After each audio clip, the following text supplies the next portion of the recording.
dust has barely settled on a memorable weekend in Larkhall for the Iami, Honda and Bambino classes before the Rotax competitors take centre stage to bring down the curtain on the Wera Tools Motorsport UK British Kart Championships two-legged Highland fling around the tight and tortuous Summerlee Raceway. Our final visit to Scotland in 2023 may be the 7th event of this breathless season, but for more than 130 drivers in Micromax, Minimax, Junior Max and Senior Max, this marks the third of a 5-round campaign that has already brought them scorching sunshine in England and downpours and deluges in Wales. In Micromax, nobody will ever forget Josh Cormack's inspired tyre gamble that resulted in him lapping the entire field at Glanagorse, and with round 1 winner Emerson McAndrew-Uren falling foul of the wet weather in Wales, it is Edward Haynes who heads to Larkhall with a 1-point lead in the standings for the impressive RCE team. Minimax is in the midst of a classic season, with Cole Denham, Jacob Ashcroft and Albert Friend leading the charge not just in Britain but in Europe as well. Friend took the spoils at Glanagorse, but it is Larkhall specialist Denham who holds a 4-point lead over Ashcroft in the title chase, with Friend just 13 points back and the rest of the field beginning to fade away. Nearly 50 junior Rotax contenders are set to make the trip north, with the field as wide open as ever. Kimbolton winner Macaulay Bishop leads, but only by 12 points from Ewan Charman, with Glanagorse winner Timo Jungling among a number of drivers waiting to pounce. However, newly crowned GP plate winner Bishop enters this weekend fresh off a win at Larkhall in Junior X30, as he continues his quest for double title glory. And finally, we come to Senior Rotax, where Mark Kimber's victory at Glanagorse, coupled with Kimbolton winner Sean Butcher's exclusion from P2, has thrown the title chase wide open. Double podium finishers Matthew Higgins and Guy Cunnington are separated by just 12 points at the head of the table, but with 3 rounds still to go, 11 drivers start this weekend within 50 points of Higgins. Last weekend, 5 out of the 6 finals were decided by less than 0.2 of a second. Can our Rotax drivers make this weekend just as dramatic? The only way is to find out by tuning in to all the action on Motorsport UK TV, brought to you by Alpha Live. Thank you for that summary, Henry, but I do believe we have another announcement to make this morning. Very few things in life are as valuable as a smiling face and a kind word, and Sue Potter had both those qualities in abundance. Sue's sudden and untimely passing 2 weeks ago creates an irreplaceable void, not only within the close-knit British Kart Championship team of officials, of which she was a key member, but in the karting world as a whole. Sue was much more than a karting wife and mother. She was a respected and universally well-liked official in her own right, helping to run the holding area of the British Championship like clockwork, but always with those 2 priceless characteristics, a kind word and her smile, even in the often highly stressful environment where just being a few seconds late to her section meant a driver missed their race. Sue's path into karting came through her son Andy and her husband Ken. But as Andy transitioned into a championship-winning mechanic and Ken became one of the UK's leading race directors, Sue forged her own path into officialdom, greeting each and every driver in the holding area with a kind word and, of course, her smile. Sue Potter always brought a smile to any karting paddock she worked in, and while she'll be greatly missed by all who knew her, we will always remember her with stories of kind words and a smile. Yes, indeed. Well, thank you for that, Henry. So you will be greatly missed, but I'm sure she will want us to continue racing, and that's exactly what we're going to do today. Of course, welcome everyone to event number 7 of the Wera Tools British Kart Championships here at Larkhall in Scotland. Here, 2nd week in a row for yourself. It is. First time I'm here ever. You're making your Larkhall debut, John. What have we got lined up for you today, ladies and gentlemen? Well, a slate of 9 races in total. We've got the Junior Rotax Repechage. You can see them there on the dummy grid waiting to go out. There are 21 drivers vying for the final 6 places in the pre-final and the final. Then we have our 4 pre-finals: Micromax, Minimax, Junior Max, and Senior Max. Then we will have the lunch break. During the lunch break, we have our Paddock Show to bring you. We recorded it last night. Not just John and myself, but this weekend, Motorsport UK and Wera Tools are teaming up with Girls on Tracks, and Aileen McNaughton and Willow Parker have been here, not just helping us with the media side of things, but learning all about the runnings of the British Championship. You will see on our social media channels that they have recorded lots and lots of interviews, lots of content, and they even managed to get us 2 out of a job for 15-20 minutes the Paddock Show last night. You do really want to watch that. And then this afternoon's the finals, the 4 biggest races of the day. Like I said, last weekend, John, I know you were watching the Alpha Live coverage I was. on motorsportuk.tv. Got that one in. 5 finals decided by less than 0.2 of a second. Can we make it 4 out of 4 by the same margin? Yesterday, the racing was very, very good indeed. We had, one race.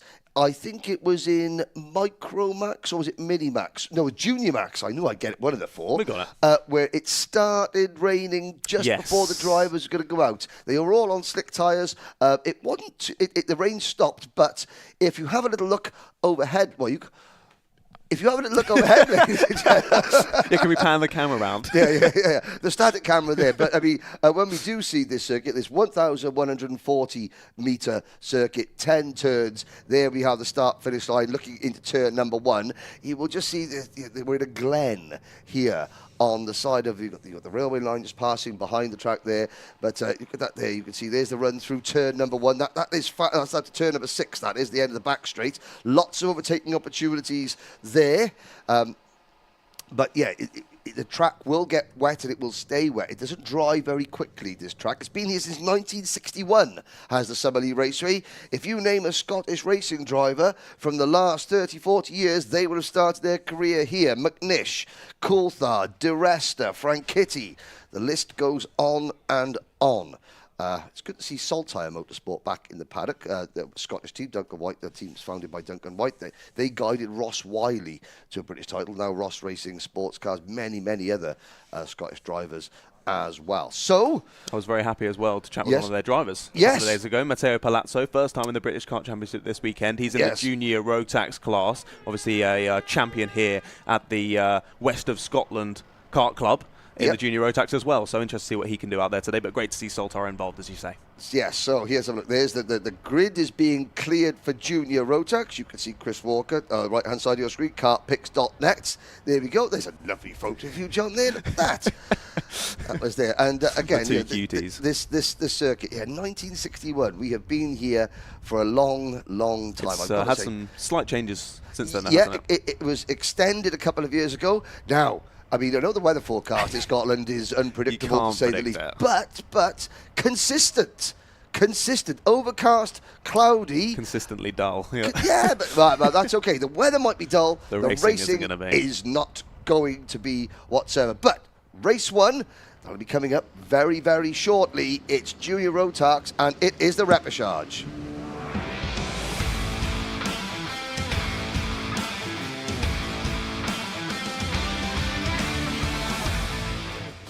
Here we go then, 6 drivers aiming to make to the back of the grid for the pre-final. It's William Antrobus and his teammate Lewis Goff on the front row, Kai Veach, Aaron Mieskis, Max Taylor and Matthew Sayer, your top 6. Then it's Deacon Russell and Nicholas Ellis there on row 4. Behind them, Zach Turner and Sky Parker round out the top 10. Then row 6, Hugh Moulton and Rachel Robertson. Row number 7, Joe Anderson and Julian Kovacevic. Then Arthur Thacker, Oliver Smith, Ryan Gill and Ayman Banzal. And finalising the 21 kart grid, we've got Jugas Pavalonis, Lachlan Johnson and Ethan Head.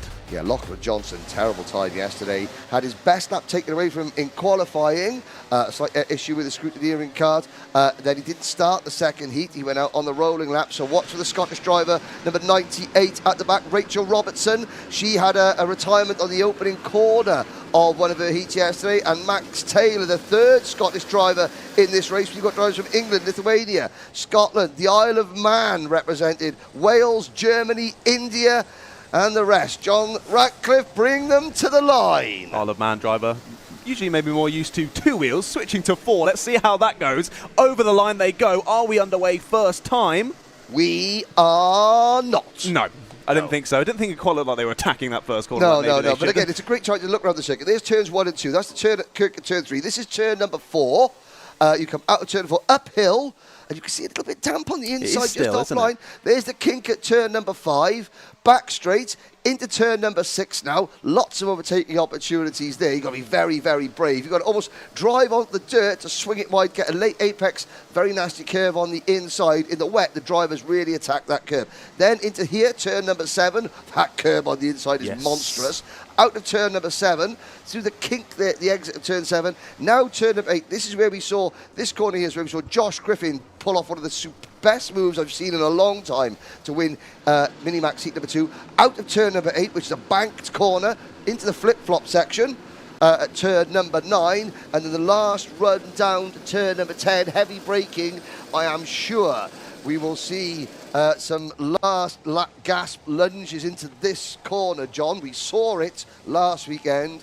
I'm sure we'll see it again. It's 10 minutes plus 1 lap. The Repechage. Let's go then. First race of the day, and it's a great start from your pole sitter, William Andrews. He quickly takes the lead, but as you can see, still a little bit damp offline. A couple of drivers getting it sideways there through the first couple of corners, but all still facing the right direction, it seems. And yes, indeed, it is the 57 to win William Andrews who leads us then through turn number 4, and he's already starting to make a pretty nice lead out there. Yeah, Andrews, again, not expected to be in this situation. Again, normally featuring much higher at the championship, but it just goes to show how fortunes can change over the course of a weekend. Move there for what would be 4th place going into turn number 6, but it didn't happen. And now they spread out. There's that was a big move. That was Aramieskis up the inside there. Oh, in the back of the field, somebody spinning. Was that a Hunter Motorsport kart of Ethan Head? So Ryan Gill hasn't made the start. We have got the Racing Perfection number 18 kart, the Birrell ART of Arthur Thacker. Racing Perfection back in the paddock. And there's Thacker having a move just off screen. There's the Kraft Motorsport kart of Germany's Julian Kovacevic. This is a rough introduction to British karting for Julian. Hello to everybody on the live chat. We'll get to you at the end of this race. But look at that there, grass on the inside of the run down towards turn 4, John. Yes, already drivers, I think that was on the first lap, getting squeezed off and just bringing some of that that grass onto the circuit, which is still pretty moist. I think there was a bit of rain last night here at the circuit. I mean, not exactly surprising. And there's a move down into turn 6. It's got to be a send there up the inside, and I was there taking some B-roll, and I was feeling a little bit nervous, even being stood behind a barrier. So definitely a scary corner at the best of times, but a great move there down the inside. Hugh Moulton in the number 51 Coles Racing kart making a move, and that was passing Zach Turner in kart number 76, and that was for 6th position. That is the transfer spot. So at the moment, you're looking at the battle for 6th, 7th, and 8th. The top 5, William Andrews, Lewis Goff, Kai Veach, Deacon Russell, and Aaron Miuskis. They are safely through, and look at the big gap that Miuskis in that Strawberry Racing car has got. Here is the battle pack, 6th, 7th, 8th on back. One of these drivers, as things stand, will make the pre-final and the final. Everybody else will go home. Zach Turner, John's his dad. John will be watching on from the side there, willing Zach up the order. Matthew Sayer, Vietnam. Then it is Max Taylor, Rachel Robertson, Arthur Thacker, Nicholas Ellis, Oliver Smith, Joe Anderson, and the rest. Now, sadly, Sky Parker has had a spin and is out of contention. She is down in 20th. Ethan Head is 19th. Jugas Pravalonis, Julian Kovacevic, Lachlan Johnson, Ayman Banzal. They're also they're teetering now. 7 minutes to go. They've got to start picking up positions now, that little group of drivers I've just mentioned, or it's game over for them. Arthur Thacker was under a little bit of pressure there through the final corner, managed to chop off the nose cone of Oliver Smith, who was trying to go down the inside. I actually think it was Nicholas Ellis, who may have then got it done later on in this lap. But impressive from Ethan Head, obviously, after that little spin on the opening lap. He's caught back the pack very nicely, made an overtake now up into 18th place and trying to push his way through. But the frustrating thing for the drivers chasing him behind, of course, as you say, need to get into that top 6 to get into the pre-final. And it doesn't really seem like the guys in the top 5, top 6 are fighting very much, so they're just starting to pull away. Well, you say that. There's the number 72 of Aaron Miuskis, and he was battling with Kai Veach, and Hugh Moulton has caught them in 6th position. He's brought Zach Turner and Matthew Sayer, Turner, the Hunter Motorsport driver, Sayer for MLC Motorsport. He's brought them up to them. So now 7th and 8th are all in this lead group. There's a gap back to Rachel Robertson, the Guy Cunnington racing driver, making her debut. Rachel is in 9th, but she's got 2 seconds to make up to catch this group, and it is now pretty much a lead group of 8, John. It is now becoming a bit more of a squabble, as there's that move down the inside from the 51 of Hugh Moulton, goes through, and Aras Miauskis drops him down into 6th, but obviously he's still there in that top 6 that's necessary. However, he's got no one in between him, no one keeping him safe from the 2 behind, who are still trying to close them down. That's Rachel Robertson and Max Taylor there, just sat in behind, so they now got to think, when am I going to go for it? Maybe already down the inside, there goes the 76 of Zach Turner, demotes Aras Miauskis out of the spot in the top 6, but they were going side by side across the line. Here they come back into camera shot. Who's got it? It's the Hunter Motorsport driver. And you can see there the MLC car of number 20, Matthew Sayer, going very wide through the first part of turn number 1. Now Turner has to start defending into turn number 4. This will release the 2 karts on your screen now, the 51 of Moulton and the 75 Synergy Factory team of Veach. And you can see Zach Turner sort of turning around. He doesn't need to signal, but Miauskis is going to take the position off in there. A little bit of experience. Oh, and they cross over. And so these 3 battling for 1 place in the final. Turner has it. Oh, connection. They all take each other out. They all manage to take each other out. Oh, Miauskis in the barriers. And Turner got delayed. I think Sayer may just have squeezed through. He did. Let's have a look. So Sayer up to 6th there. Oh, Miauskis fighting valiantly to get his kart back on the track. So Sayer, there he is, going through your screen now. That red, white and blue MLC Motorsport kart. And it's now down to these 3 drivers on your screen. Rachel Robertson, Max Taylor and Nicholas Ellis. Get your heads down, guys and girls. Push up forward. You've got to try and catch Sayer for the final transfer spots. Yeah, that was good for Sayer. It sort of meant all 3 converged on the same piece of tarmac, didn't they, exiting the corner? And because Sayer was the one on the inside, that bit of contact meant he could keep it on track. The others nerfed off into the barrier and onto the grass. But Sayer continues, as you say, still about 1.5 seconds between himself and Rachel Robertson leading this train of 3 in behind. But we saw earlier, Hugh Moulton, when he passed Kai Beach, thought about the situation, pointed forward, said, let's not fight this. We're in the spots to go to the pre-final. Let's just work together. That's what these 3 need to do now as well. Tap the helmet, work together, push each other forward. And you've got 4 minutes to try and chase down Matthew Sayer. Yes, you do indeed. Now let's look at the lap times. Last time around, Matthew Sayer, 50.68. Robertson, Taylor, wow, they were about a 10th quicker on average. The fastest the drivers in the chasing pack is actually Nicholas Ellis for the KR Sport team at 50.52. Time is ticking. A quick rundown of the order. Matthew Sayer's under investigation. So I said that the 3 drivers all converged on the same piece of tarmac right there. And I think the officials will just be checking the cameras. They'll just be having a look to see if there was anything untoward. Because, of course, that was a place in the pre-final and the final at stake. So, Antrobus, Russell, Goff, Moulton, Veach, at the moment your top 5. Sayer hanging on to 6th. If there is an issue, you can see the yellow screen there on the start-finish line saying that number 20 is under investigation. It's going to be vital who finishes 7th. If any problems happen to the top 6, then the driver in 7th is the first driver to get transferred into pre-final. At the moment, it's Rachel Robertson. Indeed, yeah, so that's, again, where it comes into play. We were saying about they need to work together. If it gets to the end of the race, then they may need to start battling over it again, but they may not realise that the driver is under investigation. So many things come into play. You've got so many things to think about, let alone just driving the car around such a tough circuit. Yes. You've then got to think about all these other things as well. So, as you say, Rachel Robertson just got to keep her head in the game, try and work together with Max Taylor for now. When it gets to the end of the race, it's no holds bars, and see who can get into the highest position and possibly be the beneficiary of said penalties. Yes, indeed. So Oliver Smith runs in 10th, Turner down to 11th, Joe Anderson is 12th, Arthur Thacker is 13th, Lachlan Johnson 14th, Julian Kovacevic 15th, Ethan Head is 16th, Ivan Banzal 17th, Jugas Pravalonis 18th, Sky Parker 19th, and Aaron Miauskis is 20th. 20 karts started this race. Sadly, Ryan Gill didn't. We hope that Ryan is okay, and yes, we'll see him back at the next round.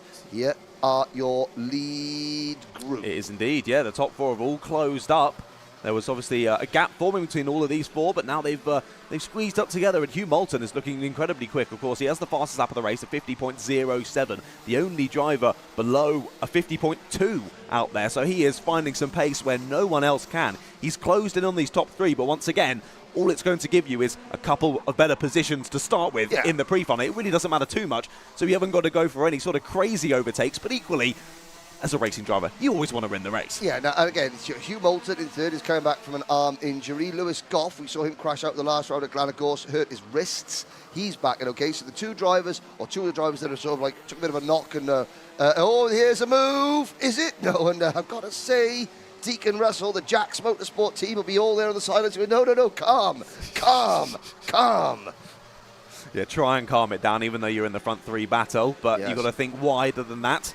As a racing driver, especially at this level. That was a big knock of the curb there from William Antrobus there, just going through that little left-hand kink before we go into the final corner. Hasn't seemed to have slowed him down at all, but yeah, knocks like that, you've got to be careful. You could see your rear bumper falling off, or the exhaust coming loose, a chain coming off, and then suddenly you're getting a mechanical flag or stopping on circuit, and that's it. You're not going through to the pre-final at all, so it's driving with care and consideration, but also as fast as you can. Now, Rachel Robertson still runs second. We saw the under investigation flag going out. Nothing else has come of it. That'll go post-race to the camera crew, not our Alpha Live camera crew, but the other, the Motorsport UK camera officials to review anything. The top four nose to tail.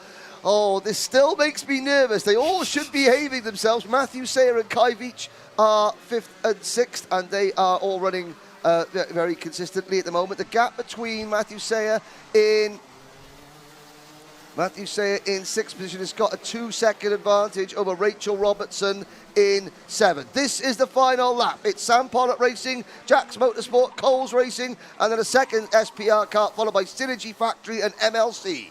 So on to the final lap then indeed. Here they go, the top four still following line of stern. Of course, as we say, no need to battle, but they're racing drivers at the end of the day, so all still checking over the shoulders, not wanting to lose any sort of positions for the starting grid in their upcoming pre-final later on today. They're all still battling. Look at this. To the inside moves Deacon Russell. Defends that position. Heading into the left-hander. Goff behind in 4th. Is trying the up and under there on Hugh Moulton, but can't get it. Gets sent to the outside here to the sweeping right-hander, of course, up that banking. What a corner that is in karting. I've never seen a bank corner before, I don't believe. You've never been to PFI? Right. Very true. Flag. Very true. Checkered flag for William Antrobus. And Deacon Russell 2nd. Hugh Moulton 3rd. I've got to say they were slowing each other down. Now, why was that? Why is that important? Well, if anybody in the top 6 has a dropped nose, it's a 5-second penalty. At one point, Deacon Russell, Hugh Moulton, they were more than 5 seconds in front of Rachel Robertson, who finished 7th. At the end of that race, they were just 3 seconds. So anyone in the top 6 with a drop nose cone penalty, that's going to drop them out of the top 6. So the very provisional results: William Antrobus, Deacon Russell, Hugh Moulton, Lewis Goff, Kai Veach, and then Matthew Sayer.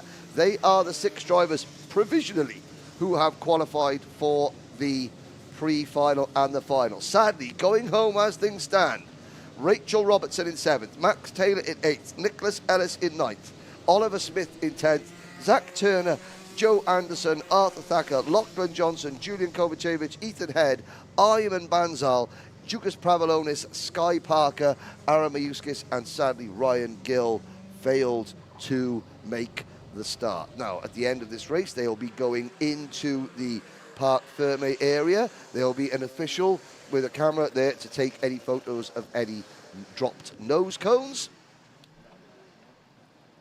And oh, here's Chris, out of focus. Hello, Chris. That's the only time you ever see somebody that Chris Walker out of focus. Yes. There, the photographer. Boom, boom. There we go. Here we go. Now, obviously, there is a look at some disappointed drivers there at the back. Look at the shaking of the head from Arias Majewskis. Sadly, it wasn't to be for him. You could see the Lithuanian colours on the side of his crash helmet. Sky Parker, sadly, the Ultimate R racing driver, she will not qualify. Neither will the Sodi Vitesse driver of Jukas Pravalonis. The Indian driver, Ivan Banzal, finishing down in 17th. I've got to say, we've lost a lot of our international drivers in that one. It just goes to show how competitive the British Championship is, but also, we touched on this in the Paddock Show last night, how tricky this circuit is. Yeah, it's not exactly an easy one, is it? Oh, it's very different as well. Lots of mistakes, yes, lots of mistakes. We were at GYG last time out, a very, very different circuit to this one. That one, a lot of ups and downs, a lot of swinging, fast corners, whereas this maybe a lot closer, a lot more technical, and a lot more difficult to master. Certainly getting up to speed quickly, challenging. Right, let's have a quick chat. Online following on the Alpha live chat. Michael Burke, welcome aboard as per usual. Yes, massive time here for New South Wales in Australia. I'm from the original South Wales, Michael from New South Wales. Even though I think he might be a bit older than me, it's hard to believe. A lot of support for Racing Perfection. Sadly, Arthur Thacker only 13th in that one. Hello to Cross-Eyed Lion again. Appreciate that. Now, we were discussing peripheral vision yesterday, Cross-Eyed Lion, and you were discussing it. Now, I believe until a driver is 14, until any driver, not just a driver, but your peripheral vision doesn't fully develop until you're 14 years old. Now, we have a new feature to bring you. Ailey McNaughton is down on the dummy grid. She's going to be speaking to some of the drivers in the Micromax Pre-final. Good morning. We're here at Larkhall for the Micromax Pre-final. I'm here on the grid, so let's see who we can talk to. We've got our second place, Edward Haynes, just here setting up his car. I'll see if I can get a word from him. He's in the zone, darling. He's in the zone. Okay, we'll come back and check on him before the race starts, but he's obviously not wanting to be interrupted.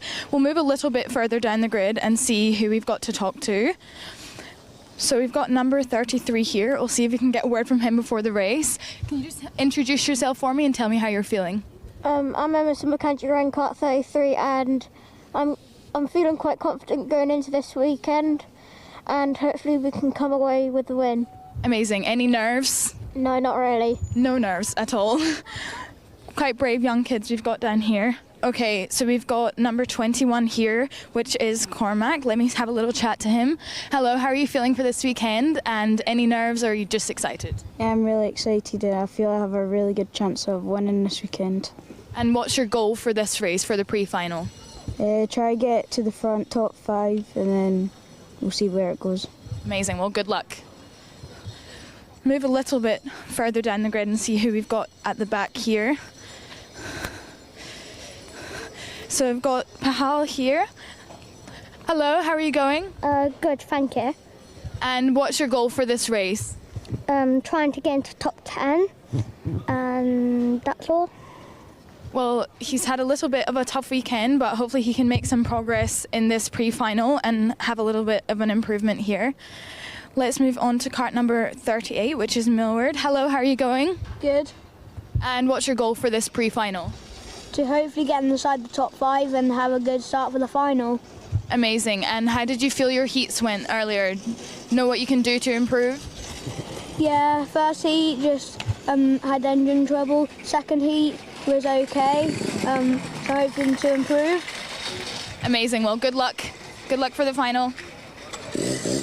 We'll head back up to the front of the grid and see who we can find. Like I said, they are all in the zone. All right.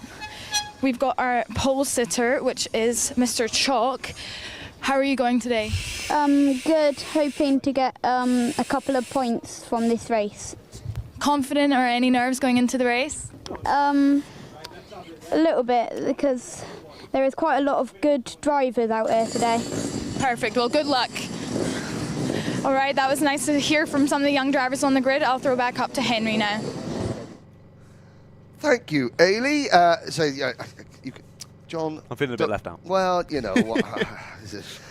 Okay, thank you very much. Again, great insights from the drivers. Hard to believe that the drivers, just before they go out for their pre-final, they are speaking on camera. But race number 2 on the day. It is the Micromax Pre-final coming right up.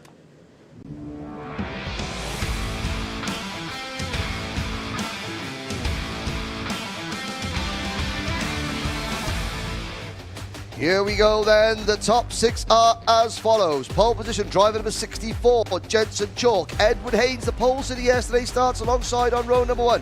Cian Bernard. The GP plate holder, the O plate, Oliver Spencer on row 2. Championship leader, Emerson McAndrew-Uren and Joshua Cook on row number 3. What a grid this is. Row 4 was Maximilian Abrahart, then Riley Morris alongside him. Josh Cormack, winner from GYG, there in 9th. Alongside is Samuel Ludi. Then Harry Taylor and Luke Millward there on row number 6. Josh Cormack in kart number 21, the only Scottish driver in the field. Austin Oman, Arthur Farrow and Dian Pahal round out the finishes. Now, yesterday, Edward Haynes managed to overhaul provisionally Emerson McAndrew in the championship. You've got on the laptop there, you've got your up-to-date there, but I've got my special Ian Rogers version, motorsport-timing.co.uk version. So, they're into the tram lines. Haynes on the outside of row number 1 for the RC. Oh dear, and there's the number 41 kart in the background, Arthur Farrow. Oh dear. That is far from ideal. He's not in the best spot either, is he? I do hope that that is not Farrow's tomb for the rest of the race. And you can You're see on him. fire today. Oh dear me. Oh, he's got it going. Ah, well done, Arthur. And of course, you can't have any assistance from the marshals. Looks like he's coming back into the pit. So, however, I think we're getting the race underway already. Can we do it? First time of asking? No, we cannot. We're going to go round again. Indeed, but Arthur Farrow has pulled into the pits, sadly. So, indeed, it is his tomb for the day. However, of course, we've got 2 drivers off as they come back round. 2 drivers off on the grass. Number 22 there of Riley Morrow has had a bit of a spin. Didn't quite catch who that was. Possibly could have been Josh Cormack on the 21. It was definitely a red kart. Yeah, it looked like it could have been a Toby George Motorsport kart. Let's have a look. Well, they're only on another formation. Of course, they can close back in, get back into those positions, and yeah, luckily haven't come to a full stop, so able to rejoin. Now, joining us in the commentary box, we've got a very, very special guest in the commentary box. This is Jackson from Green Rig Primary School. Wave, see the camera there, Jackson? Say hello. Say hello to everybody in Green Rig Primary School. Jackson was Ellis Bell's sort of buddy in year 3, and I think that Ellis, you were good friends with Ellis, aren't you? Yes, yes. So he's a special guest of us here in the Alpha Live commentary box, and he's getting a bird's eye view of the racing today. John Ratcliff, have we got all 15 drivers there? No, we've lost Arthur Farrow, sadly. So there are 14 of the youngest Micromax drivers aged between 8 and 12. You can race in Micromax up until you're 12 years old if you are wee enough. Indeed, yeah. Slightly smaller seats. I don't think we're going to fit in them, sadly. I need a seat for each limb. Here we go then, ladies and gentlemen, into the tram lines, and we are off and racing through turn number 1. It's a good, clean start, and Jensen Chalk, the number 64 for the Synergy Factory team, takes the lead, and up the inside the GP plate, Cian Bernard takes the diving move into turn number 4, and look at that, Emerson McAndrew-Uren thought he tried to get to the inside, but then had to back out of it. Yeah, that was some elbows out racing, wasn't it, from Cian Bernard down the inside. He went, closed them off at the apex. McAndrew-Uren tried to make the most of it, so got the better exit, but as you say, made that little bit of contact on the rear of the car. Luckily, kept it on the black stuff, kept it facing the right direction. He's going to go for it again down the inside. McAndrew-Uren takes the lead, but he's going to go wide onto the curb. Can the G-plate go up and under? Yes, he can. Cian Bernard back to the front. Indeed, he is. Great stuff from our Micromax drivers. There's the number 46 of Edward Haynes now trying to get alongside into 3rd position. Jensen Chalk is down to 4th. Through turn number 9, the flip-flop section into turn number 10. McAndrew-Uren, whose great-grandfather Jeff Uren was a British touring car champion. Morning to Matt Nibbers. Isaac's watching from Hockenheim. He's doing some drag bike racing in the Hockenheim ring this weekend, but watching a bit of karting in Scotland before the drag bike racing gets underway. Why wouldn't you? Why wouldn't you? Exactly, yeah. You can't keep your eyes off this. And what fantastic racing we're already being treated to in the first pre-final of the day. McAndrew-Uren up 4 spots on that first lap. And I thought I had noticed around the first corner. I think it was just a poor get off the line for Oliver Spencer. He's down 4 from 4th on the grid to 8th place, but still a lot of time left in this race for him to get some spots back. Yes, now, last round winner, Scotland's Josh Cormack in kart number 21, who lapped the entire field at Glenagorse, the only driver on wet tyres when it started to rain. Cormack is down, he's 7th at the minute. So you can see 7th at the minute as they come through turn number 9, flashing through. Again, we're doing nearly 50 miles an hour here in the Micromax karts. Out to turn number 10, Cormac's had a warning flag. Not a penalty, just a warning flag. The top 5 started to break clear. There goes Cormac, the Falkirk Tyre and MOT sponsored driver, running very wide, high and handsome over the grass. He keeps it pinned, and now he's got mud in his tyres. He's going to be really in trouble coming into braking turn number 4. Oh dear,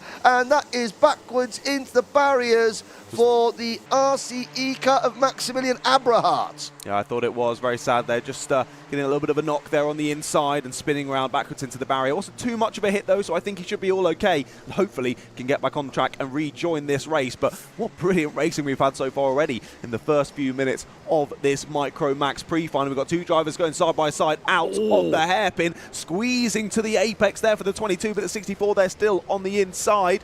Going to re-overtake that position, and the 64 it is indeed of Jensen Chalk. Little signal there from Riley Murrow saying, "No, come on, let's work together. Let's work together." Of course, championship points. These pre-finals, they actually earn the drivers just as many championship points as the finals do. So you get 1 set of points is awarded for the heat races, 65 points for the driver that finishes the heats at the top of the scoring pylon. That was Jensen Chalk. And then 65 points for the winner of this race and 65 points for the winner of the final. This is round 3 of 5. So this is exactly half distance in the championship. Very, very important. And at the moment, Emerson McAndrew-Uren, he would retake the championship lead if things stay as they are.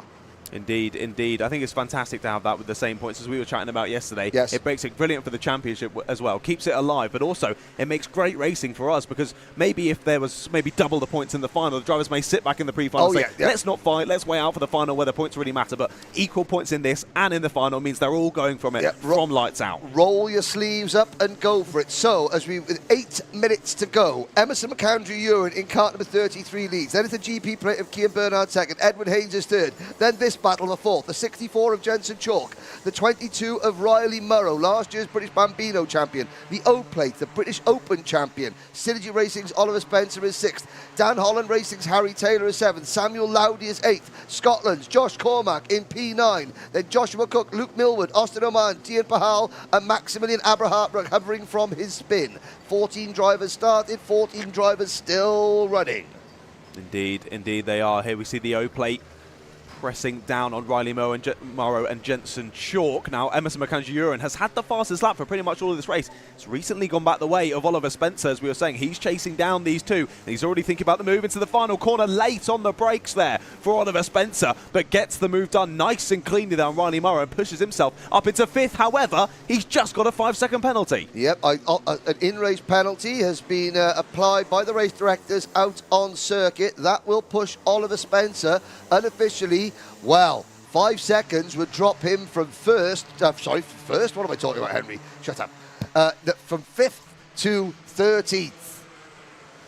Yeah, because all the field is so close together, it just means anything like that, any sort of small penalty, any sort of small off-track excursion, and it means you're losing a number of positions. There's someone gaining a position, though, down the inside. For 2nd place goes Edward Haynes, and you can see there immediately points ahead. Now I'm ahead. Let's work together and push down on Emerson McAndrew-Uren. Okay, so it's 65 points for a win, 62 points for 2nd, then it's 60 points for 3rd, 59, 58, 57. That move from Edward Haynes gives him the championship lead back from Emerson McAndrew-Uren by 1 point. It's so incredibly close in this championship, and this is why, as we say, having the same amount of points for the pre-final and the final really comes into play. And this battle between Emerson McAndrew-Uren and Edward Haynes is fantastic. But here's another battle. The O-Plate that we were talking about, Oliver Spencer to the front of this queue now. Yes, and Oliver Spencer would have seen that on the Motorsport-Timing digiboard over the start-finish line. There would be a big sign saying 5-second penalty, you can't Oliver miss it. Spencer. So Oliver knows he's got a penalty. He's thinking to himself, right, the best way I've got to lead is get my head down like we saw there and just try and pull away and just try and drop as many drivers as he can. He's got his teammate Jensen Chalk just behind him. Oh, wheel to wheel to contact there between Riley Murrow and Harry Taylor there, but they both carry on. They just, the wide rear track of these two, Tark, that was Mojo Rubber meeting Mojo Rubber. Yeah, a bit of rubbing of tyres there, but a little jump in the air, a little hop and a skip, and they're back underway and racing.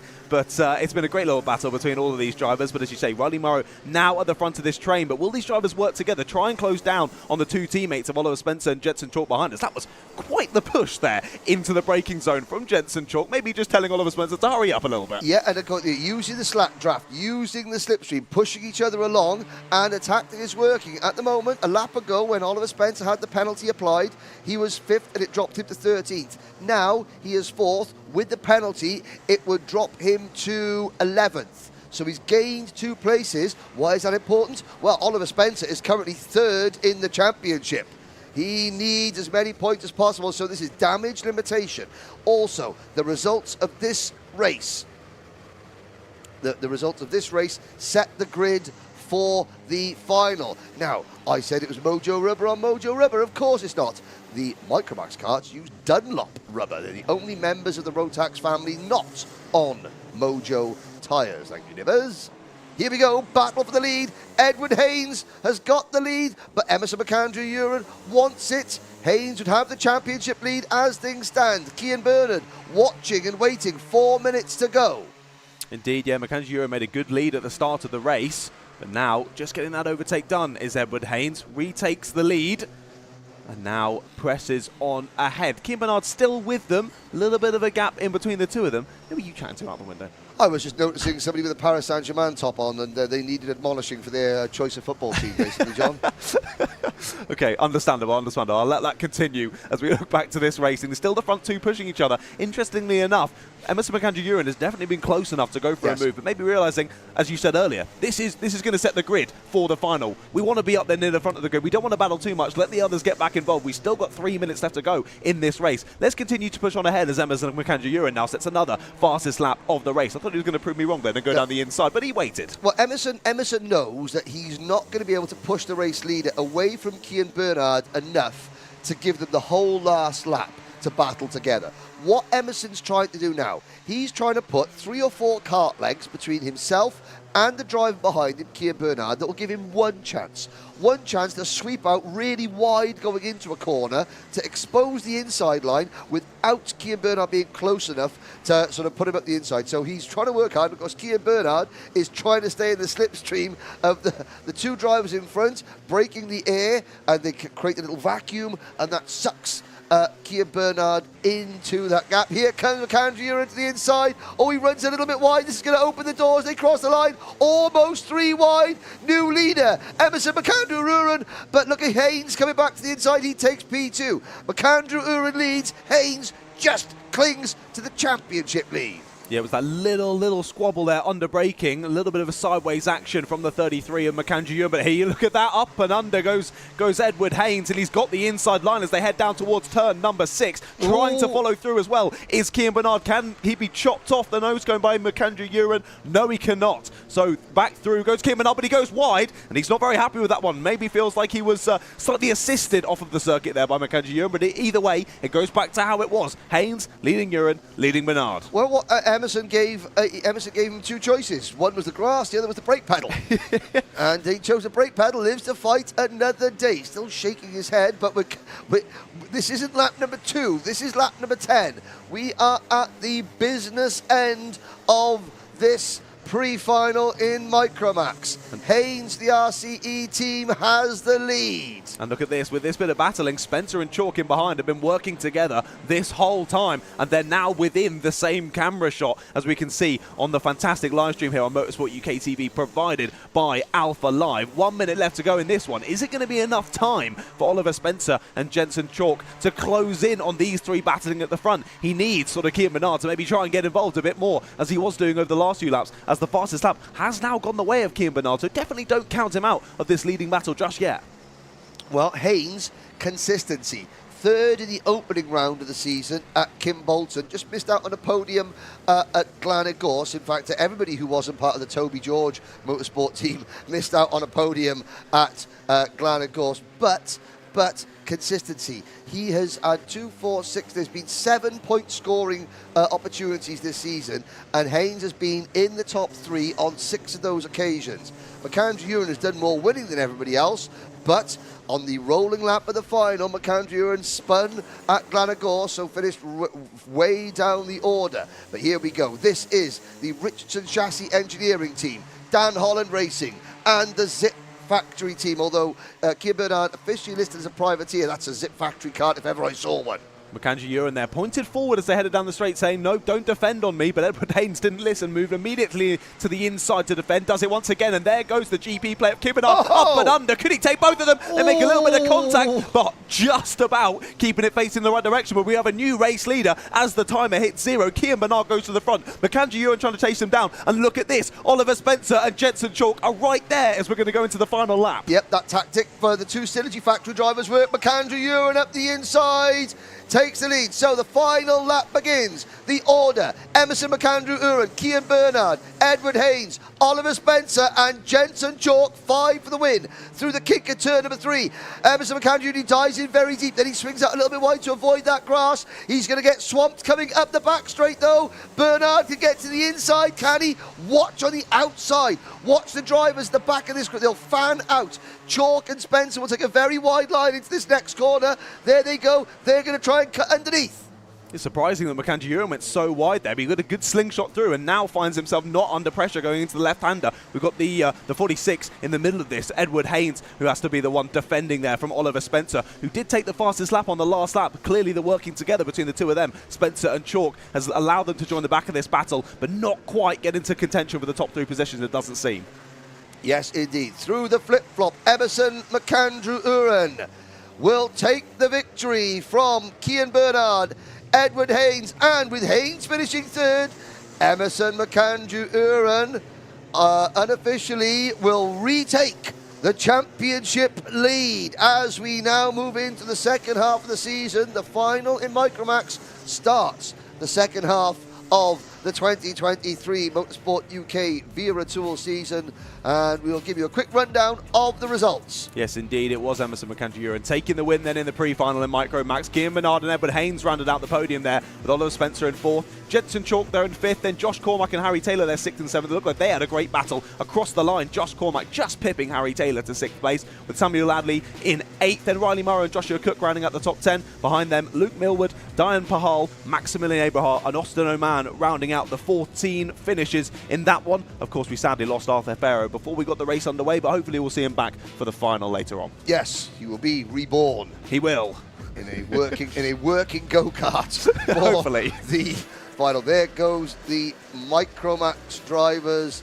There's at the side of your screen there, having his breakfast, is Ben Hingley and his brother Matty. They're running the Ultimate R team, and they're also helping to run the Craft Motorsport team this weekend. They don't realise they're on camera. Let's have a look. See if any brotherly love there. That's what he's got, a can of carbonated drink. It's got to be Iron Brew, right? It's absolutely not Iron Brew, but again, Wera Tools, our title sponsor. Again, we've had some fantastic features this weekend. Please watch out for the tyre changing feature, but featuring myself, John Ratcliff, Wera Tools, and Girls on Track. Of course, the result doesn't matter. Let's go. Before you mention, let's go to the commercials.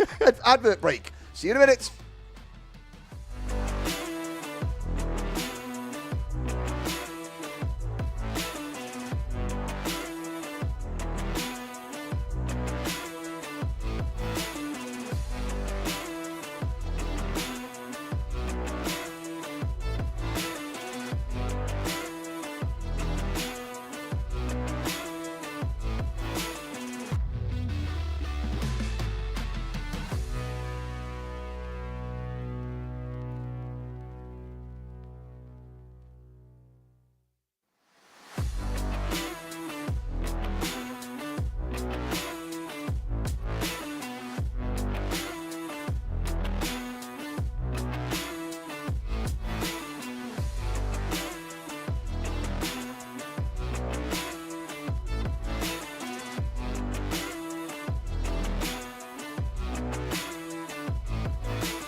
and we are back on the grid from the micros to the seniors with the Senior Rotax British Kart Championship Pre-final. So we're going to take a little wander through the grid, see who we can catch a chat with before they set off.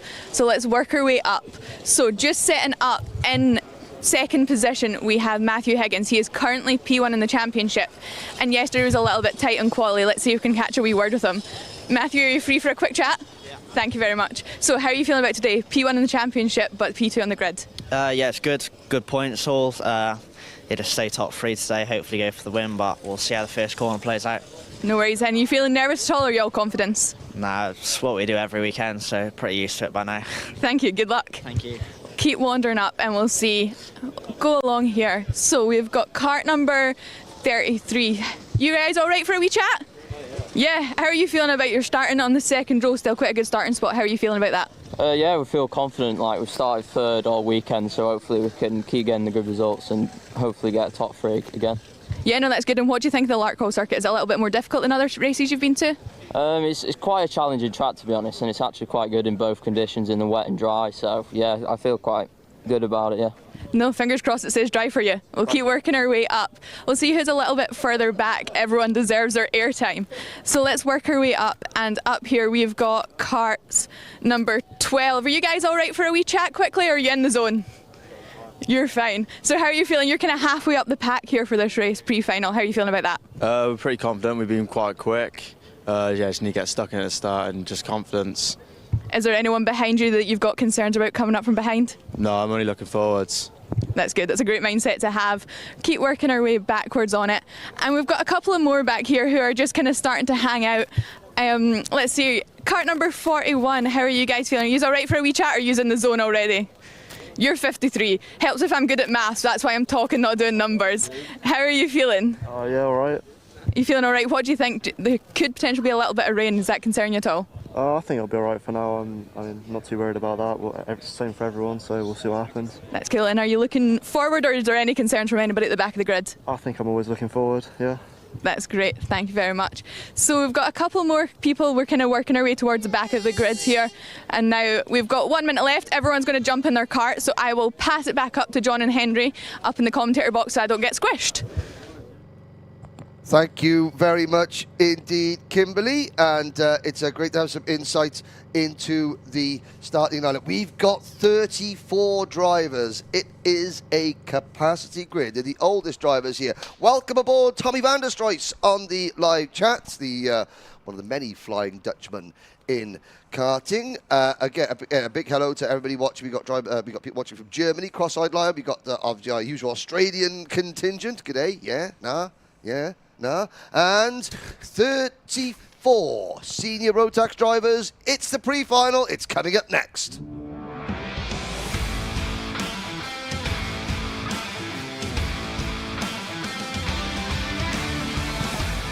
This is a packed grid. The reigning GP plate champion, Kai Hunter, starts from pole position. His Dan Holland Racing teammate alongside on row number 1. Great show from Jack Lilly to start on row 2 alongside Teddy Pritchard Williams, James Lowther and Lewis Gilbert. The leading Scottish driver goes from row 3. In row 4, Archie Walker and Sean Butcher are there, then Will Ellswood and Morgan Porter there, rounding out the top 10. Pearson Bullock Carter and Mark Kimber just in behind them. Harry Linden, who we spoke to on the grid, and Guy Cunnington on row number 4. Angus Scrivener and Ben Follander on row 8. Then George Hunter and Jamie Perilli, row 9. George Donald and James Jackson round out the top 20 with William Pemble, Jude Fernerhoe, Neo Clark and Alex Duncan down row 12. Spoke to Jude on the grid. Alex Moody, Dean Brierley, Danny Shields, Jay Kennedy, Jay Lawrence and Sam Cornwell round out your top 30. And finalising the grid, Max Kettle, David Altnetner, then George Holbrook and Jack Collins. Watch for David O'Leisner to make lots of progress with the Strawberry Racing team in the championship standings. Again, same as the Micromax. This race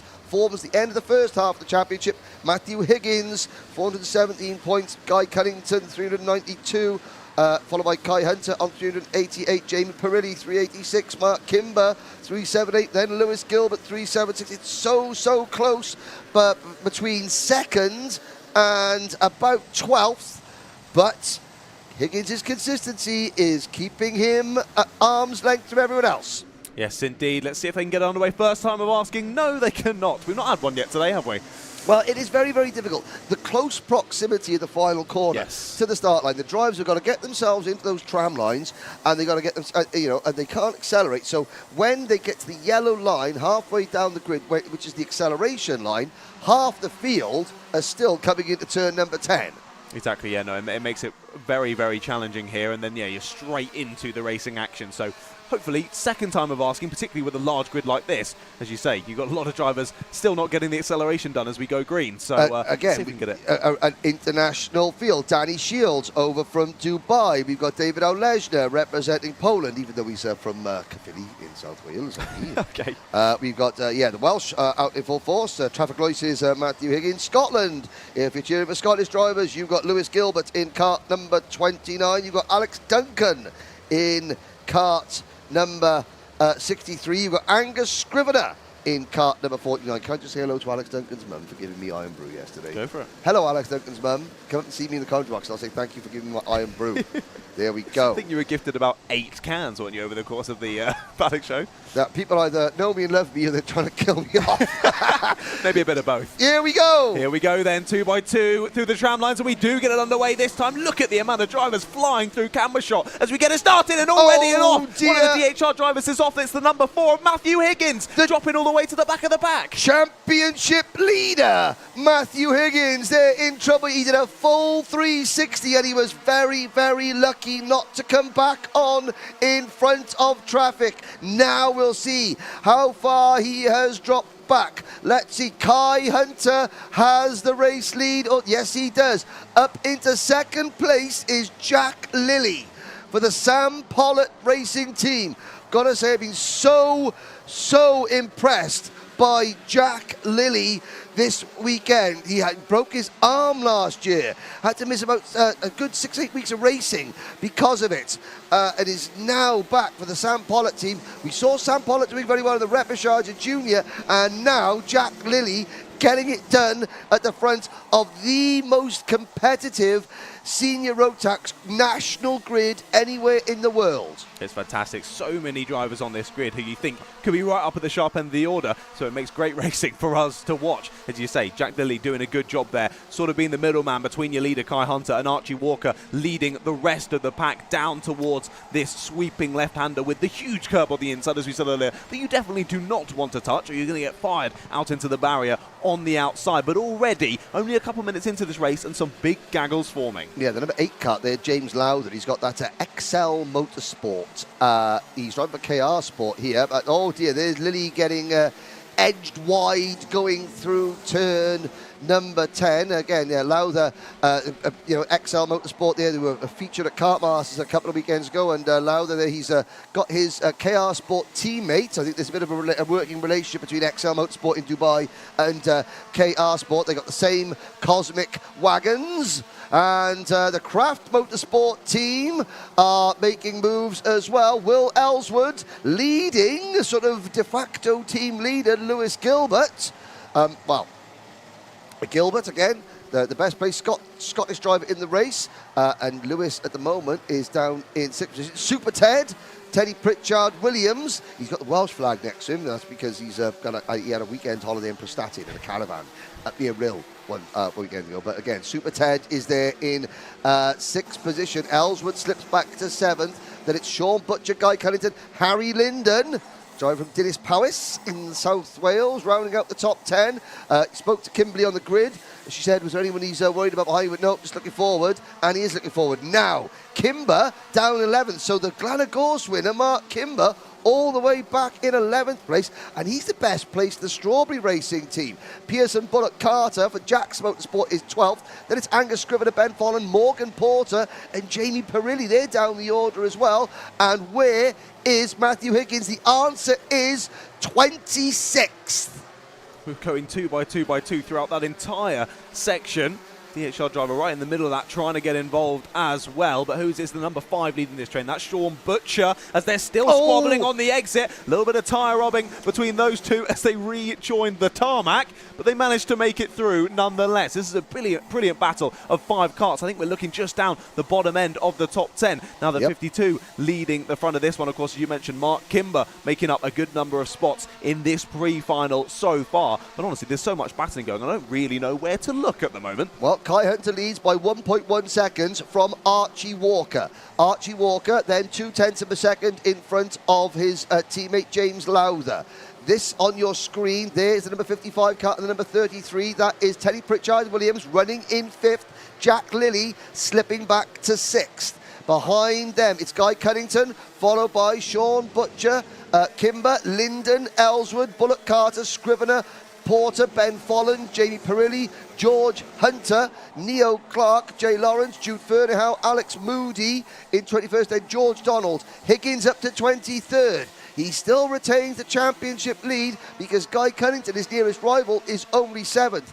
The driver really benefiting from this race, Kai Hunter. He's 4 points behind Cunnington coming into this race, but this result, as things stand, would move Kai into 2nd place in the championship, a position he has occupied for the last 2 years. Yeah, impressive. A name that anyone who watches karting will recognise in Kai Hunter. Of course, that's why you try and do as best as you can on the Saturday to put yourself in pole position, and he's been able to lead it from that pole. We've had the most important question ever asked on the live chat. Cross-eye line, how much is 1 can of Iron Brew in the UK? It's priceless. It's about a pound. A bottle is about £1.40. There we go. It's definitely a lot cheaper. Priceless. It's cheaper in Scotland. It's definitely a lot cheaper up here than it is down in Of course it's cheaper in Scotland. England. It's the home of the brew. And there, speaking of home, here's hometown hero Lewis Gilbert making a move on James Lowther. And that is for, let's have a little look. 3rd place, I Third believe. place. Yeah, he's been flying ever since the start of this one, has Lewis Gilbert. Now has moved up 3 spots, Fastest lap of the race, though, goes his way. 48.67, the only driver in the 48.6 second mark so far in this one. Continues to push forward. And as you say, Kai Hunter, he's got a good lead from the pole position start. Pushed out just over a second. However, if Lewis Gilbert's able to get through on Archie Walker, help to push forward those 3 towards Kai Hunter. Possibly they could get back involved with the battle for the lead of this race with how quick Lewis has looked throughout this one. Now, Matthew Higgins, he's dropped back to 22nd. We've got a driver retiring. That is James Jackson for the Thule Motorsport team. Sadly retires his car. Max Kettle is out down in 33rd place. There goes Gilbert. There goes Gilbert, and Lowther trying to follow through. Archie Walker, KR Sport versus KR Sport. Walker has the advantage. Lowther tries the crossover. I think he's got it. And he's got it, and Walker gives him room. And now Walker comes back at him going into turn number 10, and Walker retakes it. And this is great news for Super Ted. Super Ted, Teddy Pritchard-Williams and the MLC team, they're going to be saying, come on, guys, keep battling because you're bringing us closer. Cunnington is there next. Then it's Sean Butcher, Kimber up to 8th, Lilly, Bullock Carter round out your top 10. Archie Walker just touched the rear right onto the grass there in the braking zone heading out to turn 4. Big snap of oversteer, but managed to catch it and hold on to it going through what is really a single file section of the circuit. But that bit of battling between these 2 teammates has just allowed for Lewis Gilbert to break that toe ever so slightly, push on ahead, and now he only has clear air in between himself and Kai Hunter. So of course, across the line this first time of asking, 1.3 seconds, 4 minutes and 40 seconds to go. Let's keep an eye on that gap. Lowther to the inside, retakes the position. Here comes Teddy Pritchard-Williams and Guy Cunnington. Now, Pritchard-Williams and Guy Cunnington have been working very, very well together, not battling, and they're going to try and pick up a couple of positions. Fastest lap of the race. Wow. Well, it's unsurprising that Lewis Gilbert has the fastest lap of the race. The amount of speed he's carrying is insane. 48.67 seconds is Gilbert's fastest lap. Kai Hunter's fastest lap is Cunnington to the position. That was cheeky. That was a last gasp lunge. Great stuff there from Guy Cunnington. Lewis Gilbert's fastest lap, 48.67. Kai Hunter's fastest lap, 48.91. The gap with 3.5 minutes to go is 1.1 seconds. Gilbert is not done yet. Craft Motorsport, they've had podiums. They have not had a win in the British Championship yet. Indeed, yet is definitely the word to use at the end of that statement. As we said, when we first saw him get into second place, it was around 1.3 seconds. Then it dropped to 1.2, 1.1, now closing in on the 1 second mark. Can he get in Kai Hunter's toe? Of course, here at quite a technical, tight and sweeping circuit, maybe the toe doesn't come into play as much as maybe where we were last time at GYG. Of course, you've got that long straight running up to the top of the circuit. Here, maybe not mattering so much, but equally definitely giving some assistance. And now that gap has dropped below 1 second. 3 minutes plus 1 lap still left to go on the clock here. I still think this is all to play for the win in the pre-final. This could be really exciting. And James Lowther, Archie Walker and that whole squabble behind are only then a couple of seconds behind. So as Lewis Gilbert and Kai Hunter really start to trade blows, we could see more drivers coming into the mix as well. Exactly. And one driver going in, Sean Butcher, now chasing Teddy Pritchard-Williams, 6th and 7th. That's the back of this train. So there's Lowther. There is Walker. The 8 and the 7. Why have they got the single digits? Because that's where they finished in last year's British Championship. We have got nearly all the seeded drivers from last year back, coming into turn number 8. It's number 1 to number 10, isn't it, if I'm not mistaken? Yep, the seeded 1 to drivers. 10, yes. It used to be 1 to 15 back when I raced. A long time ago. A long time ago, when we had to put the numbers in chalk on the river. Oh, that's Jack Collins, the Pro Train Racing driver, out of the race. So we're down to 32 runners. And Hunter Gilbert is still there 2 minutes ago. He's now 0.8 of a second behind. We're going to have a battle for the race lead before this one is out of that, I am sure. It was a shame for Jack Collins. He's got 3 spots so far in this pre-final, so gutted to see him out of this race. But of course, we'll see him once again out later on for the final. Yes, indeed. So we started at the back. There were 34 entries in senior Rotax. Everybody made it into the pre-final. No repechage. Out of turn number 9. Into turn number 10, and the gap at the front is half a second. We're watching the battle for 3rd, 4th, 5th and 6th. There are your 2 leaders into turn number 4. And Lewis Gilbert has got his eyes firmly fixed on the rear bumper of Kai Hunter's car. You're starting to see Kai just have a little look around. He knows he's there. He knows he's there. The question is, has Kai got anything in his back pocket in terms of extra speed? He's upped his personal best lap as Kai Hunter to 48.89. That's still over 0.2 of a second slower than Lewis Gilbert. Hope Lewis Gilbert hasn't used up too much of his mojo rubber in this one. Meanwhile, Matthew Higgins still only 18th. Guy Cunnington is 4th, and so this result would still give Kai Hunter 2nd in the championship, and it would really close the leading group up because Higgins is not going to score well at all. Answering your question of has he used too much rubber, I'm going to say no. Previous lap was 48.74, lap before that 48.70, only 0.03 of a second off of that fastest lap of the race. So he's continuing to press on, let alone the fact that we've gone for a number of minutes in this race and now all over the rear bumper of Kai Hunter. However, how hard are they going to fight this? Of course, you don't then want to lose everything and be starting down right near the back for the final. No, I think, but so Lewis Gilbert started this with 6 and a half. Yes, pre-final or not, championship points on the line. The clock strikes 0. Lewis Gilbert is going to have 1,140 metres to try and take the win off Kai Hunter through turns 1 and 2, down through the kink at 3. Hunter defends, Lewis attacks. He's been completely unchallenged this race, hasn't he, Kai Hunter? Led from the pole, and he's been perfect, doing it absolutely perfectly, leading away, making that gap at the front. But Lewis Gilbert fighting his way through the traffic, setting fastest lap after fastest lap. He's chased him down over this pre-final, now doing everything he can to try and get through. But look at this, Kai Hunter showing his experience, placing the car exactly where it needs to be to fend off from Lewis Gilbert, and he's doing a perfect job as of now. It's not over yet, and Gilbert's going to try the undercut. Hunter parks it on the apex, then cuts across a little bit to make Lewis Gilbert think twice about it. Last corner, lunge, yes, no, no. Kai Hunter, perfect example how to keep a faster kart behind you just from positioning the kart well on the track. Guy Cunnington finishes third, so that actually, well, Kai Hunter takes second in the championship at the moment by a single point from Guy Cunnington. Archie Walker takes fourth, James Lowther fifth, Sean Butcher is sixth. So 3 KR Sport drivers in the top 6. Kimber up to 7th. We said don't count Mark Kimber out just yet. Let's have a full look at the results. Hunter, Gilbert, Cunnington, Walker, Lowther, Butcher, Kimber, then Teddy Pritchard, Williams, and look at that, John. The top 8 separated by less than 5 seconds. Indeed. Pearson, Bullock, Carter and Angus Scrivener then rounding out the top 10. Behind them, Jack Lilly. We saw him battling right at the front at the opening part of the race. Just dropping down to P11, but still a good place to start for that final later on. Morgan Porter just in behind, with Will Ellswood and Jamie Perrelly there in 14th.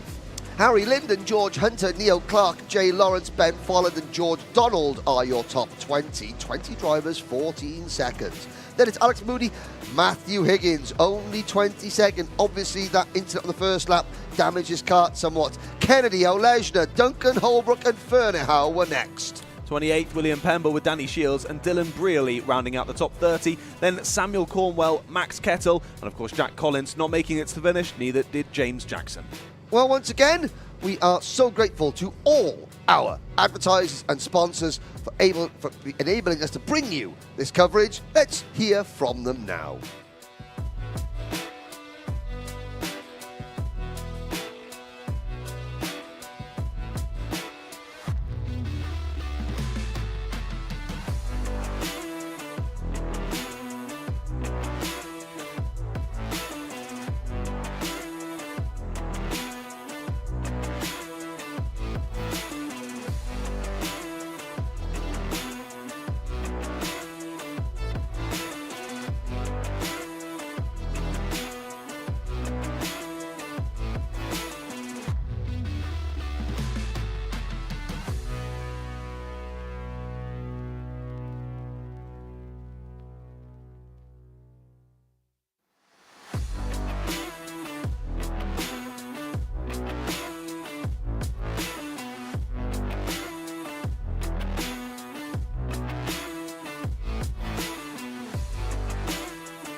Hello, we're here on the grid for the Minimax Pre-final, and we're going to talk to some drivers about how they're feeling ahead of the race today. While we wait for the front of our grid to arrive, we're going to head a little bit further down and see who we can find. We have Thomas Reed starting in 12th place. But let's see who else is here and willing for a chat. Normally they are getting in the zone, so they're not too keen to talk to people. But let's see who we can find. Hello, can you just introduce yourself and tell me how you're feeling ahead of the race today? I'm feeling all right. Mm-hmm. Any nerves? Not really. No problem. Just having the final. Yeah. For the final. Perfect. All right, let's head down to the back of the grid and see if we can find Isabella Stansmore. Little bit of traffic here. It's a busy full grid today for the Minimax, and it is threatening to rain, which could make for a bit of an interesting place. Right. All right. Hello, are you okay for a quick chat? Yeah. How are you feeling ahead of the race today? We're not as positive as we were yesterday because obviously we had a horrible day yesterday. But we're just going to try and get further up than we are at the minute. Yeah, well, at least if you're starting here, you've got nothing to lose. You can really go for it and try and move forward. Yeah. All right, well, good luck for the race. Hopefully you can make up some places. Thank you. She has had a little bit of a tough weekend, but like I said, there's only up for her, and I'm sure she'll be able to make up some places in this race today. All right, the front of our grid is starting to arrive, so we'll head back up and see if we can talk to our pole sitter.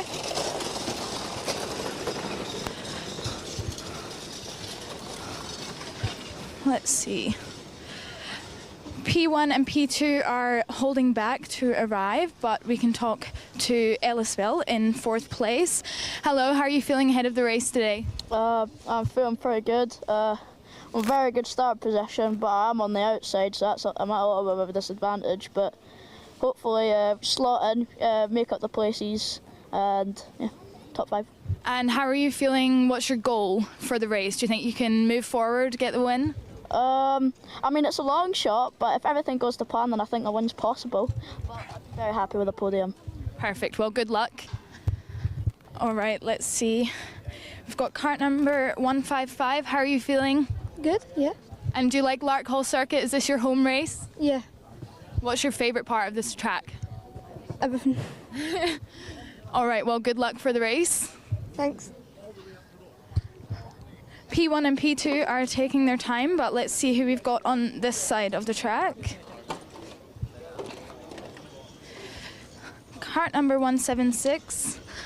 Hello, how are you feeling ahead of the race? Good, thanks. And what's your goal? Probably to get top 3. Top 3. Well, hopefully you can make some positions up, and good luck. All right, here is cart 113 arriving up the front. Some last minute checks on the cart before he goes. Let's see how he's feeling. Got Joshua Griffin. Hello, how are you going? Yeah, good, thank you. And what's your goal for today? Do you think you can hold on to your position or potentially even go forward? Yeah, hopefully we can go forward. That would be really good to start the final. And how's your weekend been overall so far? Yeah, it's been good so far. Hopefully we can keep it up. Perfect, well, good luck. Thank you. All right, gloves are starting to go on. People are getting hyped up. Let's see who else we can talk to before they head off. The rain seems to be holding off, so I'm sure they'll be hoping for that to hold for the rest of their race.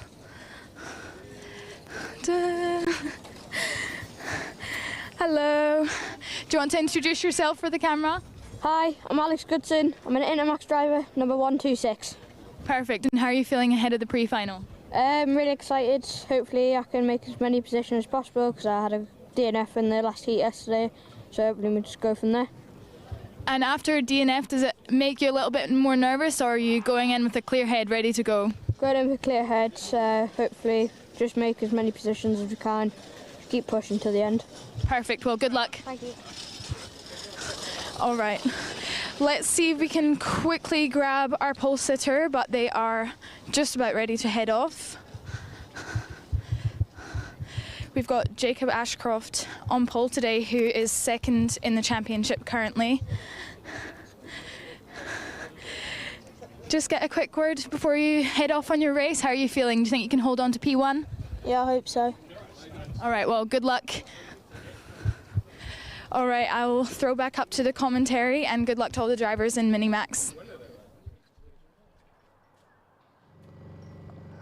Right, well, see, John, you know, she's a very, very fast learner. She doesn't just throw to me, she throws to the commentary team. There we go. You might even get a name Thanks check for before the end of the day. Maybe. No, but there we go. She's Thank doing you. a fantastic job. Thank you very, very much to A. McNaughton.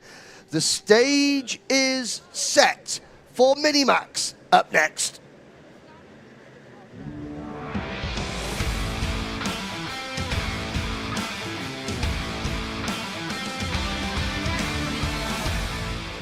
28 drivers, 12 minutes plus a lap. It's Jacob Ashcroft and Scotland's Joshua Griffin on row number 1, Albert Friend and Scotland's Ellis Bell row 2, Scotland's Cole Denham and Scotland's Blair Smith on row 3. So many Scottish drivers you can't keep up. It's Charlie Wolfett and Noah Barham there on row number 4, with Will Green and Luke Holmes-Ballock rounding out the top 10. Behind them, Kai Clark and Tom Reed. Oliver Meek and Charlie King start from row number 7. Oliver Majewski and Vinnie Hines on row number 8. Rory Armstrong from Northern Ireland. Albie Lapper, whose nan is watching and talking to the racing gods, on row number 9. Isaac Barker and Charles Kitely there on row 10. Then it's Sebastian Lusch and Nat Johnston. Behind them, Alex Goodson and Kieran Stewart. Lusch's first time out in Minimax. Stanley Clark, Alex Simmons, Daniel Minto and Isabella Stanmore Wilson round out the field. Jacob Ashcroft leads the championship by 3 points over Cole Denham, with Albert Friend right in contention as well. So 3 Scottish drivers starting 2, 4 and 6, like Ellis Bell said on the grid. However, that is not the side you want to be on. Will any of them come to grief? How much ground will they lose? I've got to say, Jacob Ashcroft and Albert Friend surrounded by Scots. Now we know how they felt in Braveheart. Here we go. Lights are out, we're off and racing. First time of asking as well, that have the Scots worked together nicely. Who got pushed to the outside there? Griffin. It was Joshua Griffin from second place. He's dropped down a number of positions there and round the outside. The 191 of Albert Friend takes the lead already, tries the up and under, does the 122 of Jacob Ashcroft, but he can't quite get it done. Ashcroft was busy defending the inside line. He wasn't expecting that Strawberry racing kart to come high, wide and handsome. And they're sideways into turn number 6. Oh, and there was a little bit there. I think that both Dan Holland racing karts got sideways. They both slid. And unfortunately, Albert Friend was there, and they're 4 wide coming out of turn number 7. Now, on the grid, Amy mentioned some rain. Was it slippery? Because those 2 DHR karts, the back end of both of them, came out at exactly the same time as Denham and Ashcroft tried to turn in to the turn 6. Yeah, there was a very, very slight pitter-patter when they were down there on the dummy grid. But even that, on these slick tyres, especially coming straight out of the dummy grid, you got 1 lap to try and warm them up. Diving into that basically flat-out right-hander, all got very slidey, all got a bit close to each other, finding themselves on the mud on the outside and dropping heavily down the order, where a couple of karts. Albert Friend now finds himself in 10th place. He does, from the lead back to 10th. It's Jacob Ashcroft, Charlie Wolfett for the Synergy Factory team second. Cole Denham, the GP plate holder, is running in P3. Then it's Blair Smith fourth. Ellis Bell is in P number 5. And then in 6th position, it is Kai Clark, followed by Will Green, Luca Holmes-Ballock, Noah Barham, Albert Friend, Josh Griffin. So from second on the grid, Griffin has fallen all the way back to 10th. He lives 2 miles away.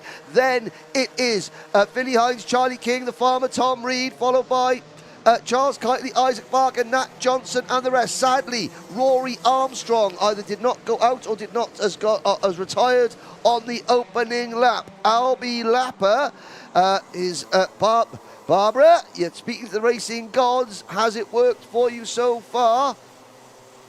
Not quite sure. Where is Albie on the grid? He's down in 23rd. He's lost a couple of places, so it's keep talking to the racing gods.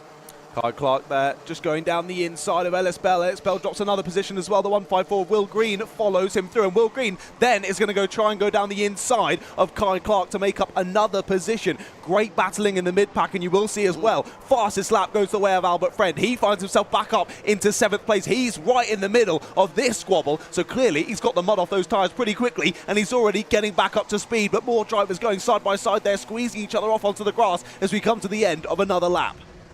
Jacob Ashcroft would extend his championship lead over Cole Denham to 6 points if things stay as they are. 5-second penalty for driver number 123, the Synergy Factory driver Luca Holmes-Ballock, who runs in 9th. Albert Friend has just passed Ellis Bell for 7th rather. It's Ashcroft, Denham, Wolfett, Smith, Green, Clark, Friend, Bell, Holmes-Ballock, Griffin, and then Barham and King.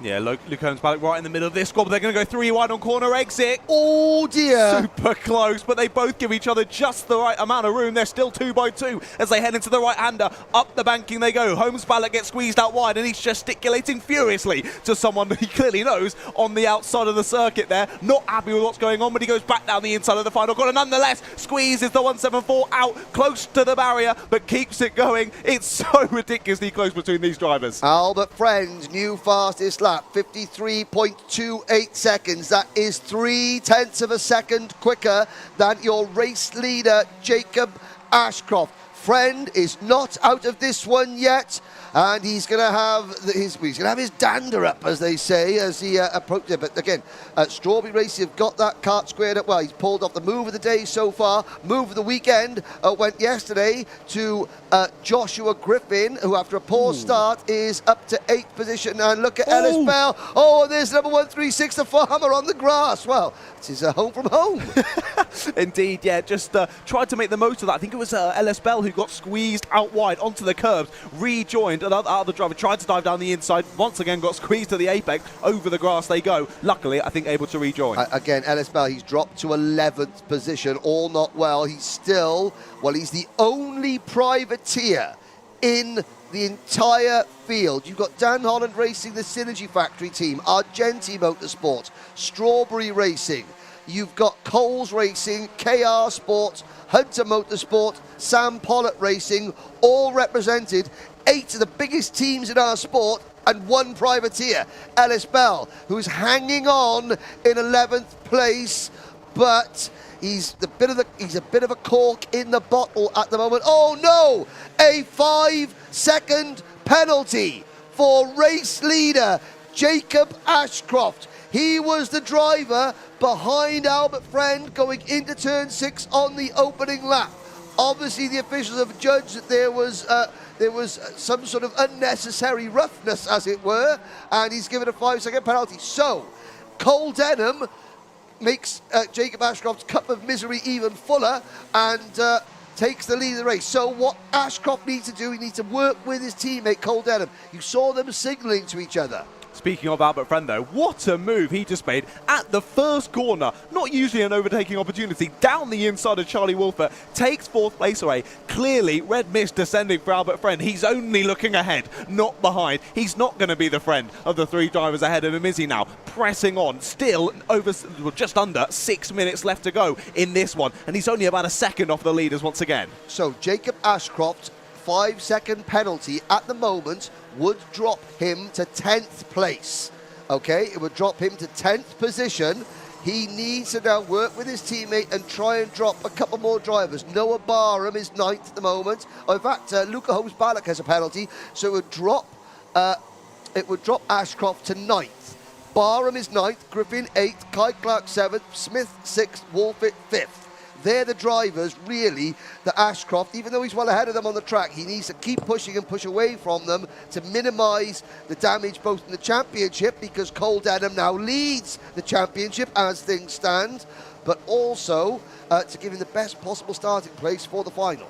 Indeed, yeah, Albert Friend now through on Will Green, moves himself up into the podium spots in behind as well. Wolfett made a good move on Kai Clark as well. So lots of battling going on in this front group, and even so, they've been lapping super quickly. It will still continue to allow for more drivers in behind to close in on this battle. There is quite a large gap, maybe 3 or 4 drivers in a bit of no man's land between this big squabble at the front and then the rest of the field in behind. So we'll see how that plays out and how it affects those penalties at the end of the race, and where those drivers end up then, of course, with the grid for the final later on, as you mentioned. Now, Ellis Bell has dropped to 15th position. I think that there may be an issue with that kart. He's just got to try and get that kart home. It's a new chassis for him. He cracked his chassis at Kart Masters.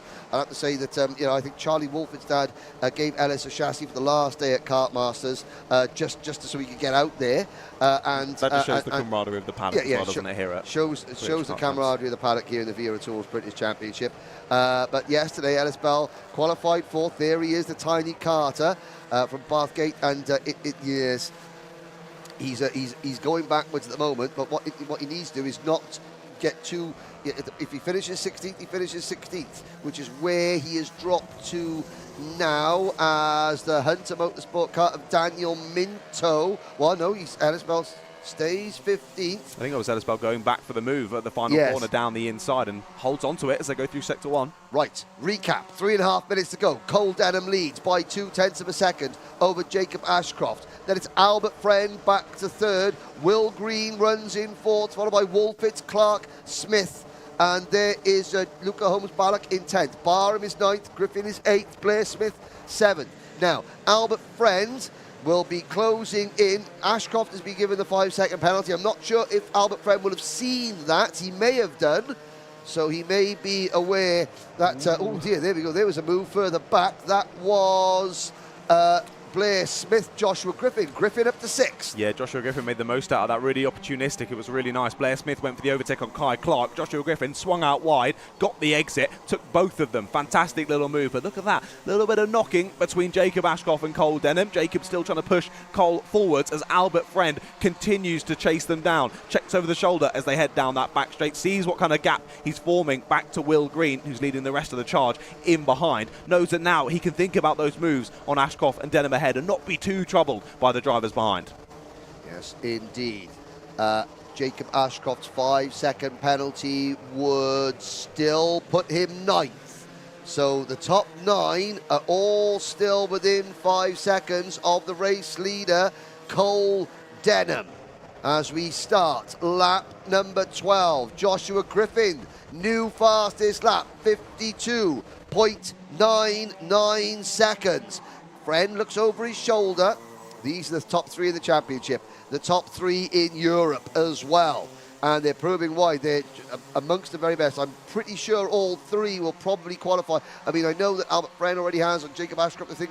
I'm pretty sure that all 3 of these drivers will represent Team UK in the Rotax Grand Finals in Intermax in Bahrain in December. And the rest of the Minimax world has been put on notice. These 3 drivers are going to be tough to beat, but with 90 seconds to go, they've got to sort it out amongst themselves to who crosses the line first. After making that move, though, in the last couple of laps, Joshua Griffin has now joined the next pack, Charlie Wolford, Will Green and himself. And on the previous lap, what a lap, 52.99. The only driver to drop down into the 52s now. He's charging through the field, now finds himself in the middle of that pack. If those top 3 of Denham, Ashcroft and Friend start to battle here through the last minute, Griffin, Wolford and Green could be very much involved. Yes, now what does Jacob Ashcroft do? He knows that even if he passes his teammate, Cole Denham, he won't be taking the win. He's seen the penalty. So does he just act as Denham's rear gunner to protect Cole Denham from Albert Friend? Friend might make that a moot point when he gets into striking distance of Jacob Ashcroft in the number 122 car to go for the move. Although they're teammates, though, they are still battling at the front of the championship. As you say, these are the top 3 in the championship. So maybe, they want to work together, but equally, you do still want to try and take as many points away from your championship rivals. So it's going to be a tough one. See how this plays out. And once again, these drivers are still so young. We mentioned it earlier in further heats and outings that not only have you got to think about racing around this difficult circuit and battling against these fast drivers, you've also got to think about that as well, how these penalties are going to play out and how it's all going to mangle itself out by the time we get to the finals. Okay, the clock strikes 0. There's Josh Griffin on an absolute mission. He has come bowling through that group there like an absolute bad man, and he is now into P4 and is closing into the top 3. I don't think he's going to catch them, but it's going to mean he's on the outside. No, he's going to start 3rd with Ashcroft's penalty. Joshua Griffin is going to start 3rd, where he wants to be.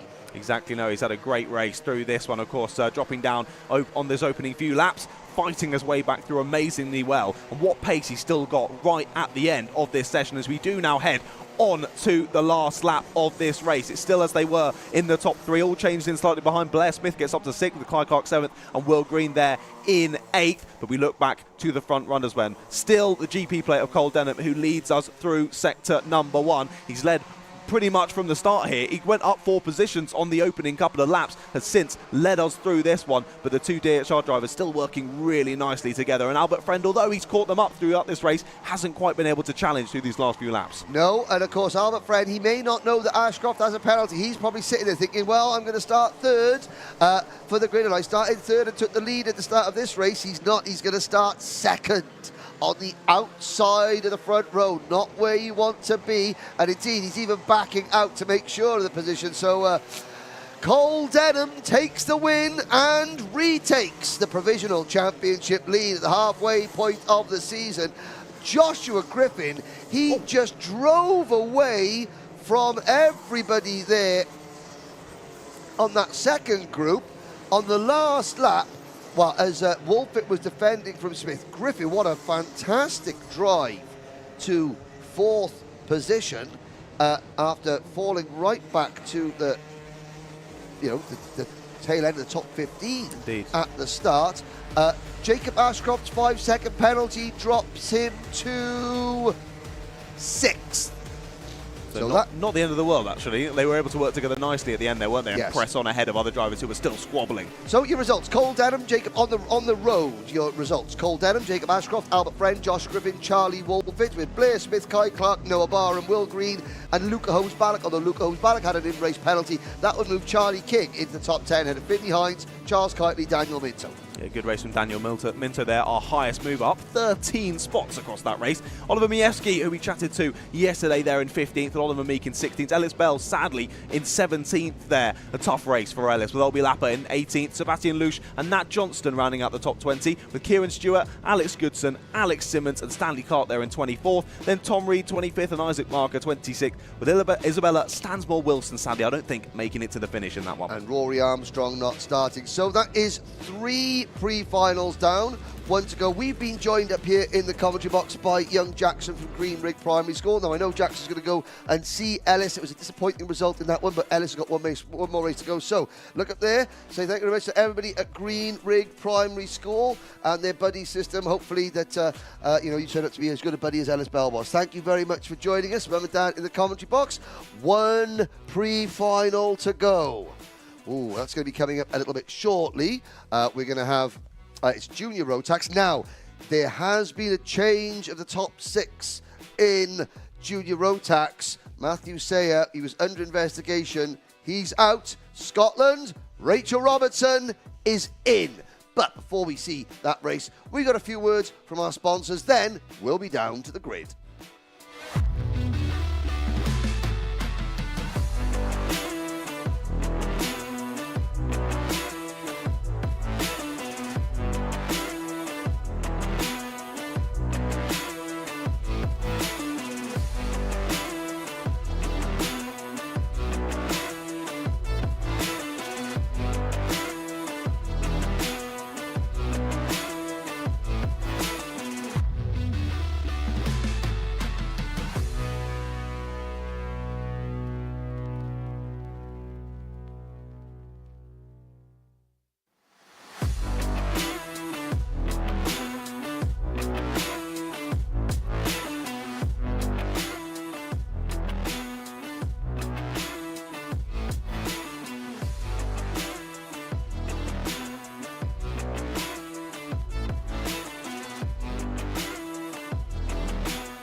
Hello guys and welcome back to the final pre-final of the day, and this time it is the junior Rotax on the grid. We're going to take a little wander through, see if anyone's happy for a little chat before they head off on that final race of the day. So let's get going through. So we'll have a look in here. So in pole position we have cart number 0. You alright for a wee chat?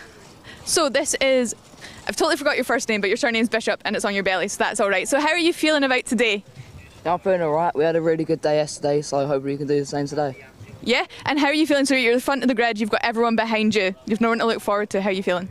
I'm feeling alright. Obviously I'm starting on the inside, so I should get a good start, and then obviously I'm going to try and break away. No, that's really good. Good luck.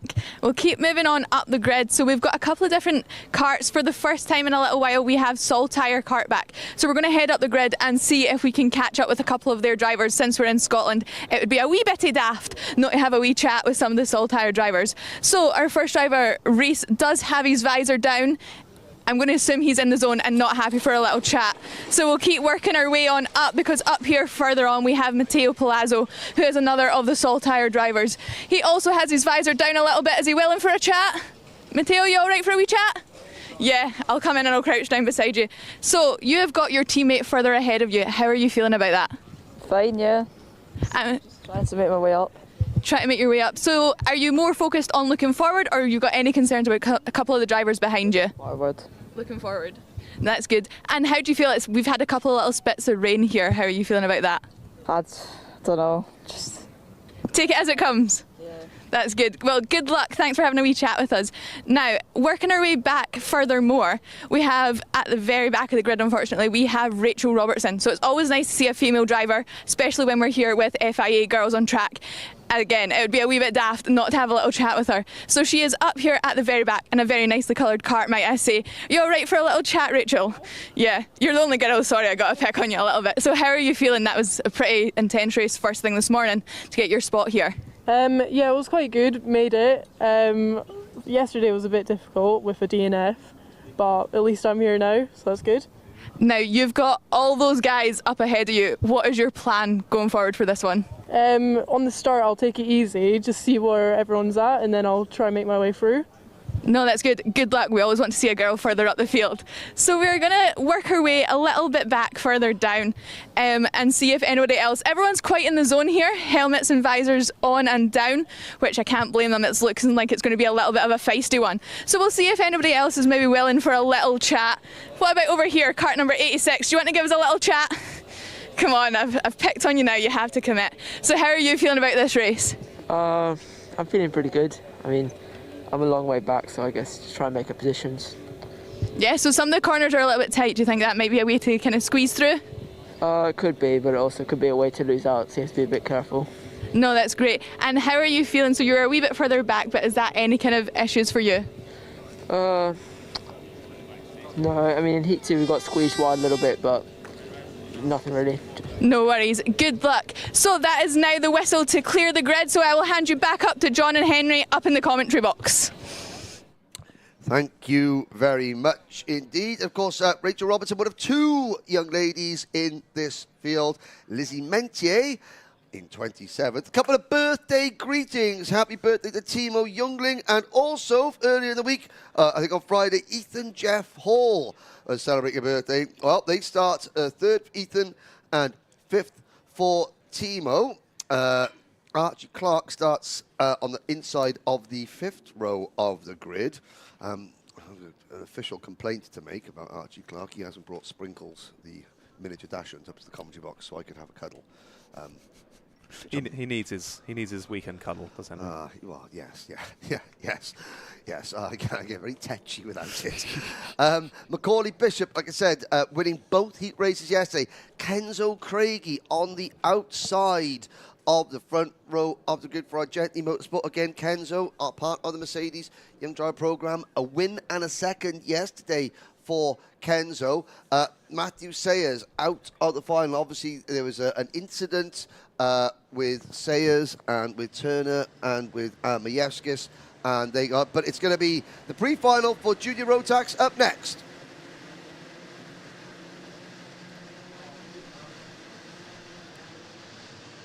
Well, your starting grid will be as follows. We're going to have Macaulay Bishop and Kenzo Craigie on row number 1. Ethan Jeff Hall and Alex Cole on row 2. Timo Jungling and Harry the Lion Hannam on row 3. Josh Graham and Leon Hasty row 4. Archie Clark and Thomas Behrman row 5. Cian Garrity and Rhys Bailey on row number 6. Then it's Harrison Crowther, Harrison Whitcomb, Thomas Min Spearing, Josh Turnbull, Gustav Usakovs, Matteo Palazzo, Archie Buttle, Tyler Harris, Brandon Truman, Kasper Tomalewski, Ewan Charman, Ethan Carney, Thomas Ingram Hill, Reg Hayward, Lizzie Mentier, John Brown, William Antrobus, Deacon Russell, Hugh Moulton, Lewis Goff, Kai Veach and Rachel Robertson.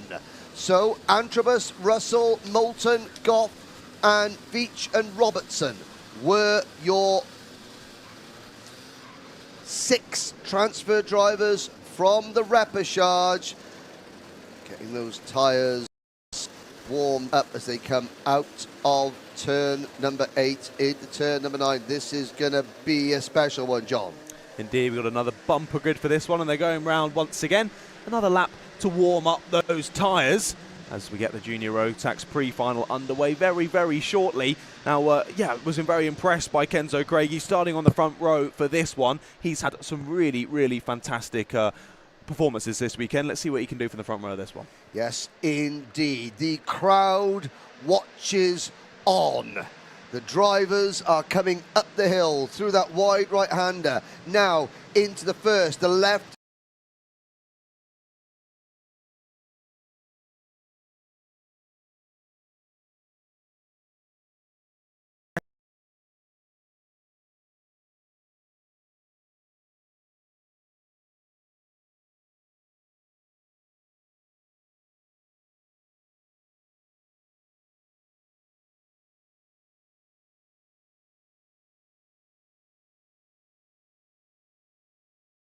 The hill over that curb on the left-hand side of the circuit. Now into the final right-hander at turn number 10.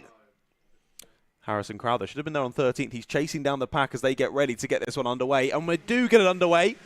First time of asking, and the drivers fly past our commentary box and through already into the lead. The lead is the 0-plated Macaulay Bishop, the number 5, taking to the grass though. Ethan Jeff Hall squeezed out. We've seen that in a couple of races already. Onto the dirt on the outside, he loses a number of positions. Yeah, but Ethan was starting on the in. Bishop as this great battle for second. Ethan Jeff Hall, you can see going around the outside there now, trying to cross over at the inside.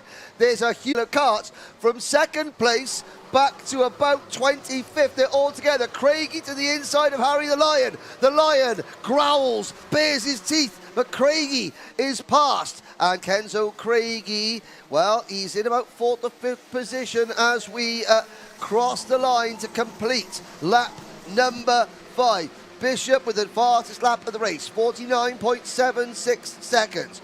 2.6 seconds. Leon Hasty, a 5-second in-race penalty for the driver of kart number 38. The Thule Motorsport driver, one of several Scottish drivers starting at the sharp end of this field. But Macaulay Bishop in a league of his own. He extended his championship advantage over Ethan Jeff Hall by 5 points yesterday. And, yeah, he's looking pretty comfortable. Yeah, Ethan Jeff Hall had a poor start to this race, didn't he? Of course, he's trying to pressure Macaulay Bishop in the championship. However, he's battled through the pack fantastically, as we saw that battle from second backwards, really kicking off at the last couple of laps. He's chased them down. He's got involved. He's now found his way back up to second. Can he be the driver to sort of coax all the rest of the drivers up back towards Macaulay Bishop? Or is Macaulay Bishop going to continue extending this lead? Well, I just saw Kasper Tomalewski and the Jack's Motorsport car of Deacon Russell trying to go side by side through turn number 1. Now, you can see where the spectators are on the right-hand side of your picture. That is a great, great vantage point. The kart's all understeering through the first part of turn number 1, but the idea is you try and clip the apex of the second part. So you've got to position the kart right sort of in the middle of the track almost through the first part of turn number 1, almost flat out. It's missing that first apex to hook up the second apex, isn't it? But then that leaves you vulnerable for someone, as you just said, to dive down the inside of that first part, block you to the second apex, force you out wide to the dirt on the exit and take the position. So really, really lovely corner and great for lots of bits of racing through this first section. You saw a mechanic there sort of giving a signal. That is to tell the driver to raise the cap on the radiator, to raise the radiator flap up, let the engine breathe a little bit. Kenzo Craigie for Argenti Motorsport, 49.55 seconds as he closes in on Timo Youngling. Alexander Cole, best placed Scottish driver at the moment, in 6th position. Harry the Lion Hannum, then Cian Geraghty, the 2 Jack Tex Racing drivers, 7th and 8th. Thomas Min-Spearing, Thomas Behrman, 9th and 10th. And it's Gustav Usakovs, Ewan Charman, Brandon Truman. Charman came into the weekend second in the point standings, had a terrible day yesterday. However, he has gained 11 places at the moment. The only other driver to gain more places in this race than Ewan Charman is Hugh Moulton. Now, we saw Hugh in the Paddock Show last night, John, didn't we? And he cut a pretty dejected figure, I have to say. However, his spirits will have been raised a lot. He's already up at the 16th position, ahead of Harrison Whitcomb, who has fallen back to 17th. Archie Buttle, Thomas Ingram Hill, and Deacon Russell, the top 20. Lizzie Mentier is 21st. Rachel Robertson is 28th. It's all sort of turned around for Kenzo Craigie. I've been very, very impressed. He's well within that secondary battle now, as now he is finding himself under a little bit of pressure from behind of Timo Youngling. Actually, that's because he's just made the move on Timo Youngling. Puts himself up into 4th spot, impressively so. He looked like he was being a little bit swamped at the start. It was sort of when, as you said, Harry Hannum got involved, tried to make that move. Kenzo Craigie blocked him off, retook the place, and that sort of flipped a switch inside him. Now he's got the fastest lap. Now he's pressing back forward once again, and now he can start to pressure Joshua Graham and Jeff Hall just in ahead. But as I said earlier, Jeff Hall, could he be the one to close the gap to Macaulay Bishop? No, that gap continues to extend. Yes, indeed. 3.17 seconds.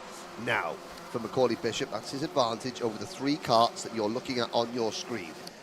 Jeff Hall, he's done his personal best first sector on this lap as Jeff Hall. I've got to say, I missed out on the birthday cheesecake that Ethan's dad had made, which I'm very upset about because Matthew Jeff Hall makes a superb cheesecake. We'll be here all day. We'll be here all day. Yeah. Oh, you know, get in the motorhome, Matthew, whip up a quick cheesecake for the commentary team. Reg Hayward getting a 5-second penalty. Reg Hayward for Coles Racing down in 23rd position already, and that's going to drop him back to the lower reaches of the top 30. Now things have finally started to calm down. Great viewpoint there. That's a great camera shot there, showing the drivers coming through turn number 1. You've got to be sort of right over in the, almost like not quite centre circuit, but towards the, as you're sitting in the car, to the right-hand side of the circuit. But you're so far away from the apex, you've got to guess your turning. Yep. Then the kart understeers. Then it finally, as you ease back off the gas, bites, and you get the second apex for the run down the back straight, down the hill towards turn 4. Sorry. Indeed, yes. It's all on feel and it's all on trust, and that's where lapping this circuit a number of times gives you that edge on the other drivers of being able to hook that up every time. Despite if you have some condition changes, a slight pitter patter of rain, you then know how to attack it next lap, whereas other drivers may be having a bit of a leap of faith into such a corner. Oh, there's a move from Archie Clark. Now Archie Clark has had a terrible start. He was on the grid. He was 9th. And he has dropped all the way back to 28th position, but he was just passing Kasper Tomilewski for 27th. Indeed, yeah, and just behind him as well, involved in that battle, Matteo Palazzo after that early incident. He's fighting back through nicely. He finds himself in 29th, but we still watch this battle up ahead, and through has gone Kenzo Craigie. He's into 3rd place now. Joshua Graham finds himself in 4th. Timo Youngling still very much with them as well. It's given a little bit of breathing room to Jeff Hall. That gap between Jeff Hall and Bishop, though, continues to extend. 3.5 seconds the gap now. Mechanical failure for Harrison Whitcomb, though. The number 99, he's got the meatball flag, and he's going to have to come into the pits. Yes, indeed. So Harrison Whitcomb will become only the 2nd retirement of this race. John Brown runs 32nd. The Sam Pollock Racing Team. Rachel Robertson is 31st. Ethan Carney is 30th. Then it's Tyler Harris, Kasper Tomilewski, Matteo Palazzo, Lewis Goff in 26th. Archie Clark rounds out the top 25 with Reg Hayward just in front of him. Rhys Bailey, Lizzie Mentier, William Antremus and Deacon Russell in 20th with Russell. Then 19th is Krauser, 18th Buttle, 17th Ingram Hill, 16th from 31st on the grid for Hugh Moulton. Brandon Truman is 15th, Leon Hasty 14th, Josh Turnbull 13th, Gustav Uskovs 12th, Thomas Behrman 11th, and Ewan Charman from 23rd to 10th for Charmander. I'm not sure if maybe our graphic was slightly wrong. I can't see the mechanical flag on our timing. It's changed to possibly a warning flag. So we'll keep an eye on that for Harrison Whittaker. We'll see whether he does pull into the bits. If he doesn't, I think we can assume there was no meatball flag, simply a warning for something that's gone out on track. But we will keep an eye on that throughout this race. 1.5 minutes to go. Harrison Whittaker in kart number 99 has stayed on circuit. So maybe that was a glitch. Indeed. He has got a little warning, so does need to think about what he's doing out there, and just keeping that nose clean. But this battle, it's gone from a 3-way battle to a 4-way battle. As we said earlier, Kenzo Craigy's pace has come into his own in this second part of the race. He's now chasing down Ethan Jeff Hall with 1 minute to go, and if they start to battle over that P2, of course, then we'll see the rest of them behind. But as you said earlier, they want to think about that starting position for the final as well. Maybe Kenzo will think, actually, I'd prefer to start in P3 and on that inside of the grid. Okay. This is a really interesting. So Ethan Jeff Hall, last year, European Junior Rotax champion, on the podium at the Rotax Grand Finals. This year, it's his last year in the UK as a junior driver. In Europe, he races as a senior. He won the Rotax International Trophy Senior Rotax Championship. Kenzo Craigy, straight out of Honda Cadet last year. I was about to say, this is youth versus experience. Youth has triumphed already. But Ethan Jeff Hall probably didn't fight it. We missed the move. Ethan Jeff Hall will now start, as things stand, third on the inside row of the grid. Kenzo Craigy, it's great, it's championship points, and Kenzo is looking to break into the top 10 in the championship. Exactly. He is all the way down to 24th at the moment in the championship standings, but Kenzo is going to be, at the moment, starting on the outside of the front row. That is right. There is proof that Harrison Whittaker did not come in. He's still on track. And that's a great camera shot there. Up the back straight. You can see the different lines the drivers are taking. So here's about second, third, fourth, and fifth. The clock has struck 0. It's Craigy, Jeff Hall, Youngling, and Graham. Indeed, yeah. I think Graham may have re-overtaken Youngling. We saw Youngling go for it to the last corner last time. I think he's just done it again. Back down the inside goes Timo Youngling, and indeed the number 25 retakes 4th position as we go on to the final lap. And I was going to say, obviously third downwards, any change of position, only really 1 point difference in the championship. Once you get into that second and first position, you're getting a good number of extra points. So maybe Kenzo Craigy thinking, I'd rather those extra points than maybe the inside line for the final. But either way, his pace has been fantastic, and he's got into position now where even if Ethan Jeff Hall wanted to challenge for that second place, he's not really quite close enough to go for a move. But there is your leader, the man of the moment on what could be a very significant weekend for Macaulay Bishop in terms of the championship records. He's got half the job done without barely breaking a sweat. Macaulay Bishop wins by nearly 5 seconds over Kenzo Craigy. This is his best weekend in Junior Rotax so far for Kenzo. Ethan Jeff Hall, he'll be starting right behind his championship rival on the grid, Macaulay Bishop. There's Timo Youngling in 4th position. The rest of the field crossed the line with John Brown, the very last finisher, 33rd. The only retirement we had on the opening lap of the race, Kai Beach, one of our repechage qualifiers, sadly failed to finish. 33 of the 34 starters went out. Let's give you a full rundown of the results. It's Macaulay Bishop, Kenzo Craigy, Ethan Jeff Hall, and Timo Youngling, the top 5.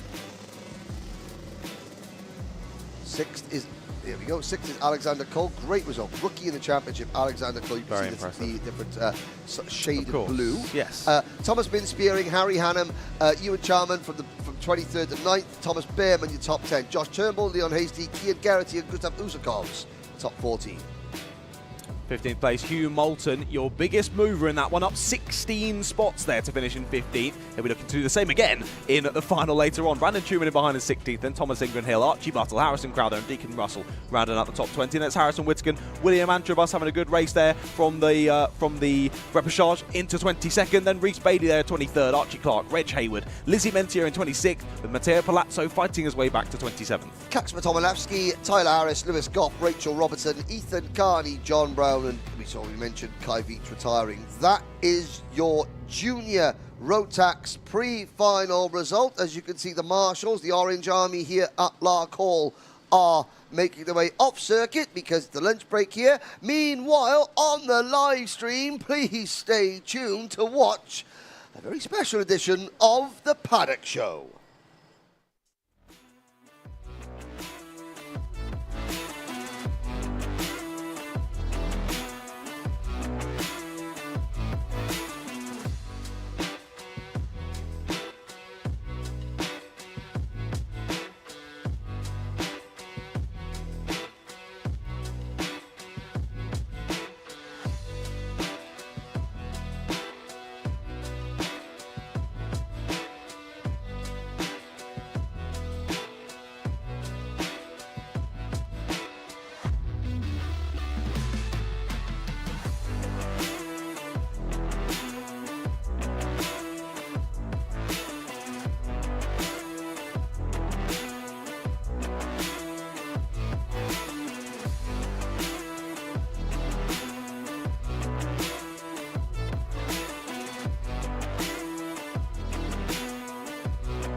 Oh, it's magic. No, it's not. You've changed. Again. Ladies and gentlemen, what is going on? Every weekend, I have a new... No, it's not new. It's John Ratcliff. Welcome back, John. Thank you. Welcome to Event 7 of the 2023 Wera Tools Motorsport UK British Kart Championship from Larkhall. We were here a week ago. Well, you weren't. No, I was. Welcome back. Thank you very much. This is the Rotax rounds. 4 classes, 130 drivers. We have had all the heat races today. Yes. And it's been a very, very exciting day of heat races, hasn't it? It's been really exciting. It's my first time here at Larkhall, actually, ever. So, really excited to be here, up in Scotland. You're being blooded. Exactly. I haven't had any Iron Brew yet, which I think I should, because I know how much you enjoy said beverage. Yes, of course. You know, haggis, leaps and tatties, I thought that was last week. But Iron Brew, but the unimproved 1901 recipe is really good, honestly. You're just running on sugar right now. I was absolutely running on sugar. How about, let's talk some drivers. Definitely. We've got Micromax, 15 drivers, Minimax, 28 drivers, 49 drivers in junior Rotax and 34 in seniors. The Larkhall circuit has looked very, very crowded at some point today, and it's going to get even more crowded tomorrow when we've got maximum capacity grids for juniors and for seniors. Dan Holland Racing started the day very well. 3 pole positions out of the 4 classes. Pretty impressive. The only one they missed out on was Micromax. Edward Haynes took that one as well. Okay. Now, first pit stop, let's go and see the Coles Racing Collective. They had some bumping tunes on they had, just a moment ago. But YouTube don't like banging tunes. Well, not ones that are copyrighted anyway. Right, let's have a little look. We'll go in here. Good day. Mr. Crowther, how's it going? How's Harrison's day been? We've been okay, actually. Yeah, not too bad. Very good. Nice and safe, nothing broken. There we go. 13th in the morning for the pre-final. Oh, there we go. Excellent. He's hiding. That's We're going good as far as to I- come this way. You can hide. Right, we're going to put that there. Right. How's not your day been? How has your day been? You've got a beverage in your hand. I have. Day's been great. He did well, qualied well. Had 2 good heats through to the final tomorrow, so very happy. Excellent. So now, let's talk about Ethan's. Where's Ethan originally from? It's Denver, Colorado, if I recall. So Denver, Colorado. So Mum's from Denver, Colorado. Ethan was actually born in New York. And then we moved from there down to Hong Kong, spent time down in Hong Kong, and now back in the UK. Oh, Denver, New York, Hong Kong, Scotland. Yeah, it comes a million miles away from Webber. Never mind. There we go. Everyone's got a cross to bear. Right, where's Mr. Ratcliff gone? He's over there talking to somebody. Mr. Ratcliff. Hello. I found someone. Talk to a driver. Well, he didn't really want to talk to me. He was sort of forced into it, but we're gonna do it anyway. I'll have a little kneel down with you. So, Charlie, firstly, what class you raced in this weekend? Intermax. And of course, so we've had practice yesterday, some heats and stuff today. I've been told by your mechanic your car is looking pretty fast, I think. How's it been going? Yeah, qualifying didn't go too well. I had a crash, but through the heats we've had lots of pace and we've been making our way through the order, just hoping to get a good spot for the pre-final. Okay, good. So the crash earlier on in the qualifying wasn't a complete day end. Are you able to get the car back into form? Yeah, just had to get it going and just calm down and just go again. And it's still feeling good then, considering you got some decent results after? Yeah.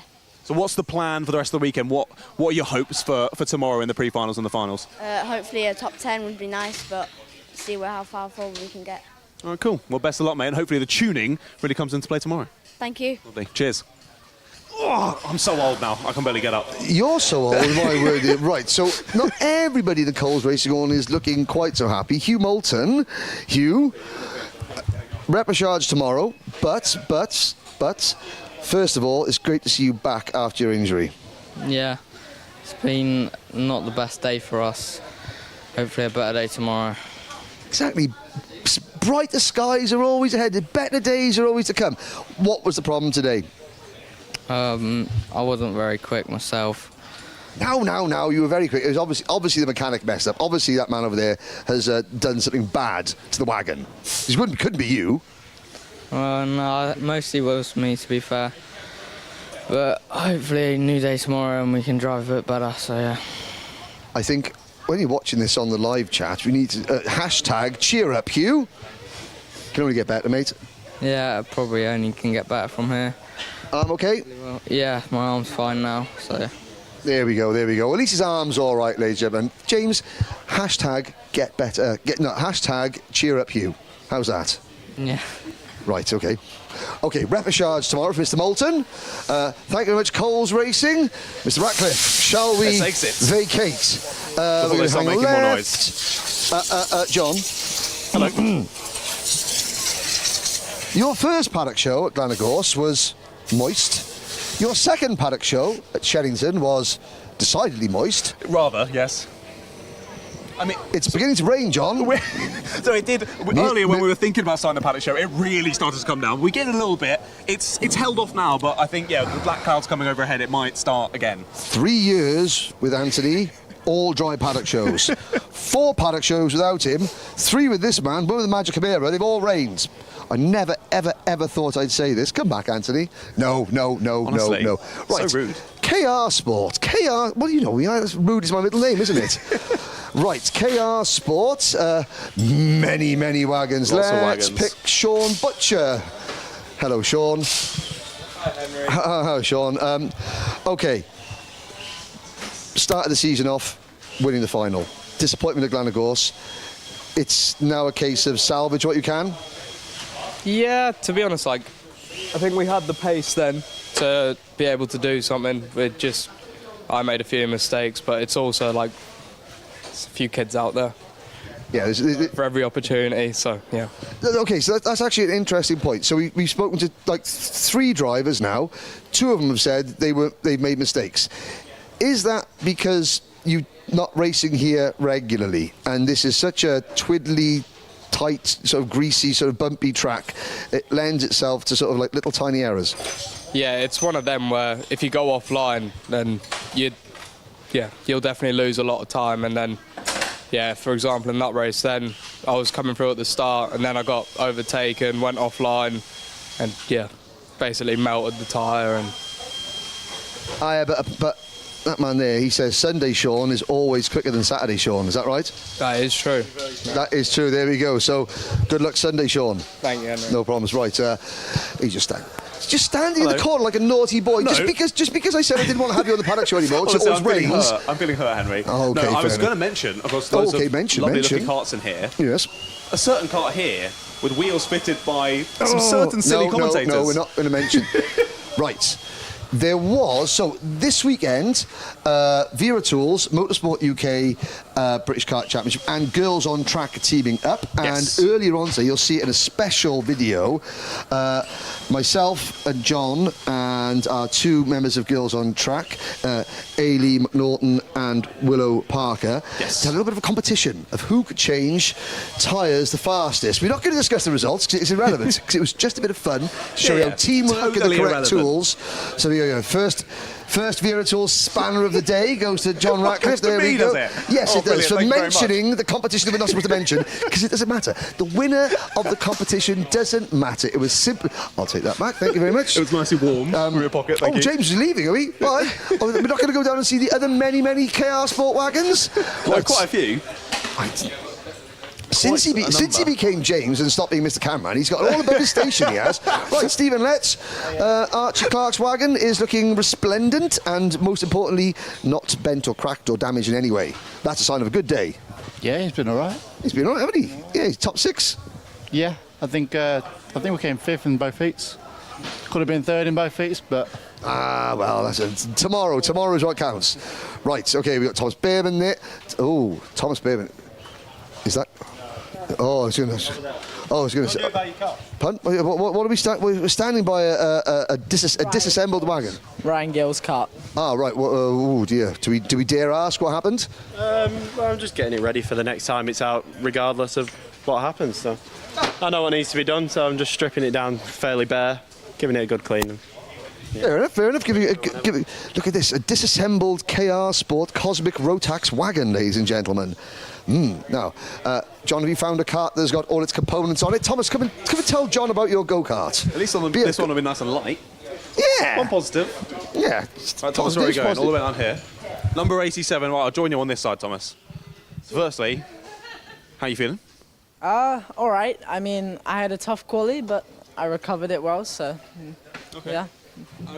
I can't quite remember exactly when your session was out. Obviously, we've been going back and forth between some rainy conditions and some dry conditions. How was it during your session? Oh, so mine rained at the start, and I kind of took full advantage of that because I haven't been the fastest in the full dry conditions. So when it rained, I managed to gain a few positions, get to 3rd, and then I just kind of did some damage limitation in the dry and finished 3rd in the last heat.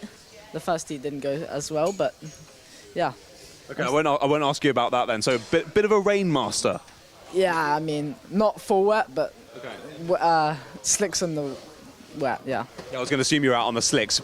Bit slippery. Are you hoping then more wet conditions tomorrow? Is that what you're hoping? Hopefully, if we get some luck, maybe, yeah. We'll see. Okay, well, it's been on and off all weekend. We're in Scotland. If it's going to happen anyway, it's probably going to be here, right? Yeah, that's true. The weather on Friday, it was changing every session. So, yeah, let's hope. Nice. Well, best of luck. Great to chat with you. Cheers. Cheers, Thomas. There we go then. Bit of a rain master. Now, we spoke to Stephen Letts earlier, Archie Clark's mechanic. Stephen said one very important thing. He said you had two top 5s, could have been 2 top 3s. We'll brush over that because obviously man didn't drive the wagon properly. Where's the dog? Where's Sprinkles? I need a cuddle with the Sprinkles. The hotel doesn't allow the dog, so the dog's on its way tonight or tomorrow. Well, why didn't you move hotel? And in fact, what's going on there? I mean, the hotel wouldn't allow Sprinkles in. You could fit Sprinkles under your coat. She wouldn't take that much room. I could have, but I think we already rebooked the room before we had the dog. Boo. Good luck tomorrow. Thank you. Right, okay, thank you very much, KR Sports. Let's go. Okie dokie. Now, we have got, there's the Motorsport UK. I've got to say, the building here at Larkhall is absolutely resplendent. The paddock, you know, this weekend is rammed to the rafters. It really is. Motorsport-timing.co.uk. Big up to Ian Rogers. Now, there are drivers behind us circulating like vultures. Don't they? Right. Driver, stand by there. Driver, speak to that man by there. Hello. Hello. Who are you? Isaac Barker, number 153 in Mini Inter. Already media trained, Isaac. That's very, very impressive. Well, how's it been going this weekend so far? It's been going okay. In quali, I got 19th, which wasn't great. Heat 1, I got 16th, which was quite good. But then in the final heat, I got hit off and I came, I think, 23rd. Not ideal. What's the aspirations for tomorrow? Try to get a good position for the final and then finish well in the final. Are you hoping it's going to be wet or dry? Which is your favourite? I don't really mind. I think maybe a bit of wet might be good for me. Okay, cool.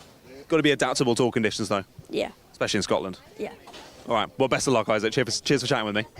Have we got more? Right. More? 3 drivers, very quickly. So, 3 drivers. Okay.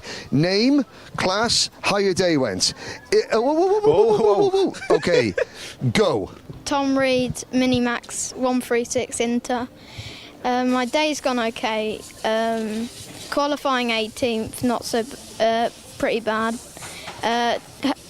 Heat 1, got up to 10th. Heat 2, got up to 11th and got a nose cone, so...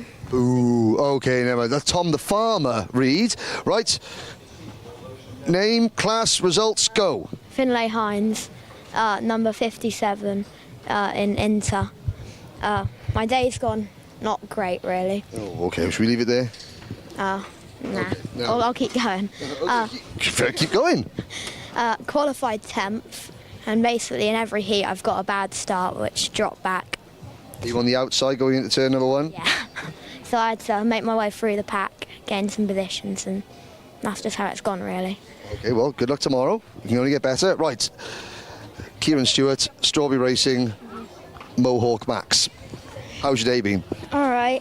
On the first heat, it wasn't that good because I spun and got a puncture. A puncture? What you must...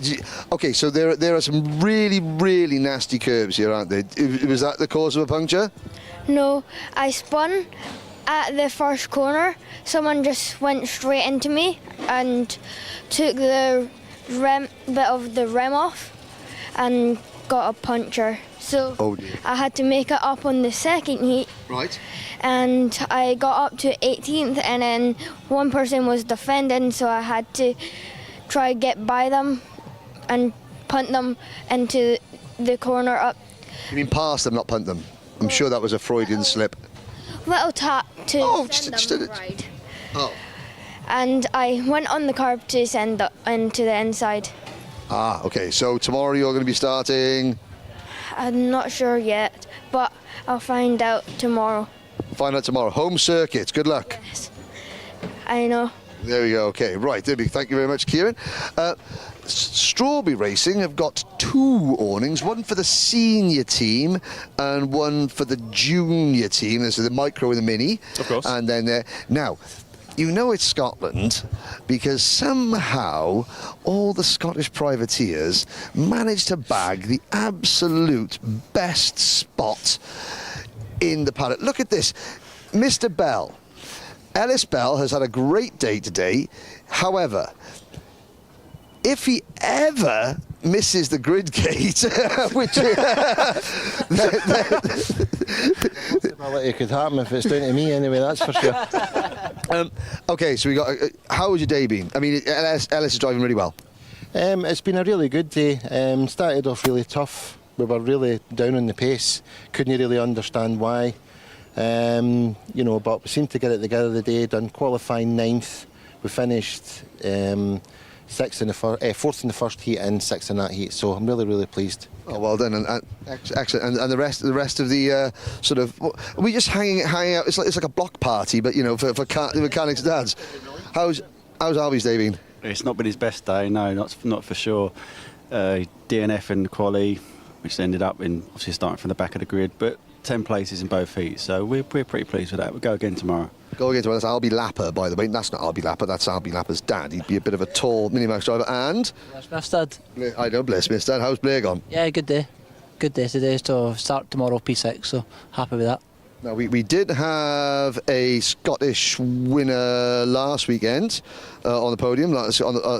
Max Taddy won last weekend. So are we going to get a Scottish winner this weekend? We were on podium LGM 2 weeks ago, so we've done well, yeah. So hopefully this week again. Okay, well, good luck to all. Now, tomorrow, we mentioned Ellis Bell there. We've got a very special guest coming to the British Championship tomorrow.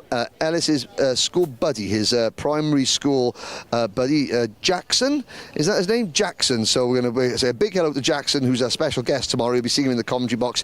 He'll be doing loads of stuff there. But again, just wanted to say hello to Jackson. Right, John.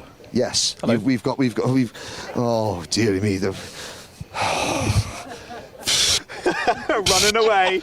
Who let the riff-raff in, George? Oh, dearie me. How's Albert Friend's day gone? Not the best qualifying, 6th, but we've recovered well. We're 3rd overall. We had a 2nd and a 3rd, but just that little bit too far back to really have a go at the wins. But hopefully from 3rd tomorrow on the inside, he can have a go. A lot of racing. I've got to say, John, you know, Albert in Minimax, I have to say, Jacob Ashcroft won the first Minimax heat. Joshua Griffin, who lives 2 miles away, pulled off one of the best overtakes to win Heat 2. 2 corners to go. It reminded me of Nigel Mansell passing Nelson Piquet, British Grand Prix 1987. Sold Jacob Ashcroft the dummy perfectly. As well he might, because he lives 2 miles away. But Jacob Ashcroft, Cole Denham and Albert Friend have been the class of the field in Minimax this year, not just in the UK, but in Europe as well. It's great to see, and the 3 of them race with so much respect as well, don't they? Yeah, they do. I think that's really important, that you've got that trust between the drivers, and they do all race hard but fair with each other. I mean, Kart Masters, the final at Kart Masters was a brilliant race, and showed what they can all do. They're so skilled, and yeah, it's good to see them racing fairly and hard, and it's about fun, isn't it? It is about fun. And winning, obviously. And winning. John, you've abandoned your duties. There's an interview there that needs to be done. Donna, I can't chase someone down. He just does not want to speak to us. I feel can awful. Chase them I down. feel awful. Donna, I couldn't possibly. She's not listening. She's pretending she can't hear me. We're going to You're horrible. Hello. Shemai Henry. Shemai. There we go.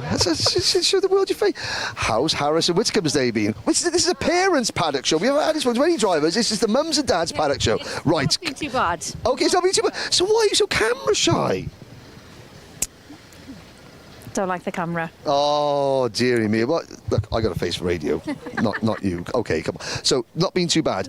I noticed that he's qualified well and then dropped back at the start, a couple of rough starts, and then fought back really well in the races. Yeah, I got put out wide on the first corner in the second heat, which dropped him back down, but fought back through, so yeah. There we go. Look at that. And a smile for the camera. There we go. Right there. Sorry. No. We can't turn it off. Right. You can't abuse James. Stop abusing James.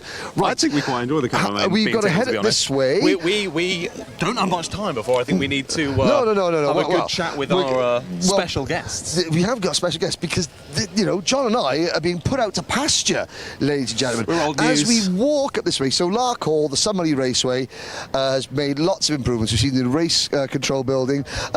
Very quickly as we're walking past, great to see Saltire Motorsport back in the British Championship paddock, and the S-plate.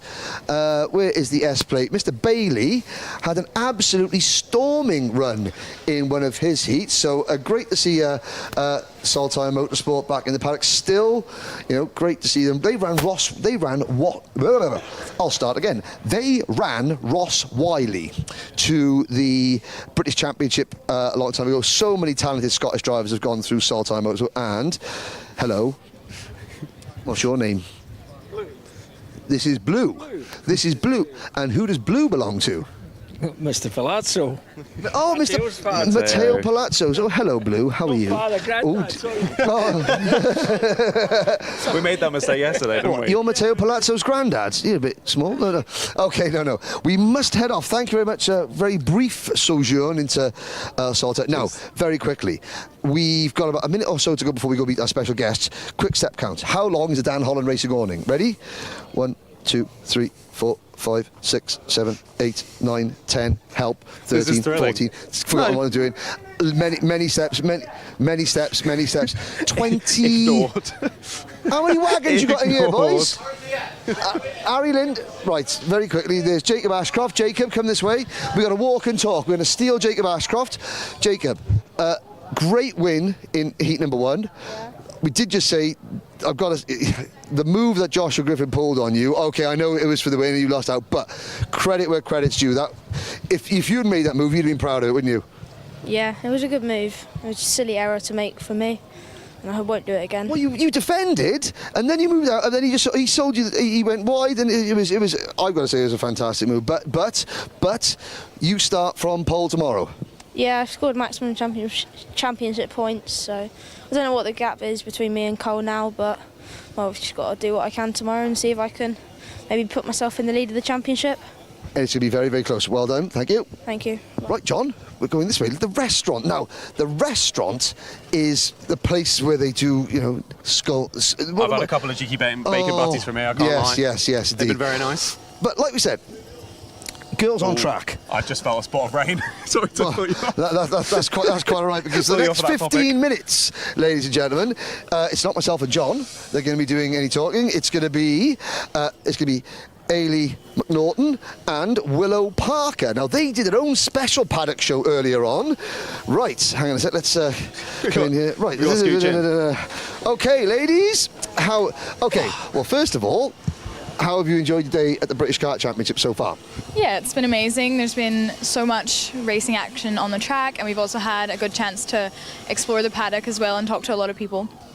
Now, Willow, your sister Sky has been racing, and it's been an up and down day for her, but we're not going to tell you about Sky Parker's day or anything else, because the ceremonial handing over of the microphones. 3, 2, 1. There you go. Perfect. Yes. Take it away. Thank you. All right, so we're going to Craft Motorsport. First of all, watch you don't get hit by a car. No, are we going to go that would talk not to be a good start. Sky Parker? Oh, sorry.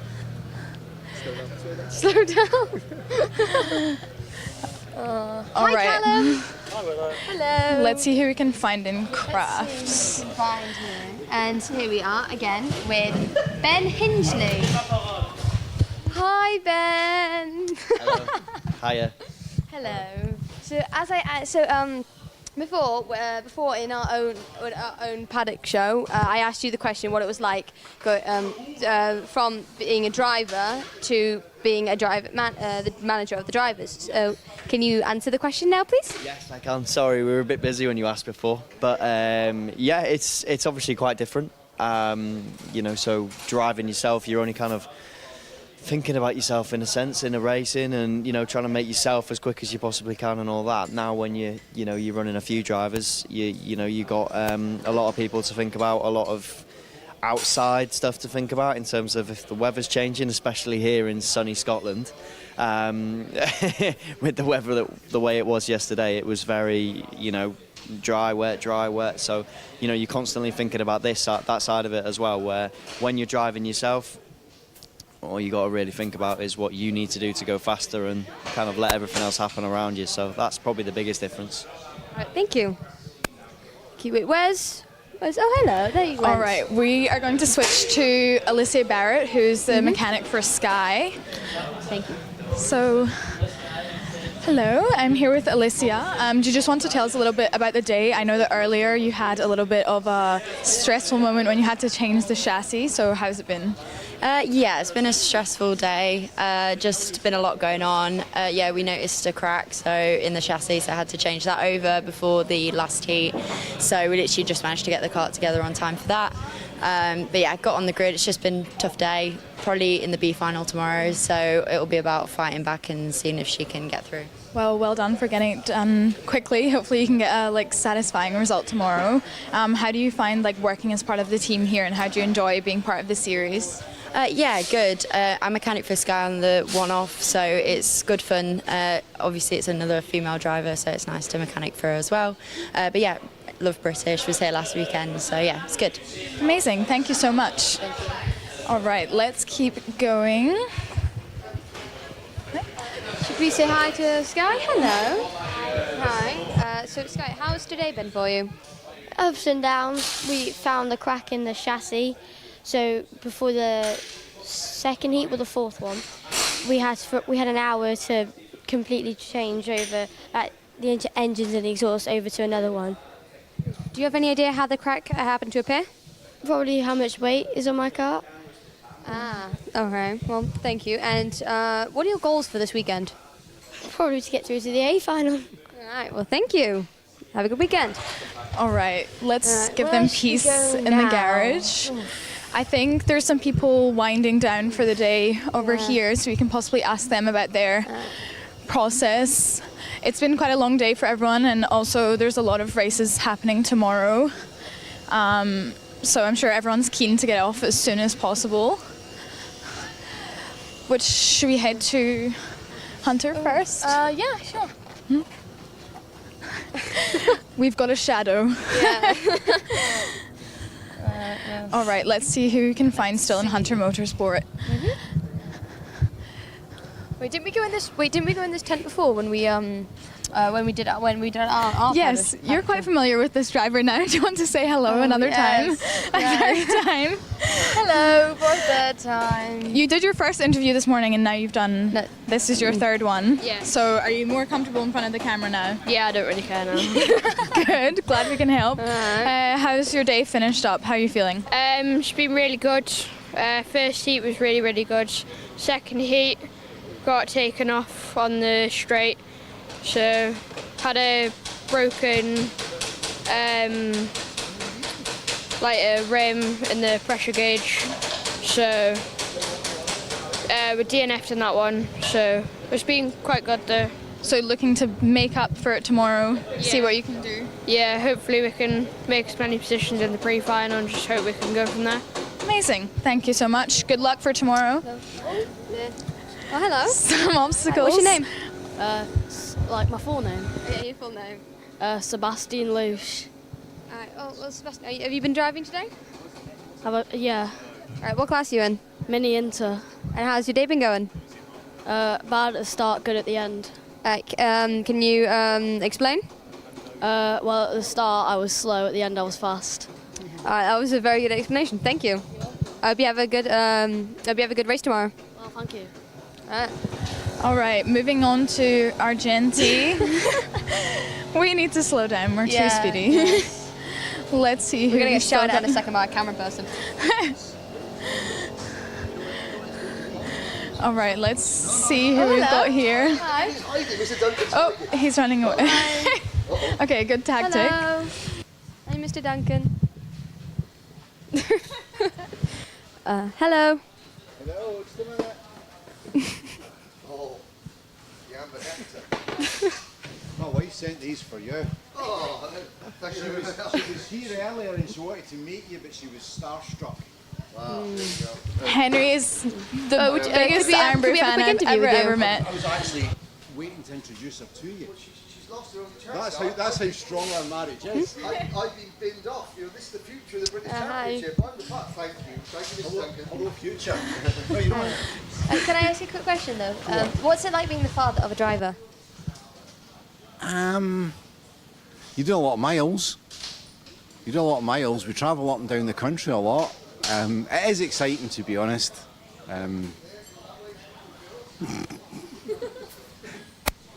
The cameraman's very particular about what everything is. All right. Okay. Sorry about him. I don't know what you say about being the father of a driver. Is it stressful? High blood pressure? It is quite stressful, to be honest. Please don't interview me. Well, thank you for your time. All right, hello. Who am I here with? Joshua Graham, And what spec are you in? Junior Rotax. Amazing. And how was your day today? Sum it up. Yeah, I mean, really good. Quali 4th position. First heat, finished 4th. Second, finished 4th again. But it rained halfway through the second one, so it made it a tricky race. And how do you like racing in the rain? Do you think it gives you an edge or makes it a bit trickier? Yeah, it's really tricky, but I think it just dried up towards the end, and then that's where the positions were made back up. Amazing. And I spoke to you earlier, and I know you said that the goal was obviously to win. Yeah. Are you feeling confident? Yeah, expectations are high. Perfect. Good luck for tomorrow. Right, who should we go to next? Let's see which other garage we can go and bother. We're chasing people out of the way. We're being chased by the past. Oh, that was a tough one. Should we go here? Oh, yes. Hello. Up for another little interview? Yeah. All right, so we spoke to you this morning. How did the day end up going? It was all right. We had a decent qualifying, probably one of our best ones, to be fair. But, yeah, we feel like there's a bit of performance left, so we'll try and find that for tomorrow. And how are you feeling going into tomorrow? Confident or going to do what you can? Confident, I think, yeah. Try and move forward as best we can and see how it goes, yeah. And what would you say you've learnt from today driving the track? Any little tricks, or you don't want to give anything away? Well, it's like one of our first sessions driving in the dry this morning, so here. So, learnt lots about the track, set up, kart stuff, yeah. Perfect, thank you. Well, good luck for tomorrow. Cheers. See ya. All right, let's see what's happening down here. Everyone's heading home, I think. Yeah, I don't think there's going to be many It's been a long day, but let's see. This one is completely empty. The carts are still here. Oh, dear. Let's do some investigation, some spy work. This is what fuels the future of motorsport. Biscuits and heroes and cans of Coke. Don't forget chocolate muffins. Amazing. I'm thinking we should close this so the flies don't go to it. Very thoughtful. I thought then James was going to pinch one. I think we are going to head into Synergy next. Wait, don't I know someone in Synergy? I don't know, do you? I don't know. I think I do. Let's go and see who we can find. Cast just caught up to us. What's that? Okay, Charlie Wolfett. Hi. This driver demanded that we come and see him, so there you go, Charlie. Hi, what's your name? Charlie Wolfett. What class are you in? Mini Inter. And how have you done today? I mean, it's been an average day. I got a 5th and a 9th. But yeah, it's been an average day, and we move on tomorrow. I mean, hopefully we can win. We struggled a bit in the last one because we added a bit of grip because we thought it was going to rain, but turned out it didn't, so it was a bit unfortunate, but still did good. Well, thank you, and good luck for tomorrow. Cheers. Hi. All right, so we've got Macaulay here. So if Macaulay gets on the podium tomorrow, you are going to have the most podiums ever in your spec. So let us know how you're feeling about tomorrow. Nervous? Excited? I'm not really feeling anything. I just want to get over and done with. I mean, the pace has been really good today. Won both my heats by quite a big gap, so I'm happy with the pace. I'll see how I go tomorrow. Are you going to be thinking about a podium going into the race, or just going to do whatever you can? No, obviously I'm going to try and win, but if I can't win, then it doesn't really matter. I'll just good championship points. Amazing. Well, congratulations on your efforts so far. Good job. All right, so next garage we have is MLC. Let's see who we've got. There's still some people, some action in here. That's pretty good. Yeah. Let's see who we can find. Hello. Hi. Everyone runs away as soon as they see a microphone. Anyone like the camera this much? Here we go. Are you up for a quick chat? I can't speak anything apart from rubbish. What was that? You can't speak anything apart from rubbish? Yeah, I'm only good at speaking rubbish. That's okay. I'm sure someone will find it entertaining, helpful. How's your day been? Has it been stressful or smooth sailing? Average, but not bad actually. Not going to complain. And how are you feeling about tomorrow? Confident? I think so, definitely. We can move forward tomorrow. We can gain places and we can do a good job. You think so, definitely? Yeah, why not? Half. Okay, thank you. Thank you. We go to... Oh dear. We've caught someone. Hello. Who do we have here? Joshua Griffin. Perfect. And how was your day today? Yeah, we got a P5 and a P1 today, so quite happy with that. And how are you feeling going in tomorrow? Do you think you can get another P1? Yeah, should be able to. If we keep the pace up from today, we should be able to get a P1. And since you've got a P1 here, is this your favourite circuit? Do you like Larkhall? Yeah, that's my. It's probably in the top 5 of my. Perfect. Well, good luck for tomorrow. Thank you. See ya. All right. We've almost done a full lap, so let's see who we can get in here. Quite empty, but all of the carts are in. Carts are here, but there's only 2 people left. No, but they're all packed up, ready for tomorrow. Early start.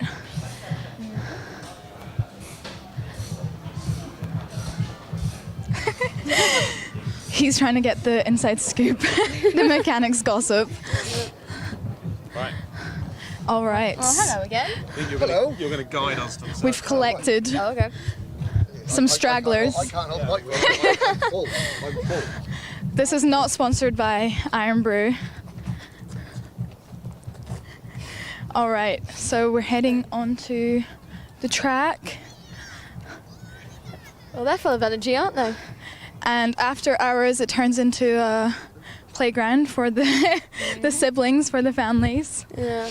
Usually for the kids who stay over the night, the kids usually get out their bikes or something and have like competitions on the track, so you can run it the fastest, or just have fun, just let some steam. All right. Hello. Hello. Right, Am I taking this one? Right, come this way. Speaking of having fun, have you had fun? Yeah, I have. Yes. I know it's a bit daunting because, believe it or not, trying to look like an idiot is hard, isn't it? You know, it's hard work. It's disorganised chaos. It's hard. But we're going to talk about 2 things. Number 1, what is Girls on Track? For people that don't know, what is the concept behind Girls on Track? So FIA Girls on Track is an initiative and a community to get females involved in motorsports. That's at every level and in every aspect. So whether it's actually driving on track or getting involved behind the scenes in media, which is things like this. So it's really great for finding opportunities and meeting other young women who are interested in motorsports. So if you are a young person and you're looking to get into motorsports, if you enjoy watching, if you think that you could have a future, then I really encourage getting involved and reaching out to Girls on Track. Now, as Ailey said, it's for young people. You are a young person. Well spotted. But what is... Okay, so we know what the concept behind it is and what it's designed to do. What does it mean to you to be part of this? What has it done for you, like, as a person this year? What have you felt different about you? What is it doing? Well, what it means to me is it means that there's like always some other people who understand what you're going through in motorsports, and there's always people to back you up. So if you fall, to pick you up, and just you always have constant support. No one's going to criticise you for anything. So yeah. Oh, good. Well, now we've got a few minutes left. Let's have a nice meander. Slow meander. That's a very good word, John. Thank you. Meander. That's why you have me here, It's Henry. August bank holiday weekend. Scotland. We've got some nice sunny clouds. Sunny clouds? Sunny clouds. We've got some sunny skies and some other clouds. But, Do you want me to keep doing the words for you? You've got music from some of the awnings. You've got kids playing football on the circuit. You know, you grew up in this paddock. You know, your sister Sky races. You know, the fun part is it is all about the fun part, no matter how competitive it gets. Yeah. Yeah. What more else can you say? I don't really know what more to say about. Well, we've got 4. There are 4. I mean, obviously, you're covering all the drivers this weekend. There's so much content being put out by Alpha Live, by Motorsport UK, by Girls on Track. Lucy Derrick has been doing so many interviews. Ryan Wakeman at Alpha have been superb. But 130 drivers. There are 4 female drivers here. Personally, I think that is way too low. I think that we should have a lot more. There are only 2 female mechanics here, which is even worse. We need to get that more. But how have the 4 young ladies done today? Isabella Stanmore-Wilson, Lizzie Mentier, Rachel Robertson, and Sky Barker. Well, we'll start with Sky. Sky has done pretty great today, before on the last heat when it was raining and she was on slicks, she did amazingly well for what the conditions were of the track and the tyres she was in. She was amazing. Okay, there we go. Well done. I guess I'll talk a little bit about Rachel Robertson. She had quite an unfortunate afternoon when she didn't finish her race, which is a shame because it is her home race, but hopefully she'll be able to recoup a little bit tomorrow and pick it back up and have a strong finish. Unfortunate, but it's not the end of the weekend yet, so there's still hope. We'll go to Isabella Stanmore-Wilson. How has she done? Well, considering that she's kind of new to sport, and I think this is her first championship, she has done. She's done amazing. She's kept a good, steady flow of her places, and in the last heat, I saw that she gained some places, which is amazing for someone with her experience so far. And last but by no means least, Lizzie Mentier. Yes, so Lizzie Mentier, I got to speak to her earlier today and have a little bit of a deeper conversation, and that was really nice to hear about her inspirations in motorsport and her goals for the season. She's had an okay weekend, but again, I'm sure she's hoping to improve on her results tomorrow. She's made it into the pre-final, just so there's definitely space for her to move forward and hopefully have a strong finish. Okay, there we go. Right, John, tomorrow. Yes. We're going to see plenty of Willow. We're going to see plenty of Ailey on the grids. But you and me in the commentary box, we've got 9 races. We've got the Repechage in Junior Rotax. Then we've got the pre-finals and the finals. Last week, 5 out of the 6 finals were decided by less than 0.2 of a second. You're going to get slide tackle in a minute. Oh, I can't wait. I can't wait. What do you think? I mean, look at the circuit. You know, off the track. There we go. It's all kicking off. Look at the Kart. Okay, this is not manicured. I mean, this old tarmac, new tarmac, off track. There's bits. This is where you don't want to be. Yeah, there's bumps. There's dirt. There's bits of divots. It's been pretty like wet as well out here on the grass. It really punishes mistakes, doesn't it? It really does. It's such a tight and twisty circuit, especially with these new additions. Really, really awesome. As I say, first time here, I've been blown away with the circuit, and I really want to come out and drive it myself, to be honest. I know. Yeah. I mean, considering how much there is the old track there. So we've had an extension a couple of years ago, extensions up by the pits. Right, first things first. So, there we go. Event 7, Larkhall, end of the summer, skills. Thank John, you, mate. Maybe I should just commentate. Oh, brilliant. Vera Thank Tour you. Spanner Award. Emerson McAndrew, you're in. Right, I'm going to go and get sent off now.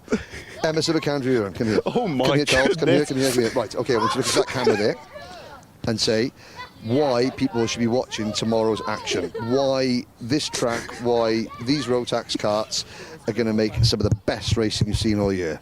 Was it a good championship? There we go. Because it's not just a good championship, Em. It's the best championship. It's the Motorsport UK Vera Tools British Kart Championship. John Ratcliff in goal, son. Here we go. Take your spanner, Not a get into chance. goals. Not with these glasses on. I need to be able to see the action tomorrow. You haven't seen my toe poke yet. I'm going to toe poke you. Go. Oh, I've got the spanner. I'll hit you first. Spanner of the day. Ladies and gentlemen, stay tuned tomorrow. We go live on air at...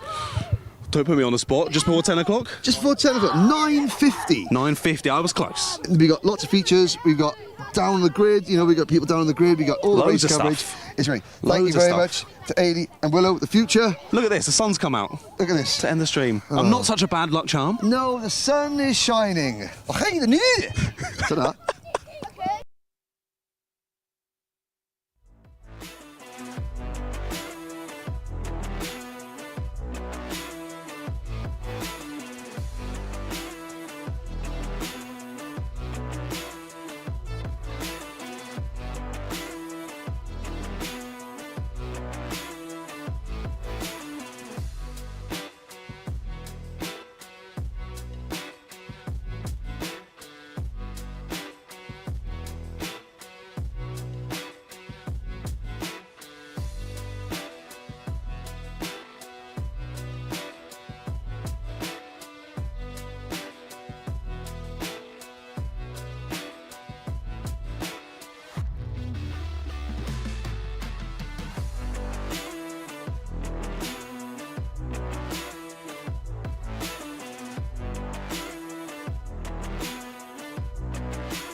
to.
Good afternoon and welcome to round 3, event 7 of the British Kart Championships. We're here today in Larkhall in Scotland and we're on the dummy grid for the Micromax Final race. And Kimberly, what do you think we have in store this afternoon? Well, over the course we've just come back from lunch after being well fed, and we did get a little spot of rain, and if you can see the background, it is very nice and cloudy, typical Scottish summertime. So that could add a little bit of spice to some of the races if it does decide to spray and give us some wet weather. The track isn't the greatest at drying out very quickly, so we could be in for some interesting racing if it stays wet. And we do have some interesting racing coming up, don't we, Ailey? Yes, so on the grid here we've got our Micromax drivers getting ready to start, and then they will be followed by senior Rotax, the Minimax and then the junior Rotax in that order, and that all forms the Rotax War. So let's go and see if we can have a little chat to some of the drivers ahead of their race today. Who do you think we should call on? I like number 22. Number 22 looks locked in. How are you feeling, little guy? You excited to get going again? Yeah. Yeah, and how did you find the last pre-race, pre-final? How was that for you? A bit annoying since we were up there and we just went off the track, so. Oh, there's nothing worse than going off the track. So you're going to try stay on the track this time and be nice and confident? Yeah, just hopefully work my way up. Work your way up. So will we be seeing you? We're going to be doing some interviews with the winners. Will we be having a wee chat with you later on? Hope so. Hope so, me too. Let's see, who else can you find, Ailey? Let's move on to cart number 75. Can you introduce yourself for the stream? Hello, I'm Josh Cook. And how was your pre-final and how are you hoping your final goes today? Bad start in the pre-final, so I went down to 12th. Luke Millward pushed with me and we managed to catch Riley Morrow, but yeah. And do you think you'll be able to make up a few spots, see yourself on the podium today? Hopefully. All right, good luck. All right, so moving down further onto the grid, we've got cart number 16. Who have we got here? A snowman. And how's your weekend been so far? Very bad. Oh, that's not what we want to hear. Are you hoping that improves in this race? A lot. And what's your goal? Do you think you can make up a few positions? Either a top 10 or a top 5. Amazing, well, good luck. Okay, so we'll come over here. Cart number 61's looking a little bit lonely. How are you doing? Are you feeling alrighty for this race? Yes. Yeah, what are you looking forward to? So did you catch any of the rain at lunchtime or did you stay nice and dry in your wee garage? Stayed nice and dry. It was good. It's good. Did you have a nice good tasty lunch as well? Fuel you up for the race? Yeah, I had pizza. Oh, I'm so jealous. I love pizza for lunch too. So you're a little bit in the middle here. Do you think you'll be able to overtake those guys in front? Yeah. Yeah? Well, so we're going to be in with the winners. Will we catch you on the podium later on? Maybe. Maybe. Fingers crossed for you. Good luck. Now, the grid is a little bit empty further back here, but it is kind of full at the front. So we'll wander back forward and see if anybody else looks like they're wanting to have a little chat. Who have we not had a... Number 53. Oh, that's a very bright cart and a very bright helmet. We won't miss you on track, that's for sure. So what's your name? Harry Taylor. Harry Taylor. And how are you feeling about this race, Harry? Good. I'm trying to make a few positions up. Yeah? So you've got some nice little overtakes that could be in front of you. Looking forward to some overtakes? Yeah. Yeah? And what about you? So we just had a nice chat about pizza for lunch. What did you have?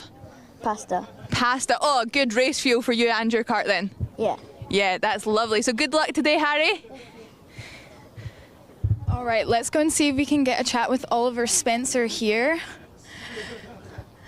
Hello, Oliver. How's your race weekend been so far? Ups and downs.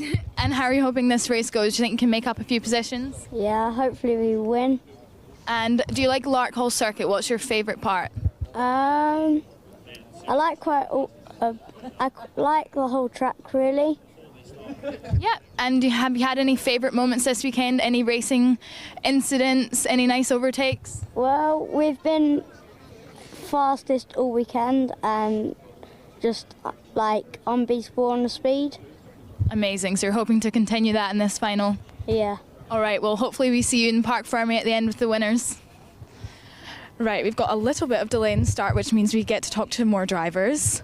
Should we have a look at Kart 21, because they've got a nice Scottish flag on the helmet. Hello, can you just introduce yourself for the stream? I'm Josh Cormack. And how's your race weekend been so far? Yeah, it's been good. I think I'm going to have a really good chance here now, since I'm starting P5. Amazing, well, good luck. And is this your home race, I'm taking it? Yeah. Perfect, well, hopefully we see you at the end in Park Fermi. See you later. Since we've done one flag, I feel we should only head up maybe and have a look and see if there's any other sparkly helmets on the go, any other helmets taking our fancy. What about number 38? You've got another flag on your helmet. We're going for helmets with flags on it. So how are you feeling about being here at Larkhall? Quite good, haven't been here for a very long time. I've done good, so hoping to do even better. Well, that's good. You always want to do the best you can. So where would be your favourite track that you've raced at so far? No, maybe PFI, something like that, something that's quite long, because then it makes it more interesting. Oh, so you quite like a long track. So what do you think this track's got? A couple of little tricky corners. How do you think? Do you quite good on the corners, or do you prefer the long straights? I prefer where it's corners where drivers can get, you know, like lose control, but it's like I say, no one wants that. They just want a clean race, and it may be a stake in there, which would probably help. Yeah, so you're one of those drivers that like other people to have a little bump and then you get to sneak through. Yeah. Yeah, that's always good. So good luck, and we wish you all the best. Maybe we'll see you later on. Let's see. So earlier, Kimberly, we were talking that you've driven a little bit on this track. Perhaps not in quite intense competition as these young drivers, but you've also had a bit of experience of the track in the wet. What do you think these drivers are in store for if the rain does come? And the clouds look quite threatening at the moment. I think most importantly, they're probably in for some soggy butts. If it gets wet, the track isn't great at drying up very quickly, and it can hold on to the damp lines, especially coming up into this corner here. And it can make that hairpin at the very end of turn 10 a little bit slidey, and everyone loves a slidey hairpin. Unless you're a driver, it's not everyone's favourite spot. But it does help you on the straight, and then you can kick up some spray into your competitor's face and give them a little bit of distraction. So it can always make it a little bit interesting if we do get it wet. But also it's been a little bit windy, which can impact us all here as well, as we get a nice little tailwind or headwind catching us, especially up onto the kind of bank corner over in the corner there. So hopefully, fingers crossed for all the guys, we get a nice dry race, because I think that's all what yous want, isn't it? Yeah, number 75's agreeing. He wants a nice dry race. Good, that'll keep us all happy. So the grid is filling back up. Ailey, you can sign us off. You started us. Perfect. Well, thank you so much for meeting all the young drivers with us in Micromax. We've got a really exciting afternoon with the 4 different specs racing. So I'm sure there's going to be a lot of on-track action and lots to tune in for in the stream. So I'll throw it back up to commentary now. Well, thank you very much to Ailey and to Kimberly. Fantastic job. Is it going to stay dry, John? Are we going to see a little bit more precipitation for races? We're about to find out. A bit of pitter-patter at lunch, wasn't it? We went outside for a little break, immediately came back in, didn't want to get ourselves wet. We like our nice warm commentary box, don't we, up here? But it's sort of been on and off throughout the weekend. On Friday, a lot more rain than we've seen on Saturday and on Sunday. But up in Scotland, you never really know what's going to happen, to be honest. Yes, indeed. What we can guarantee you, though, ladies and gentlemen, are 4 very, very high quality, the highest quality Rotax racing anywhere in the world. It's here It's in Scotland. Clouds are forming, but the Rotax Roar is about to take over Larkhall. First race up, it is Micromax.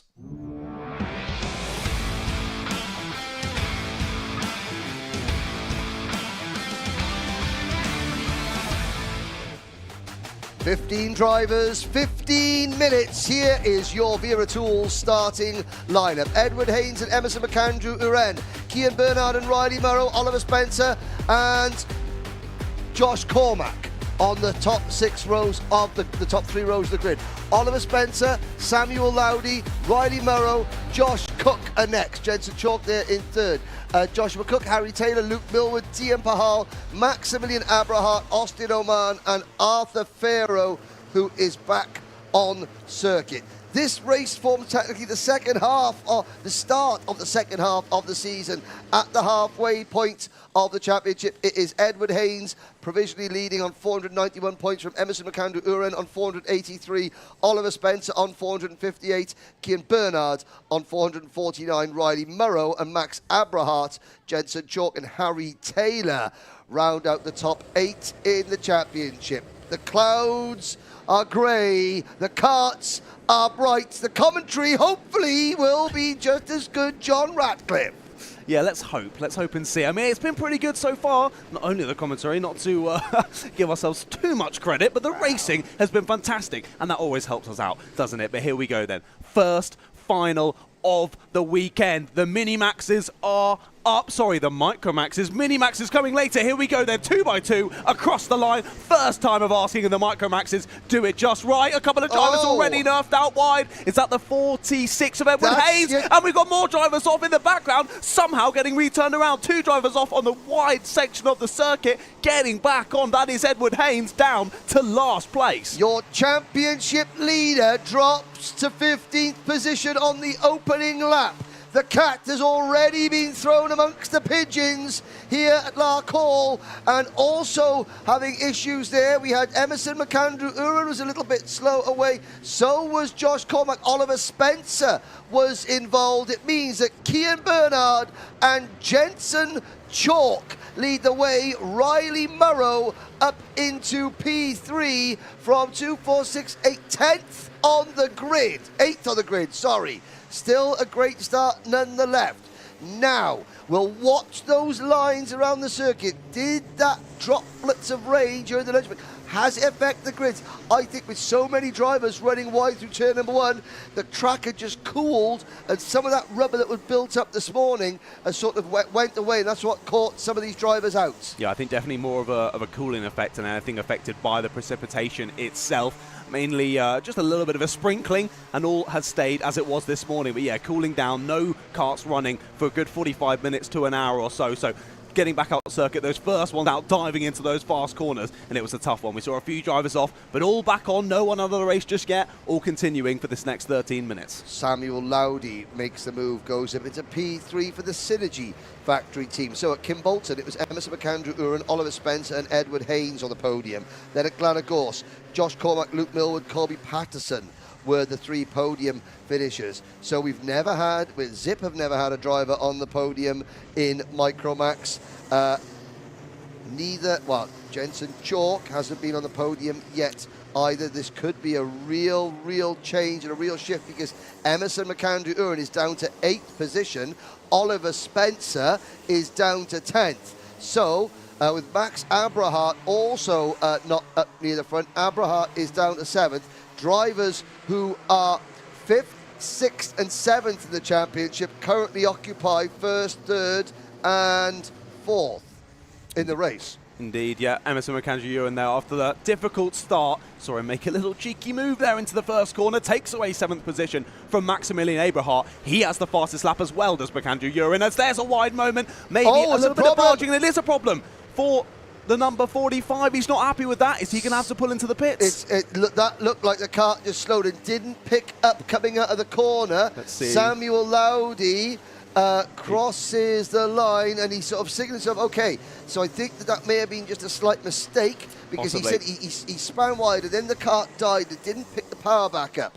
So maybe it just dropped out of the rev range, and the power band just dropped, and it just sort of like bogged a little bit, and sort of goes, burp, burp, burp, burp, burp, and then it picked up again. But he had dropped from 3rd to 8th. Thank you for that representation of what the. Yeah. That wasn't. I really thought there was a cart in the room.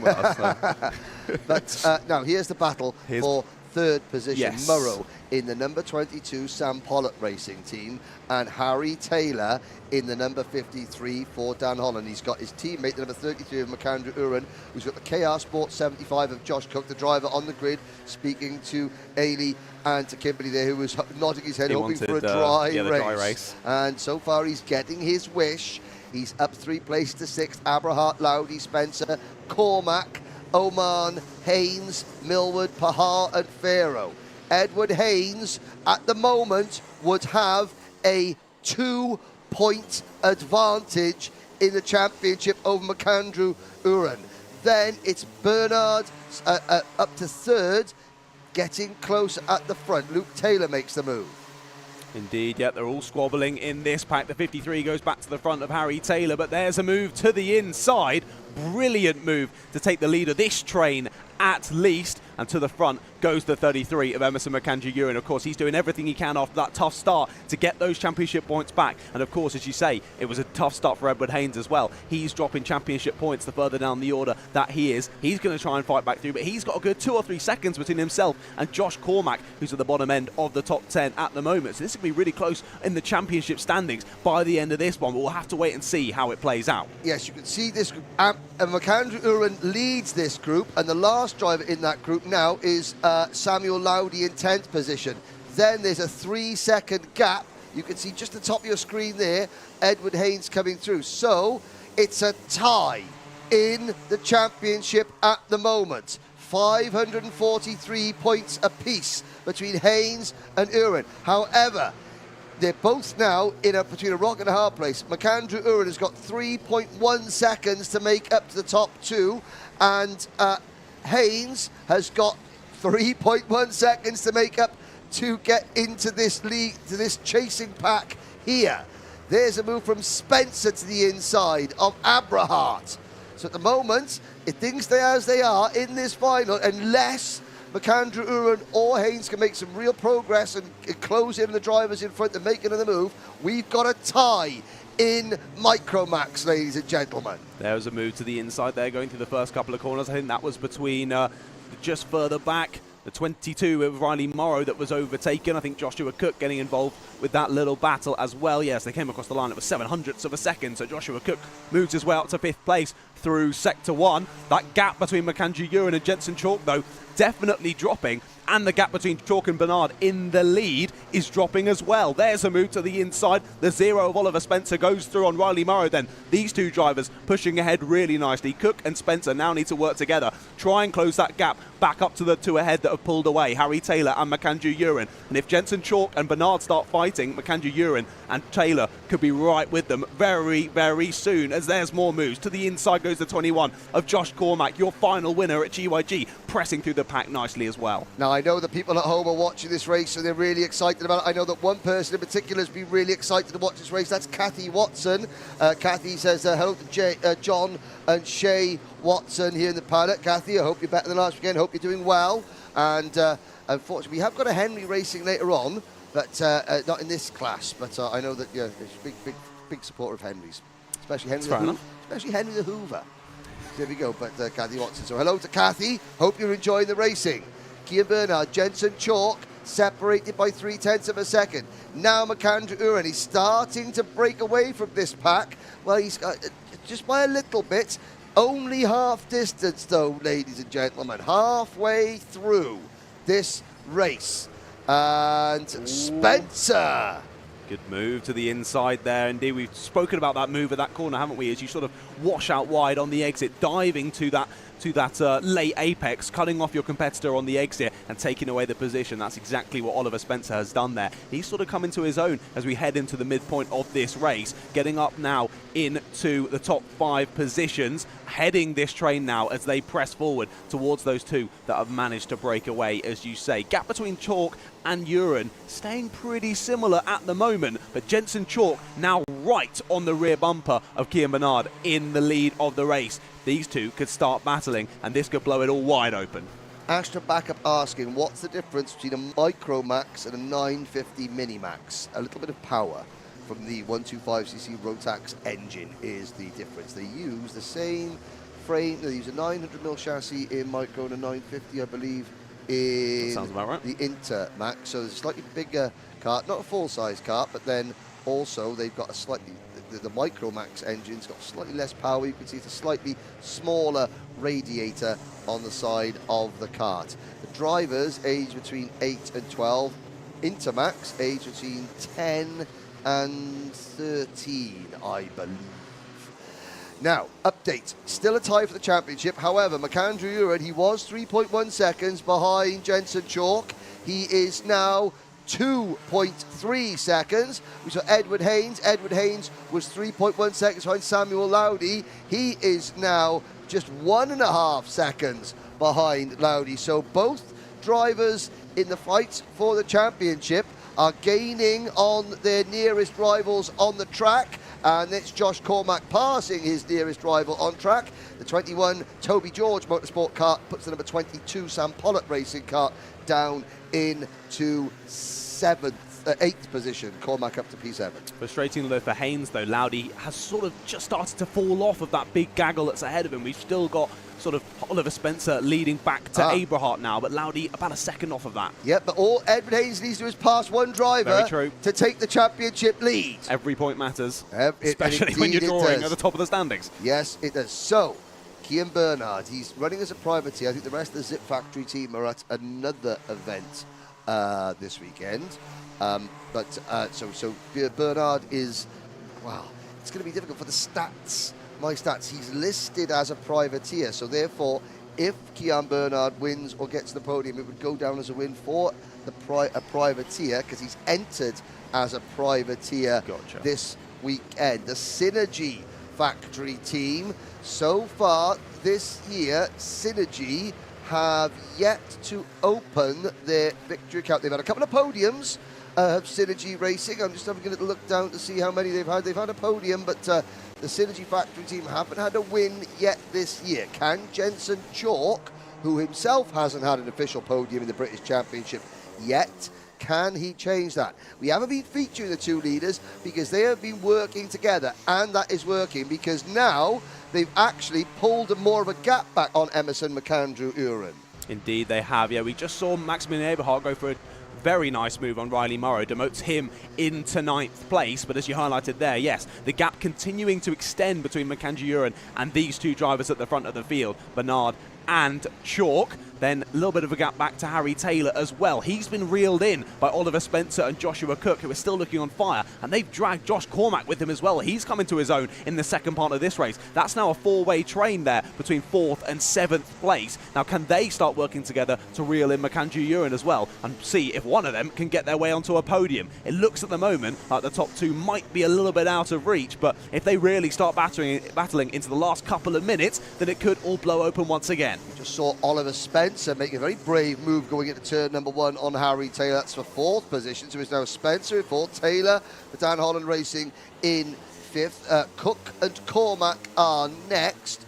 Josh Cormack, well, is he going to get a second podium? It looks unlikely at the moment. However, let's have a look at the gap. With 3 minutes to go, you never know. You never know. It's 1.8 seconds between these drivers. It's going to be a little bit more now, and there's a move. Harry Taylor back into 4th. Spencer, a desultory little sort of flick of the wrist there, showing his displeasure. But to be fair, Taylor dived in, made the move cleanly, and then sort of eased him wide. Now, Haynes is less than a second. Haynes is less than a second behind Lowdy. There's Haynes, orange crash helmet, the second of those RCE karts. on the track. We've had a change, John. Yeah, great move from Josh Cormack into the final corner. Really well weighted under the brakes there. Takes away the position and up into 6th place he goes. Now trying to chase down the back of Oliver Spencer and Harry Taylor once again. But these 4 beginning to battle. They're sort of losing the chance to catch up to Macandrew Uren in 3rd. He's in a bit of no man's land now as they're back down the inside. Goes Oliver Spencer. Wasn't happy with being re-overtaken by the 53 of Harry Taylor. Feels that 4th spot should be his and takes it for himself. Yes, indeed. Macandrew Uren is falling back even so that the pace of Kian Bernard, Jensen Chalk up the front, it's absolutely superb.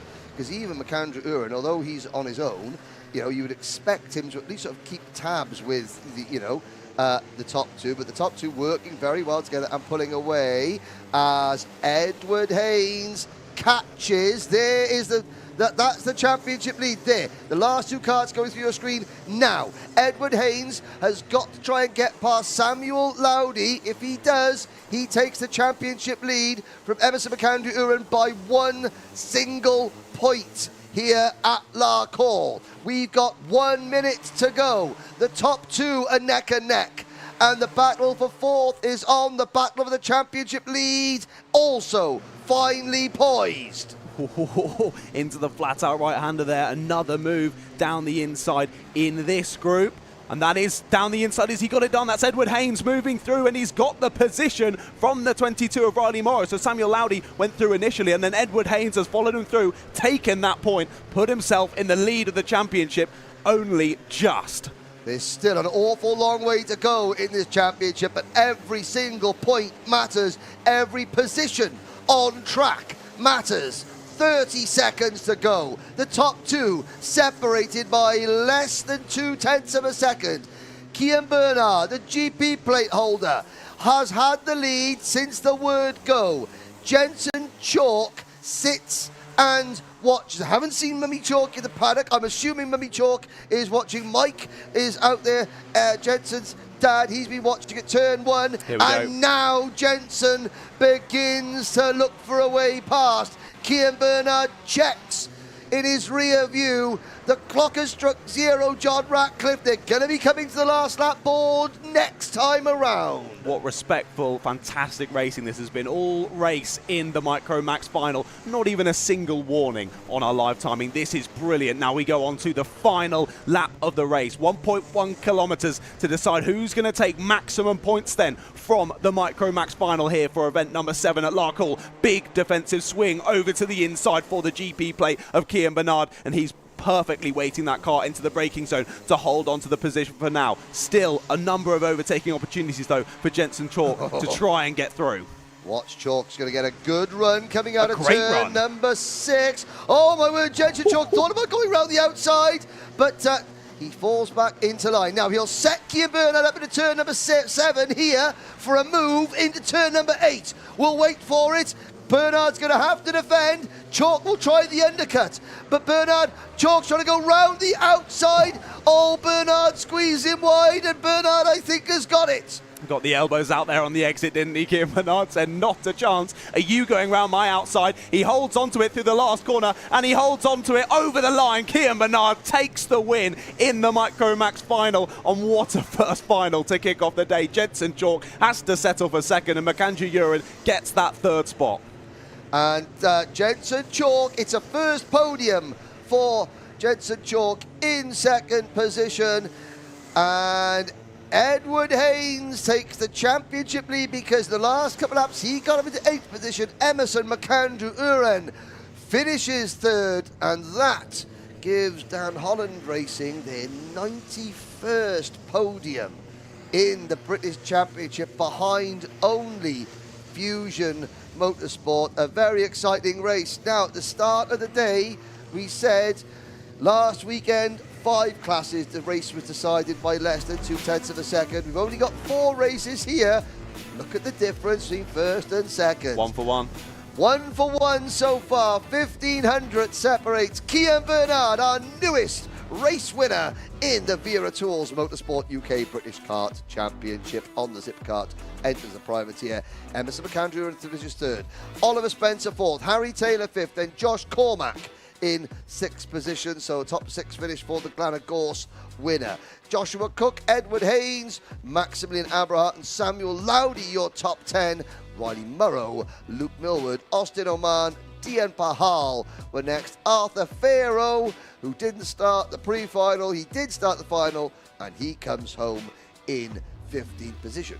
Very good race, John. Indeed, what a way to kick off the finals in this afternoon of racing. That was absolutely fantastic. And as I highlighted as we went on to the last lap, a race with no warnings, no penalties, no nothing. Fantastic, fair, clean racing from our youngest drivers here today. Yeah, indeed. That's 2 podiums this year in the Wera Tools British Championship for the Synergy team. And Jensen Chalk, he'll be happy with a 2nd place. A good last lap battle for Jensen Chalk. I think that, Mike Spencer, Rob Hanscom and the rest of the Synergy Factory team are, have sort of like working on Jensen's last lap aggressiveness, because you need to be aggressive, but you need to be calculating at the same time. Jensen comes home in P2, but down on the W-grid area, we have our winners, and they are going to be with Ailey McNaughton. Right, so we are here in Park Ferme after our first final race of the afternoon. It was the Micromax category. A cooling track made for some adjustments that drivers had to make, but fortunately the rain held off, so there was no incidents in that regard. And we've got our winner here today, Cian Bernard. Hi Cian, how was that for you? You managed to hold on to your P1 the whole way? Yeah, it was very exciting, also very intense, just getting pushed and being in the lead for the whole race, don't know what's going to happen. How did it feel having someone chasing you the whole time? Was it making you nervous, or are you confident holding on to that first place? I wasn't thinking so much of behind, I was just focused so much to get in front and just pull away.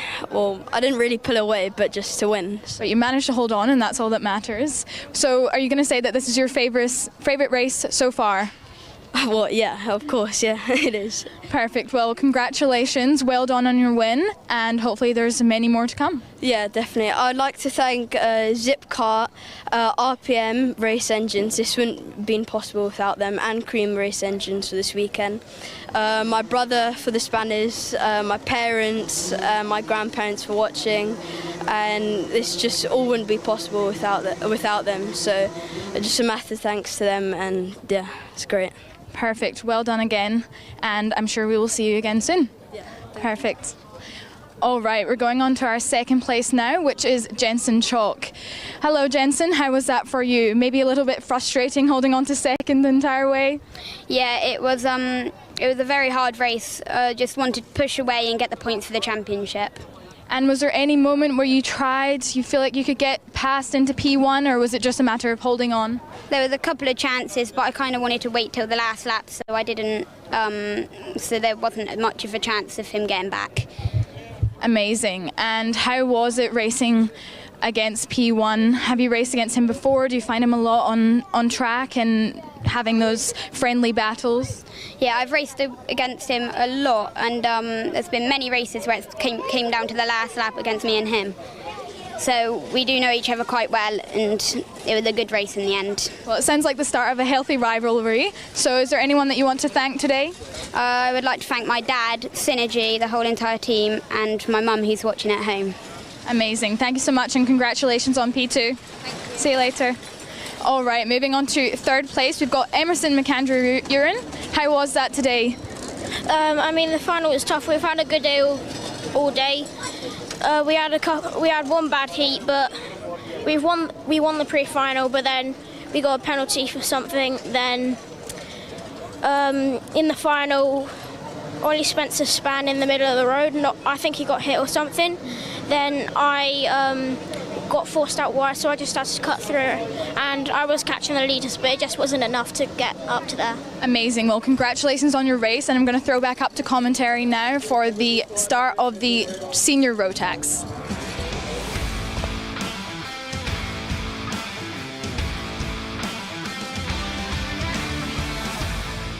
Oh, this is going to be a good one. 34 drivers led by last year's winner, Kai Hunter, Lewis Gilbert, Guy Cunnington, Archie Walker are next. Then it is James Lowther and Sean Butcher. Mark Kimber, Teddy Pritchard, William, Pearson Bullock Carter, Angus Scrivener, Jack Lilly, Morgan Porter, Will Ellswood, Jamie Perilli, Harry Linden, George Hunter, Neo Clark, Jay Lawrence, Ben Follen, George Donald, Alex Moody, Matthew Higgins, the championship leader, starting outside the top 20. 34 drivers, 15 minutes. They come into the tram lines and the lights are out.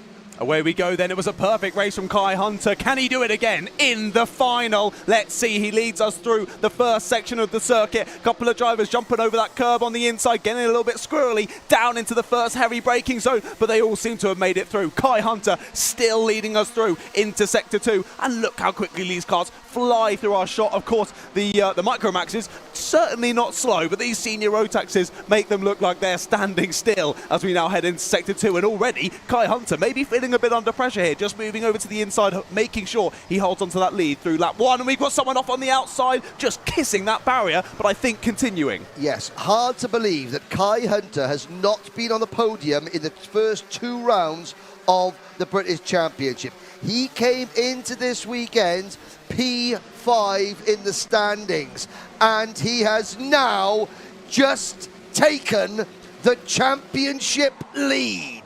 As Matthew Higgins, we've got the number 41 kart of James Jackson, who didn't finish the pre-final. He's not going to finish this one either. Jackson retiring there. But Hunter now leads Guy Cunnington by 4 points to the championship. Matthew Higgins drops from first to third, but it's all changed at the front. Well done, John.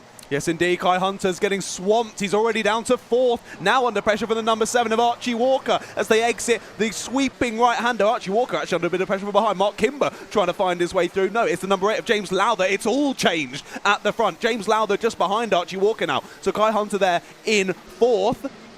And there you go, it changes. So Kai Hunter up to 3rd, Archie Walker 4th, James Lowther in 5th. But Guy Cunnington now takes the fastest lap of the race and the lead. And basically a second back to Kai Hunter. And Guy Cunnington has also taken the lead of something else with that move. If we bring up the virtual championship standings on our screen, new championship leader. We've had 3 laps of this race, and there have been 3 different British championship leaders in that time. It's now Guy Cunnington from Kai Hunter, Matthew Higgins, Lewis Gilbert in 2nd place on the road. He moves up to P4. There's Sean Butcher making a move on Teddy Pritchard Williams, with Pearson Bullock Carter for the Jacks Motorsport team also getting involved. There's a move into the final corner. Battles galore still going on in the mid-pack there. That's the 25 getting shuffled wide. We've got someone over. Someone is over on circuit. We'll keep an eye on how the situation unfolds there, but we look back to the racing at the front. This is Kai Hunter still leading a couple of karts here, and we'll keep an eye out as to whether a Battenberg flag goes out at all. But yeah, there we go. Battenberg flag does seem to have gone out. Full course yellow is out on circuit. Now, drivers will all slow down and racing will stop. They'll continue in single file for now, as it looks to be a red flag. Yes, red flag has come out.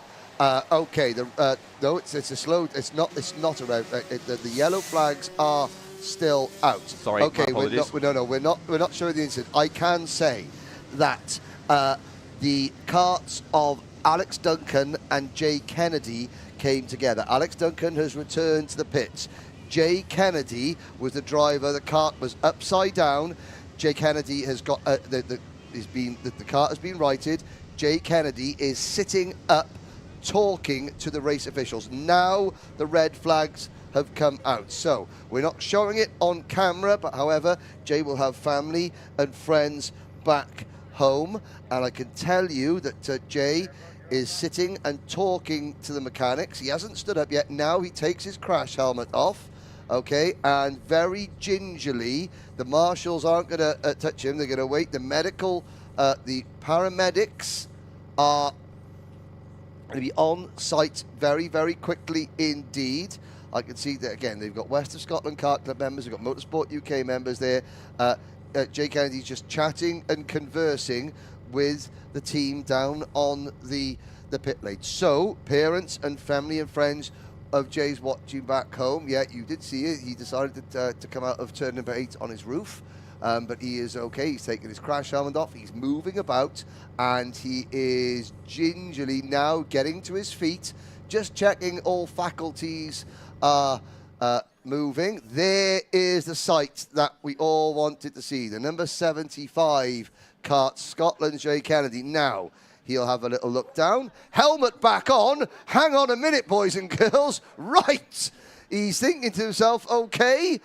You can see John Watson, one of our race directors, on the left-hand side talking to him. He's having a little look now. I've got to say now that the top of the radiator hose looks a little bit worse for wear. He's now asking the question, can I get back and finish the race? And they're saying, no, mainly because, okay, so he's the cause of a red flag. However, also, that his crash helmet would have made contact with the tarmac. He's going to say, though, right, you try and stop me racing. There is his Craft Motorsport mechanic. First of all, you're right, son. Aye, yeah, let me get back in the race. They won't let me go. They won't. No, son. You've taken a corner on your head. It's no good. No, but I want to go, Dad. I want to go. That's basically. I'm just paraphrasing exactly what anyone who's raced a kart. People are nodding. If you race, that's exactly what you are doing at the moment. And the paramedic, no, son. I believe you want to come and step in the back of the ambulance. We want to check you over. Drivers aren't meant to drive on their heads. No. Look, I got my gloves are fine. Look, the wagon's good. It's good. No. Oh, no, son. Sorry, you're not going out, Jay, and that is good. But we joke and make light of the situation. We only do that because we have seen Jay Kennedy walking away. He's absolutely fine. But Motorsport UK regulations: if a kart brings out a red flag, they're not allowed to take the restart. That is something that the drivers wants to have a rule change. If the wagon's rolling and I got 4 limbs attached, I want to go. Okay, now, restart procedure. The red flag came out at the end of lap number 3. So the 3rd lap was the last fully completed lap. So we will get it back restarted under the order which was completed at the end of lap number 3, and bless you. Yes, well, thank you very much. I'm very blessed. I've got to say, I'm very blessed because I was given many cans of Iron Brew as a thank you for Team Bell. I really appreciate that. Now, it's possibly going to be a other carbonated beverage. Well, not in Scotland. Other carbonated, they are available. They're just not nice. No one buys them. Yeah. Now, it's not going to be a full restart. Now, obviously, on the 4th lap, there were positions that had changed. What the Motorsport Timing, Ian Rogers, he will send down the running order at the end of the last. Yes, we didn't see that. Slightly lopsided. Oh, God, Mr. Moolsdale, the circuit owner, he's probably going to want a bit of a refund on the amount of turf that Jay Kennedy's taking home with him. You could make a whole new football pitch for that, right? Yeah. Speaking of football, I hope you enjoyed the outtakes, the Paddock Show. So on the Alpha Live YouTube channel, you can now watch. At the end of this broadcast, I would thoroughly recommend you going to the Alpha Live and the Motorsport UK YouTube channel to watch Teamwork Makes the Dream Work. And yesterday, Motorsport UK, Wera Tools, myself, John Ratcliff, and Girls on Track all teamed together to change some tyres. We're not going to talk about I don't want to spoil the results. No, we couldn't possibly. We're not going to talk about the results of which team, John Ratcliff and Ailey against myself and Willow. We're not going to talk about the results because the results aren't important. No, they don't matter at all. No. It isn't. But at the end of this broadcast, please go onto the Motorsport UK YouTube channel and watch that. Also, the Alpha Live YouTube channel has the extended version of the Paddock Show, which showed off my amazing footballing prowess. I'm just going to say that. The reincarnate of Ronaldinho we have here. Wow. Ronaldinho after put on all his weight. I mean, you were in goal, so maybe more of a David Seaman, actually. Oh, yes. I think showing your knowledge. By limited, very limited. For Cardiff knowledge. City, I'm Neil Etheridge all the way. Okay. Now, back to some go-karting. The clock has been reset, so 12 minutes and 10 seconds plus a lap. That was the timestamp at the end of the third completed race lap. Yes. The race order and the restart order will be as follows. Indeed, yep, it will be. Well, Guy Cunnington, obviously, there at the front of the pack. However, on this live timing, we've still got the running order from when the red flag went out. So it may have changed slightly from when they... Guy Cunnington, Lewis Gilbert, Kai Hunter, Archie Walker It seems to be fourth. relatively the same, James, doesn't it? Yeah, James Lowther is there in behind, then that is definitely Mark Kimber there in 6th place. So they have all shifted back round now. Behind that, the number 5 and then the number 55. So Sean Butcher, then Teddy Pritchard Williams.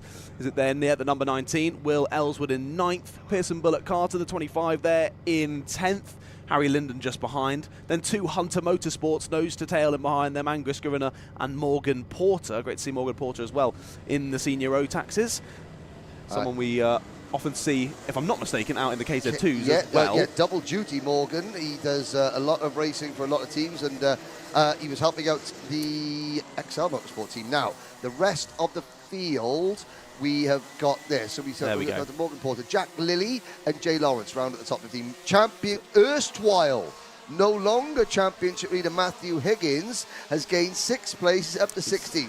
That is Jamie Perilli, Neil Clark, George Hunter, Ben Follen, David O'Lesner, then Alex Moody, William Pemble, George Holbrook, Danny Shields from the United Arab Emirates, Dylan Brierley, Samuel Corwell, Jack Collins, Max Kettle, George Donald, and Jude Fernehow are the 31 drivers that will take the restart. Interesting as well, of course, being under that red flag, drivers getting up and out of their carts, walking over to the barriers and having a quick little chat with their team as well. Some final more little bits of tidbits and information that maybe they hadn't realised while driving that the team will have seen and can then pass over to the drivers before they get on with this restart. Right, Nathan Chafer is in the light trap. Hi, Nathan. Good to see you on board. Giving a cheer. Someone's cart's gone round the final corner. That is the number 7 cart of Archie Walker not getting underway, and that has caused a problem for the drivers following. What do? They can't pass under your climb, but Archie Walker's cart bogs down, and that drops him to 6th position as Cunnington,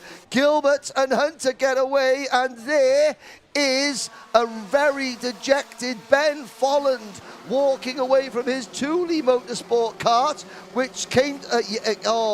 something happened to that. I think maybe a wheel fell off, or he came in contact with the barriers. And it's getting tasty for P2, John. Yeah, Kai Hunter, after that difficult start initially, very much trying to get back involved now. And this has really benefited these top 5 drivers, of course, with Archie Walker having that difficult start, the car bogging around the final corner, unable to get away. It's given a good second gap between himself and Mark Kimber in 5th. These 5 can try and pull away early on in this restart then, but Kai Hunter all over the back of Lewis Gilbert. We saw them have a brilliant battle through the last couple of laps of the pre-final early on today, but of course it was the other way around. It was Kai Hunter defending from Lewis Gilbert. Now it's Lewis Gilbert's turn to defend. Yes, although Lewis Gilbert, judging by the Diamond of Dalry, is shining brightly at the moment as he sets his sights on Guy Cunnington.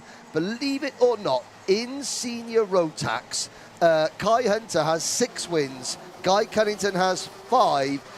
Lewis Gilbert in the senior Rotax class has got 2 wins. So you've got 3. There's Will Ellswood and Teddy Pritchard Williams. Super 10 over the curve. Ellswood gets through. They're stacking up behind Teddy Pritchard Williams at the moment. There's number 5 Carter Butcher, Pearson Bullock Carter, Harry Linden. Then the Hunter Motorsport twins, Scrivener and Porter. And at the back of that group, Matthew Higgins. Now, that's good news for Higgins. Okay, he's the back of that group, but he's got 6 or 7 drivers directly in front of him. If he can pick up those places, he might be able to get himself back into the championship lead. So there's definitely nothing wrong with Archie Walker's car after having that bog. He's now set the fastest lap of the race. He is the middleman in between our top 5 and the rest of the field. In a bit of no man's land at the moment as he's trying to chase them down, as there's a move to the inside round our sweeping right-hander. 55 of Teddy Pritchard-Williams moves through, back through, I think, on Will Ellswood after he was overtaken about half a lap or so ago. Just in behind them as well, yeah, Sean Butcher and Pearson Bullock Carter, those 4 having a good squabble. And then a little gap back to practically the rest of the field, it seems. Yes, another fastest lap from Archie Walker. I imagine that'll be complete frustration setting in for Walker again, because he reaches down, he sort of moves the radiator flap up, but again he was so he would have been so upset because he was in a good position, then the cart bogged down, and it did allow these 3 to get away, because everyone behind was like, well, we're not allowed to overtake before the restart, but hang on a sec, but his cart's breaking down. I would say that's actually more impressive, though. I think he was about to go for a move there on Kimber, and he just has. He at least got him on the exit. They're side by side on the exit, that's for sure. Kimber made the move on Kimber made the move on Lowther, and then Walker tried to follow through on Lowther as well. But yes, I'd say he did. He did get through. There you go, up into P5 then. I'd say that's more impressive, though, because often you can find something like that happens, your cart bogs, you get frustrated, then you start overdriving the cart and losing time, falling back in the order, getting more frustrated, and that just continues and continues and continues. But he's reset, he's got his head back in the game, he's setting fastest laps, he's making moves, impressively so. Up into the top 5 goes Archie Walker. And there's a move. New leader, Scotland's Lewis Gilbert takes top spot. Kai Hunter follows him through into second position.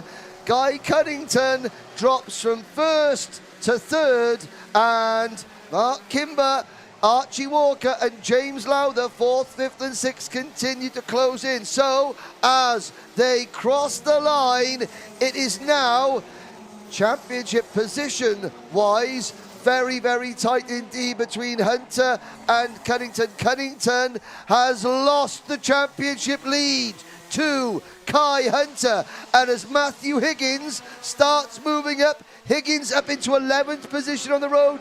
5 points separate the top 3, and Gilbert now just 12 points off the lead. So in Micromaxes, we had changes for positions that were changing the top of the standings. However, they were a good 5-10 positions different on circuit with those changing of positions. Here, they're battling side by side for the championship lead. This is fantastic, but also they've got Lewis Gilbert involved as well, and only now about 1.5 seconds back to Mark Kimber leading that secondary charge, and also then a huge gaggle behind led by Will Ellswood. So this is looking very interesting. 6 minutes and 20 seconds plus 1 lap. I feel like we're going through the motions of this one. It all kicks off, they all switch around, then they sit back and wait for a little bit, wait for those moves to come again, and then it's all going to blow up once again. I think we could see that 2 or 3 more times in this one before we get to the last lap. And when it gets to the last lap, I don't know what's going to happen. Yes, Anthony Ellswood online supporting Will's Ellswood. Now, did I just see a yellow flag waving? Or was yes, there's obviously a yellow flag. It's Angus Scrivener who has stopped off camera. That's what the yellow flag was waving for, going into turn number 6. Now, Archie Walker, there he is in 4th position. Sean Butcher won the opening round of the season from Matthew Higgins and Guy Cunnington. Kimber then won at Glenagorse from Higgins and Cunnington. Believe it or not, that is KR Sports' only podium of Kai the Hunter's back in the season lead so far, as Kai Hunter takes the lead. There we go. Just looked up, suddenly he's back in the lead. He's made that move through the first sector on this lap, but look at this, Lewis Gilbert's trying to fight him back through to the inside for the almost flat-out right-hander, and I think he's got it done there. Yes, he's back to the lead, is Lewis Gilbert. Kai Hunter manages to fend off Guy Cunnington, though. And the chasing pack are half a second a lap quicker than these 3. Look at them closing in, 5 minutes to go. Walker, Kimber and Lowther are all bringing themselves to party. And I tell you what, Will Ellswood, Sean Butcher, Matthew Higgins, Harry Linden aren't far behind either. Teddy Pritchard-Williams off screen has dropped back to 21st position. But I say, KR Sport, they won the opening round with Sean Butcher. They haven't had another podium in any class this season. I think that they've got 2 chances here with Walker and Lowther. Yes, they're 4th and 6th at the moment, but as these 3 battle, Gilbert's defending. what a race it's been for Matthew Higgins. He was a championship leader coming into the round, had an awful pre-final, dropped loads of positions, but he's fighting back. He's up in 9th spot. He's only a few seconds off of this battle, and he's only 3 points now back off of the championship lead. It's all going to depend on how Hunter and Cunnington fight this one at the front, whether Higgins can get back involved, make up a couple more positions, and get back to the lead of the championship. As Cunnington tries it, could he find himself in the barrier, just kisses it and manages to rejoin. That was a close one. Yeah, he thought about making a move, and I thought he was going to back out of it. But then, as Kai Hunter took his line coming off the corner, that has given Lewis Gilbert a bit of breathing space. It brings Archie Walker up to 3rd. Kai Hunter has got more wins in the British Championship than anybody else. He has got 14 final victories in the modern era of the British Championship than anyone else. At one point, I thought he's a shoo-in for a 15th victory. Now, not so the case, because Lewis Gilbert leads, and Hunter, he can't think about trying to chase down Gilbert. He has got his hands full with Archie Walker, and Gilbert is not going to defend now. 3 minutes to go. The gap is going to be over 1 second, I'm sure, as they cross the line. Yeah, it's 7/10, sorry. 7/10, yeah, still pretty close. Still, he hasn't scampered off just yet, but yeah, Kai Hunter is it's a really tough position. You want to look forward and press on, try and chase down that gap. However, he's got so many drivers in behind him to focus on as well. It's going to be a tough one for Kai Hunter to close back down that gap. But we saw Mark Kimber just try and stick his nose in through the last corner as well. Thought we might see a repeat of the Guy Cunnington situation on the last lap. But this time, Mark Kimber manages to pull out of the move, get back in the slipstream and hold station once more. So that sort of unfortunate move, or that sort of, it was a move that didn't quite work out for Guy Cunnington. It drops him to 7th place on the road, and it drops him to 3rd of the championship. Kai Hunter now leads Matthew Higgins by 3 points in the championship. Higgins, he's still closing in on the back of this train. Yes, is 9th, and he has got 1.2 seconds. Now, I think this group are going to slow each other down. Higgins, I think, will catch this group. He's been about 2 seconds a lap faster. Sorry, 0.2 of a second faster on that last lap than the drivers ahead. So I think it's only be a couple of laps until he's well involved with this battle. I think just as it starts to kick off. Right.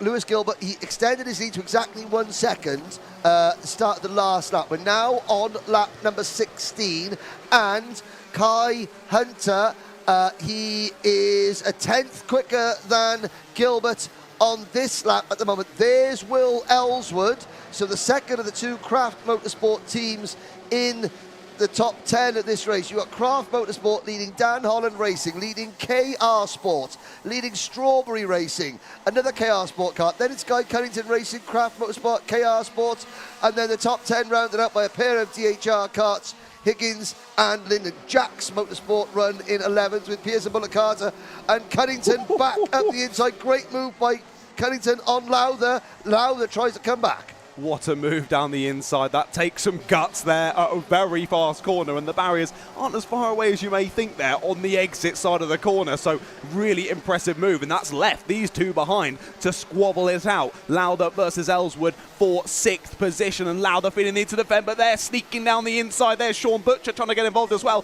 Can't quite get the exit though, has to settle behind once more in 8th position. But all this is doing is allowing for the number 4 of Matthew Higgins to continue to close in. So someone who isn't going to be too happy about that is Kai Hunter. He can't do anything about it. He sat there in 2nd place, seeing if he can chase down Lewis Gilbert. But these 3 squabbling is allowing for Higgins to get back involved. If he just gets 1, 2, 3 more positions, he could start to challenge the championship leader of Kai Hunter once again. Lowther runs a little bit wide going into turn number 6. Ellswood, Butcher and Higgins. There he is. Behind him. So Matthew Higgins picks off 1. He passes Sean Butcher. That will give him an extra point. That'll cut Kai Hunter's championship lead to 2 points. There he goes. Now, it's 1 point, the difference between the championship lead.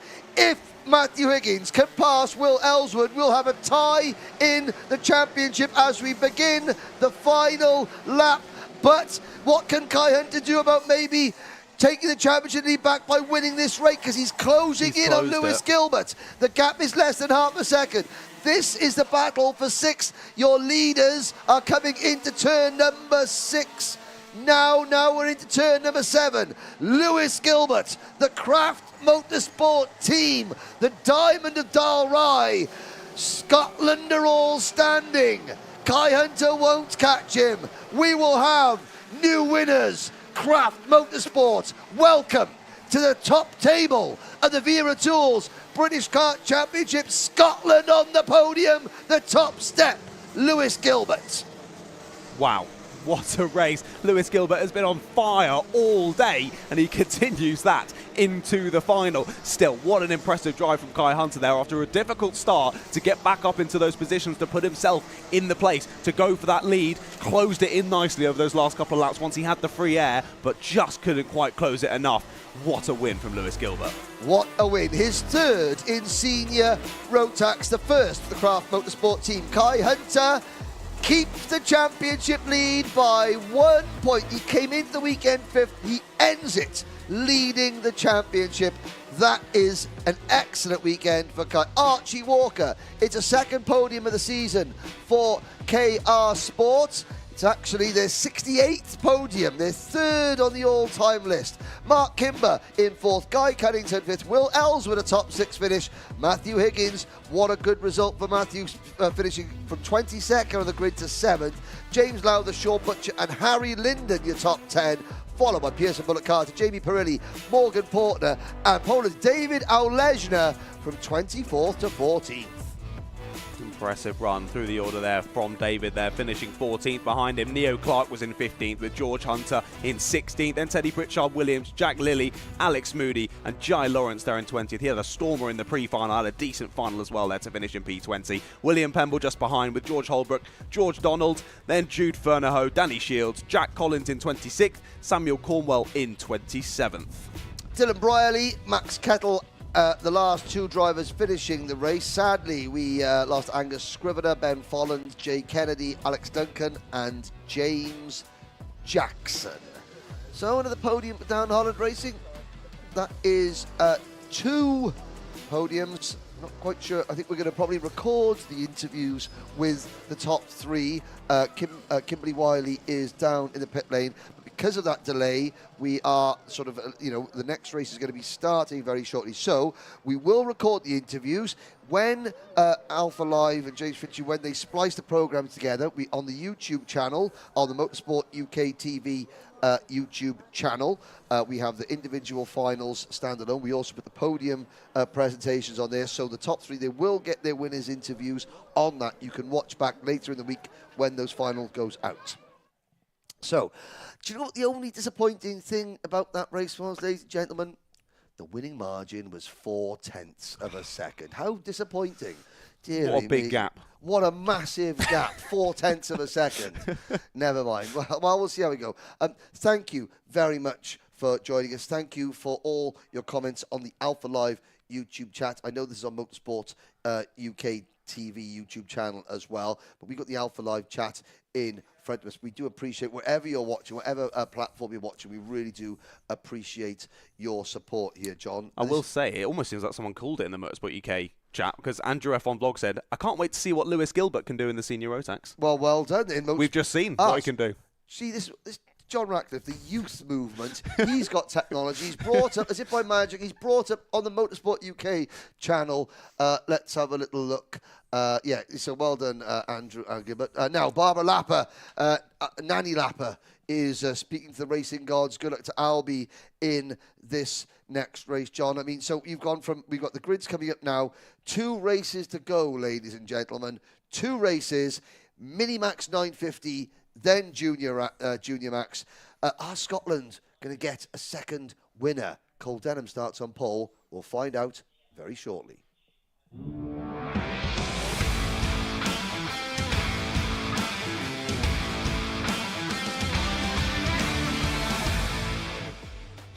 Minimax 950, 28 drivers, 15 minutes. Your starting lineup is as follows. Cole Denham and Albert Friend start from pole position. Josh Griffin and Charlie Wolfitt go from row number 2. So it's Scotland are on the inside of the first row, the third row, and the first row, the second row, and the third row. Because alongside Josh Griffin is Charlie Wolfitt. Then it's Scotland's Blair Smith starting 5th, and Jacob Ashcroft in 6th. Then it's Kai Clark and Will Green behind them. Then Noah Barham and Charlie King, and behind them Finley Hines and Charles Kitely. On row number 7, you've got Daniel Minto and Oliver Miewski, the Oak Plate winner. Then it's Oliver Meakin, the only privateer in the field, Ellis Bell, with Albie Lapper and Luca Holmes-Ballock on row number 9. Then row 10, Sebastian Lusch and Nat Johnston there. Row 11, Kieran Stewart and Alex Goodson. Row 12, Alex Simmons and Stanley Clark.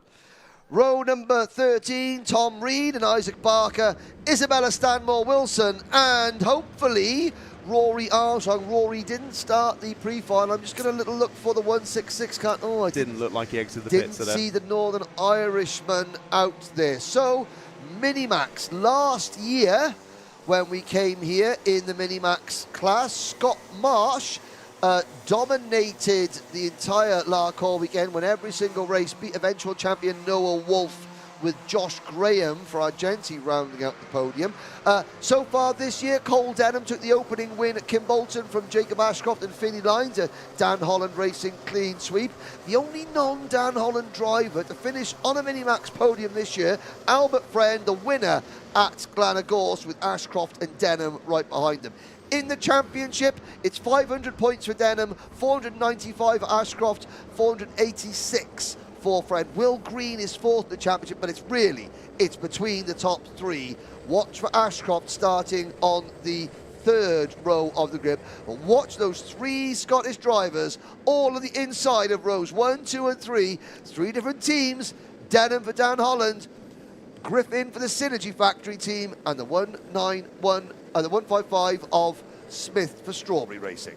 My one I'm watching out for in this one's definitely Albert Friend. How he attacked from some difficulties early on in the pre-final, how he attacked the rest of that race was so impressive. Starting in P2 for this one. Clean air ahead of him, just Cole Denham alongside. Let's see what they can do. Can they get it underway? First time of asking. Nope.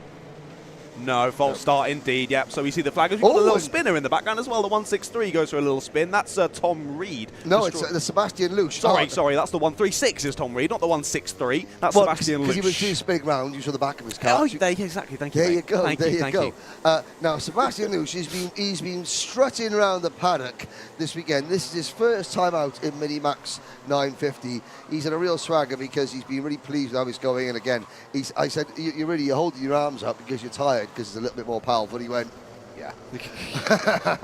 So, now we had, up in the commentary box earlier, we had from Greenrig Primary School, a young man called Jackson, who was sort of Ellis Bell's his mentor, so he's cheering on the tiny Carter, Ellis Bell. You can see Ellis with the red body of his race suit, white shoulders, and an orange crash helmet. 28 drivers, 27 of them run with the big teams. One of them runs from a little easy up awning.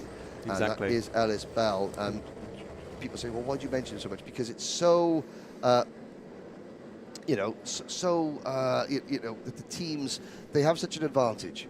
Yeah. But it's so important that privateer drivers, that you, the viewers, if you're thinking about getting into karting, but you don't have, the resources to join a team, you've only got, enough to maybe to get a little van and a cart and easy up awning. Yes, it is still accessible. This championship is still for you, privateers.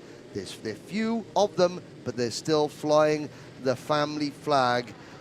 And we wish them well to the tram lines. Lights are out. We're off and racing here in Minimax. It's Denham with the lead. They're all cleanly through turn number 1, down towards turn number 4. And it's a good start from Josh Graham, who lives 2 miles from the Summerley Raceway. He literally can walk his dog around the track every morning. I don't know if he's got a dog, but if he did, this is where he'd walk him. He lives that close.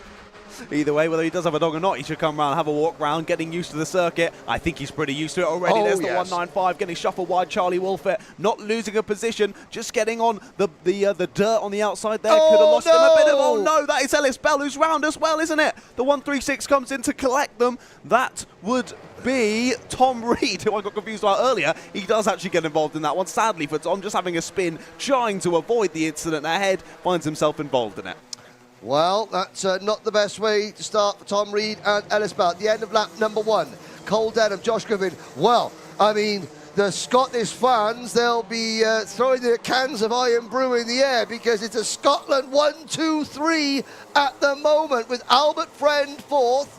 Then it is Charlie Wolfett, Jacob Ashcroft, Kai Clark, Noah Barham, Vinnie Hines and Charlie King. The Coles Racing rounding out the top 10. Yeah, very sad to see that, fellas. New leader! Oh, new leader. Yes, indeed. Joshua Griffin has managed to find his way through there, through Sector 2 of the circuit. Little check behind from the GP plate of Cole Denham, just sizing on the competition. He already goes back down the inside, late on the brakes to the apex, takes it back and follows through, does Albert Friend. Impressive stuff from the 191. Blair Smith is there trying to get through as well, but just about gets chopped off. And to the lead goes Albert Friend. What a lap of racing this has been, and now Albert Friend takes the lead of the race. Absolutely outstanding stuff from Albert Friend there. Just again, that shows you how quick your reactions have got to be. It's pinpoint accuracy. You've got a split second to think about it, to decide, and then another split second to make the move. Now, Joshua Griffin, the last time Joshua Griffin was on a British Championship podium was here 2 years ago when he was in Bambinos. He just got shuffled back briefly 2 places. Led the race, and now he finds himself off the podium. Is that 2-year wait for Josh Griffin going to come to an end in the next 12 and a half minutes? He's got some work to do, though. Yeah, through goes Jacob Ashcroft as well. So Joshua Griffin now finding himself in 6th place near the back of this queue as the 122 of Jacob Ashcroft feels he didn't get a good enough exit there to hold on to the position, moves over to the inside to cut him off and holds onto it now as they head down into the first heavy braking zone of the circuit. It's given these two a little bit of a chance to breathe though. Albert Friend and Cole Denham now pushing each other forward, and there's that check over the shoulder once again from Cole Denham as they were super close across the line, 100ths of a second, but it was retaken by Albert Friend as they came through the first section. Now back through goes Cole Denham. There's a move. There is Ashcroft picking off Griffin. And behind Ashcroft, that is, I believe, Blair Smith also going through. So Griffin and the Synergy Kart having to put a rear guard action here at the moment. He gets back in front of Noah Barham, and there's another move. That is Blair Smith losing a place to Kai Clark.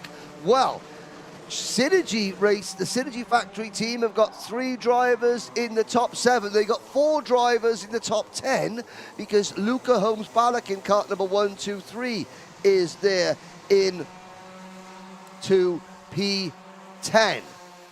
On like Judge Stuart Goff, well done Lewis, much closer field with controlled ECU and fuel. Well done to Motorsport UK and to Jag Rotax.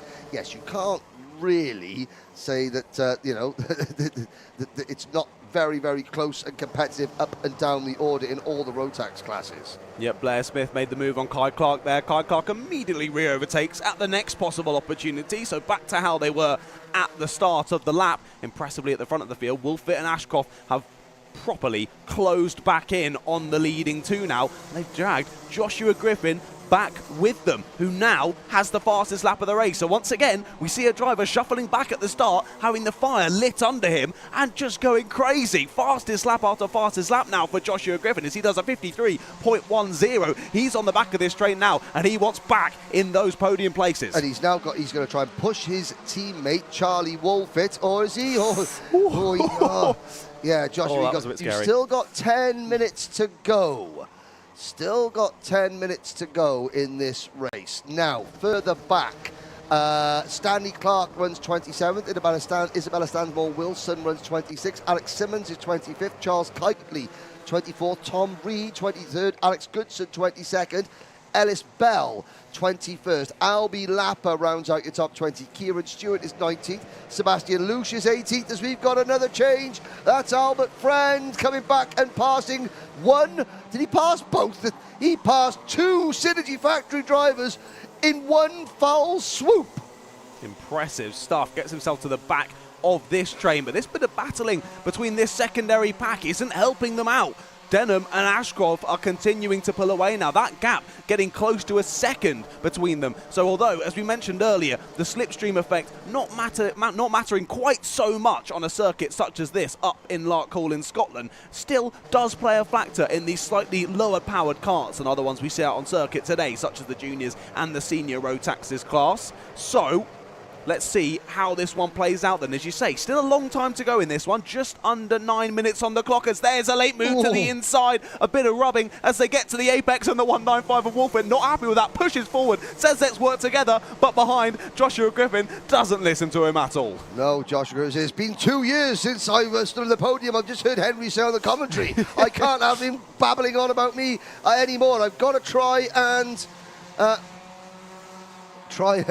change that statistic. So championship situation. Cole Denham using this race to extend his championship lead over Jacob Ashcroft unofficially to 8 points. Albert Friend is 11 points behind Ashcroft, so still 19 points separating the top 3.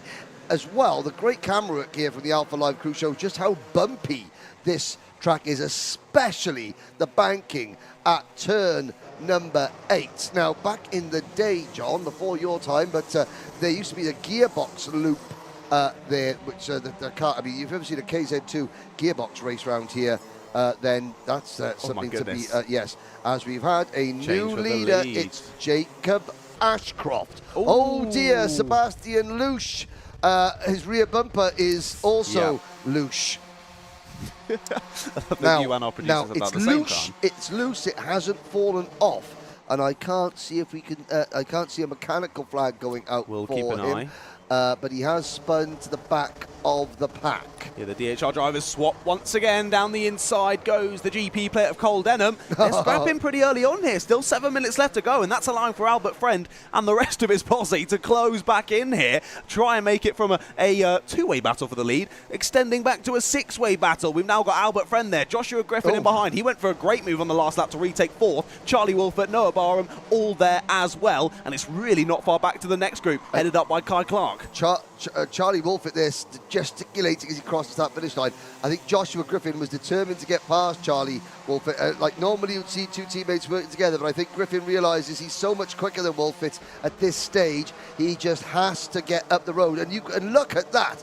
That is the number 113 kart of Joshua Griffin, just absolutely eating into the gap the top 3 have, and we have a 4-kart battle for the race lead with Wolfert and Barham acting in a supporting role, 5th and 6th. It is Denham from Ashcroft, from Friend, from Griffin. The top 10 still only separated by about 3 seconds here, can pretty much fit them all in one camera shot. Any sort of battling continues at the front here. This could blow this race wide open as Joshua Griffin, you were saying, he's going like a bat out of hell. 52.84 for Joshua Griffin, still sits in 4th place, but that gap between our top 4 now, less than half a second as they are all in a train heading down to this fast sweeping right-hander. He'll be a bat out of hell, but we'll all be gone when the morning comes. Okay. Oh, okay, there we go. Just get that one in there. Now, Dan Holland Racing, they've already had 2 podiums so far, so that will put them onto 92 podiums. 2 more podiums here will put them onto 94. It's not beyond the realms of possibility. They'll get over 95 podiums by the end of this weekend. But there's a lot of racing still to go. 7 wins on the season so far for the Dan Holland Racing team. Here comes Albert Friend. He's gone for it. Oh, what a move. In these karts, turns 1 and 2 are flat out. And Friend was able to get past. Good, respectful racing there. Ashcroft gave him just enough room. Jacob Ashcroft, even though he's had 2 podiums, he's not yet won a race. Cole Denham, meanwhile, he's got 6 British Championship wins. A 7th would move him into 2, 4, 6th position all time on the championship list, and Albert Friend takes the lead. What wow. a move. Very late move, and through follows Jacob Ashcroft. That drops the GP player of Cole Denham back into 3rd place and back into the centre of this group. The 1-1-3, here he goes. Joshua Griffin trying to the inside, just gets chopped off. Actually goes for a move of Cole Denham up into P2. It is all chopping and changing. We're not even into the last 4 minutes of this one. Albert Friend did 2 absolutely outstanding overtakes on that lap. And he ends the lap 1 place further back from where he started it. No, sorry, he is exactly the same place. My word, this is getting very, very close. There are 6 karts separated between 7/10 of a second. 4 minutes to go. Cole Denham has a 2-point lead in the championship as things stand, because Jacob Ashcroft in the race lead has pegged Denham back. This could be Jacob Ashcroft's first win in the Wera Tools Motorsport UK British Championship. It could be Noah Barham's first appearance on a podium since the Honda Cadet round at Warden Law last year. There's Albert Friend. Oh wow, he's done it again.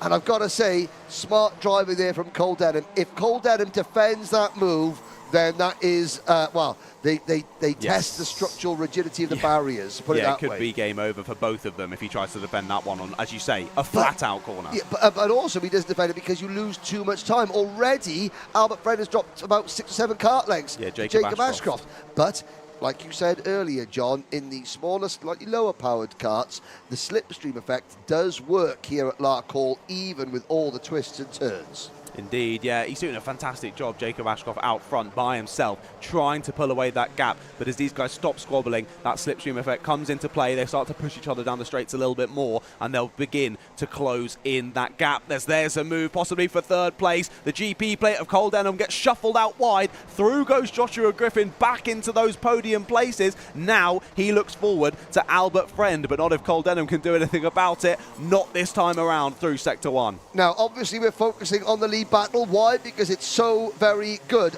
John, if anything happens, I'll run through the full running order. Go for it. Ashcroft, Friend, Griffin, Denham, Wolfett and Barham are your top 6. 2 seconds back is Will Green in 7th, followed by Kai Clark and Charlie King, with Blair Smith rounding out the top 10. Luca Holmes-Ballack comes next, followed by Oliver Miewski, Finley Hines, Daniel Minto, Ellis Bell now back into 15th position. Albie Lapper is up to 16th, and it's Isaac Barker and Tom Reed both making really good progress. Nat Johnson and Oliver Meek round out the top 20. Kieran Stewart, Alex Goodson, Charles Kitely, Sebastian Lusch, Alex Simmons, Isabella Stanmore-Wilson and Stanley Clark round out the runners. 27 drivers started, 27 drivers still run. I think they knew that you were wanting to read out the running order there, because they all just chilled out for a lap or so. Just no moves, just chilling out, working together, and that's allowed for all 4 of them to chase back down Jacob Ashcroft. That was what, getting up to 6, 7, 8 tenths of a second. Now back down to 2 or 3 tenths. They are right on the rear bumper of Ashcroft now. And although on the graphic I think it says Griffin's got ahead, there's the move for the lead, though Albert Friend was still ahead up to the 1st place position, and through follows Joshua Griffin. So now Jacob Ashcroft leads for however many laps. He's immediately shuffled back down into P3, and now once again has Cole Denham right behind him.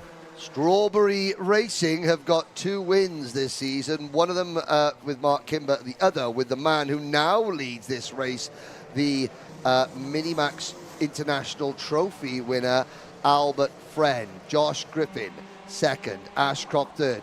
Almost a little bit of desperation beginning to kick in now for Denham, Wolfett and Barham. Their chances are ebbing away ever so slightly. Strawberry Racing's Albert Friend leads Synergy Factory Team's Joshua Griffin.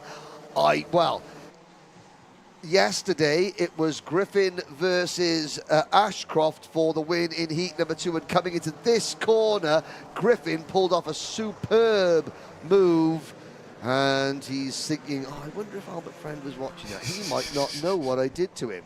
And what we'll see, the clock strikes 0. Strawberry, Synergy, Dan Holland, Friend, Griffin, Ashcroft for the win in Minimax. This is absolutely nose to tail between the top three going into the first section of the circuit. Big defensive move from Albert Friend. Tries to hold on to the lead through sector 1. Joshua Griffin's right there, but up and under goes Jacob Ashcroft. He's going to have the better exit. He's going to take second position on the road, and this is allowing for Cole Denham, Charlie Wolfer, Noah Barham, Will Green now as well, all starting to get involved with this battle on the last lap. Will Green in 7th place joins the party. Has he joined it too late? Albert Friend, that was critical. Friend just had a quick check. He noticed he didn't need to defend. That, I think, has given Albert the win, the gap he needs to take the win. Griffin defending 3rd from Denham. Scotland are going to get 1 driver on the podium. It's going to be another 2nd place for Jacob Ashcroft, but Albert Friend comes out of the final corner, crosses the line, takes his 2nd win of the season by, it's another 0.4 of a second. Such a massive gap once more. No, that's on number the last lap. 157 cut. Finley Hines, Coles racing out of the race. The rest of the field come across the line. He was up in, I think in 10th spot was that on the previous lap. No, 11th place he was, battling on that last lap, I think, with Oliver Majewski. You have one fist waving as you cross the line with Albert Friend, and another fist pounding the ground in frustration. That is karting. Yes, indeed. Albert Friend, Jacob Ashcroft, and Joshua Griffin. The 2-year wait for a podium for Joshua, it's over. Cole Denham, the championship leader by just 2 points, now finishes 4th from Charlie Wolfett. Will Green on the last lap gains 1 place to finish in 6th from Noah Barham, Charlie King, Kai Clark, and Scotland's Blair Smith. Oliver Majewski, Luca Holmes-Ballock, Daniel Minto, and from the back of the field, Ellis Bell recovers to 14th. Yeah, what a race through for Ellis, very impressive. Tom Reed was there in 15th, also battled back through after that incident on the first lap. Then Olby Lapper in 16th with Isaac Barker 17th. Nat Johnston in 18th with Oliver Meek and Kieran Stewart rounding out the top 20, followed by Alex Goodson, Charles Kitely, Sebastian Lusch, Alex Simmons, Isabella Stansmore-Wilson, and Stanley Clark, your final finisher of 26 in that Minimax 950 final, with sadly Finley Hines not making it to the finish, just stopping on that final lap after an incident. Yes, indeed. So, like I said, like we did with the earlier race, the winners will get their interviews down in the paddock. Meanwhile, we'll go to a quick commercial break.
Hello, I'm joining you here in Parc Fermé at Larkhall after what was a very exciting Minimax 950 final race. I've got my first place Albert friend here. If you want to come into the shot. So I think it's safe to say that that was a very hard fought win. You're constantly in a four place battle for the lead. Was that a well earned one? Yeah, it was a really hard race considering there was 4 of us, and it was hard because I was all on my own with no teammates, and then Jacob and Cole. So they got away for a bit, and luckily Josh pushed me, which thank you to him. And then we caught them up. I overtook Cole, and then I got to Jacob. I overtook him, and then Josh followed me through, and we got a little gap. And for the second last lap, we just pushed away a bit, and then we battled it out on the last lap, and then I came out on top. And back at the start, you had quite a busy first lap. You fell down a few positions, but managed to make your way into first again in the first lap. What was the trick to that? Do you have a particular spot on the track that you like to overtake? I think because I'm good into the brakes in the first hairpin, I can send it from quite far back, so I just like to overtake there. Yeah, that's really it.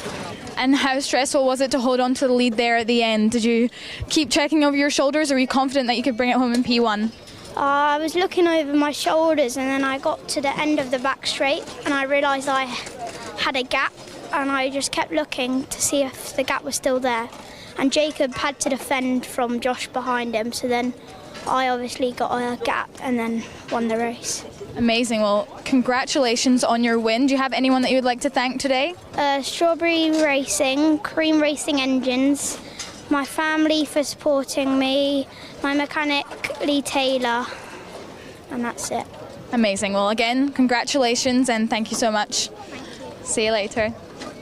All right, so we've got our second place, Jacob Ashcroft. How are you doing today, and how was that race? It was quite a busy one, and there was a lot of changes for the lead. Yeah, it was a quite crazy race. Like, so many people were in the lead, it was chopping and changing. And when I got in the lead, I tried to get a gap on Albie and Josh, but they worked together and they closed the gap in on me. And you had a good pre-final, but because of a penalty, you had to start a little bit further back. How was it moving forward through the grid? Yeah, well, moving forward through the grid, it was quite tough, but also I knew I could get up there with the pace I had. Started 6th. I was still in 6th by the end of the first lap, and then I just went full charge and went in on everyone and got myself to the front. And then I dropped a few positions going on to the penultimate lap, and then got one more on the last lap. And was there any moment where you thought about going for P1, or you're happy to make it as far forward as you did? Oh, well, I was in P1, but when Albie and Josh went through, my first target was to get Josh, and then by the time I got Josh, Albie had a gap which we couldn't close. Amazing. Well, congratulations on making it back. And do you have anyone you'd like to thank today? I'd like to thank my dad, the mechanic, and me, DHR, my mum for supporting, Time Racing Engines, and yeah, it was a good weekend because we've closed the gap in the championship. Amazing. Thank you so much. All right, and now for our third place, Joshua Griffin. Congratulations for making it into the top 3. There was quite a lot of changes. What do you think was the hardest part of that race? Just trying to keep the pace with Albie and the rest of the front runners was quite hard. And you fell down a little bit, but you managed to climb your way back up through the order. What was the trick to that? Did you have any favourite passing places? Yeah, the back of the straight's a good one, and the double left, the first corner. Perfect. And do you have anyone you'd like to thank today? Yeah, my dad for mechanicking, KR for engines, Synergy, Mike Spencer, and Rob. Amazing. Thank you so much. Well, congratulations. And I'm going to pass you back up to commentary now for the final race of the afternoon, which is the Junior Rotax. Thank you very much indeed. Yes, all eyes watching the circuit because 34 Junior Rotax drivers are about to take to the circuit to round out Event 7 of the Motorsport Tools, the Motorsport UK Wera Tools British Kart Championship. The finale is Junior Rotax, and it's up next.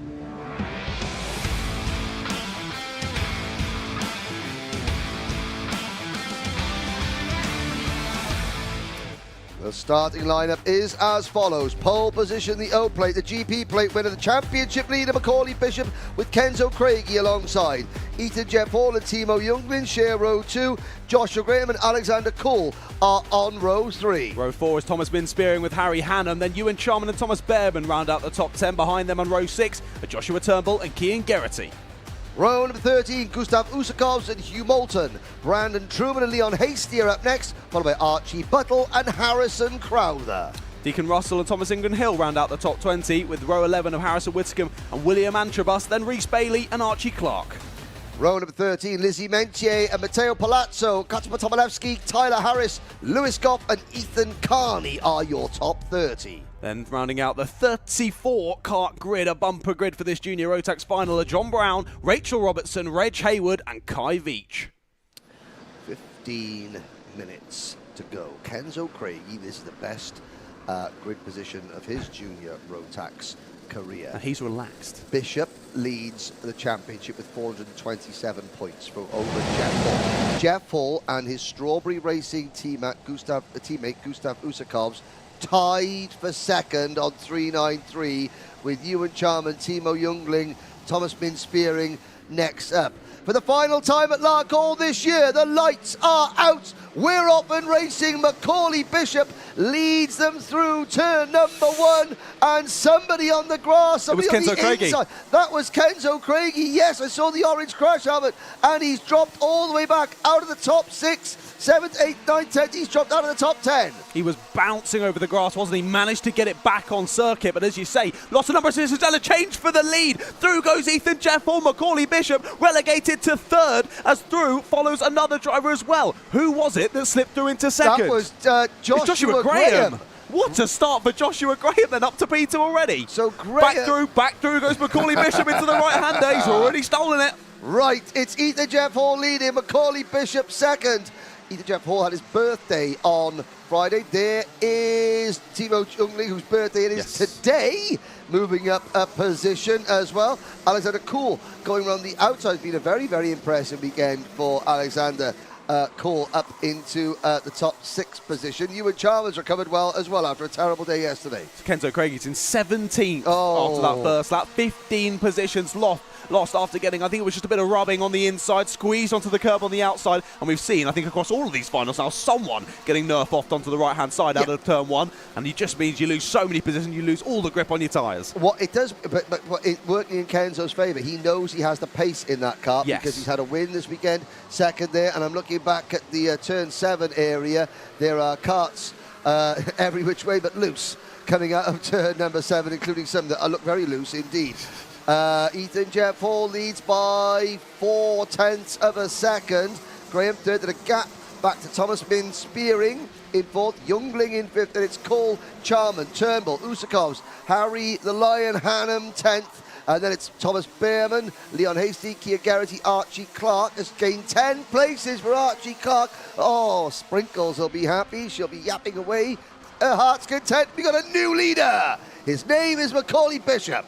That was ridiculous. It was half a second when they crossed the start-finish line. The gap already closed it. Halfway through the lap, retakes the lead as Macaulay Bishop. Fastest lap of the race on the last lap was 0.2 quicker than Ethan Jeff Hall. What a fantastic bit of racecraft from Macaulay Bishop. No waiting around, immediately retakes the lead. But look at this, tiny bit of battling. The entire rest of the field back into contention here. And we now have how many karts in this train? Is it 9 all the way back to Gustav Usakovs? Now, I've got to say, Ethan Jeff Hall, Macaulay Bishop, we've got a hugely talented Rotax, junior Rotax field in the UK. These two, they're in their last year as a junior. They are two exceptionally talented drivers. They don't always see eye to eye, it has to be said.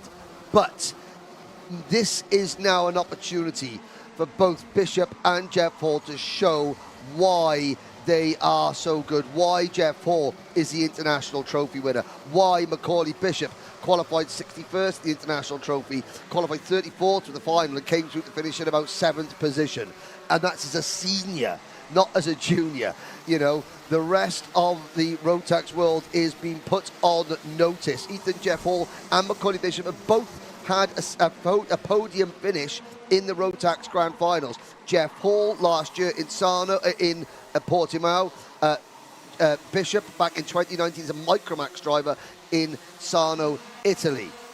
And now Macaulay Bishop, first one to drop into the 49-second mark. However, fastest lap goes the way of Archie Clark. You were mentioning him earlier, up 10 positions to 14th in this one. Now a 49.89 fastest lap. What a fantastic run through the pack it is for Archie Clark. He's only about a second or two off of this train as well, so it's definitely not out of contention getting up into those top 10 spots.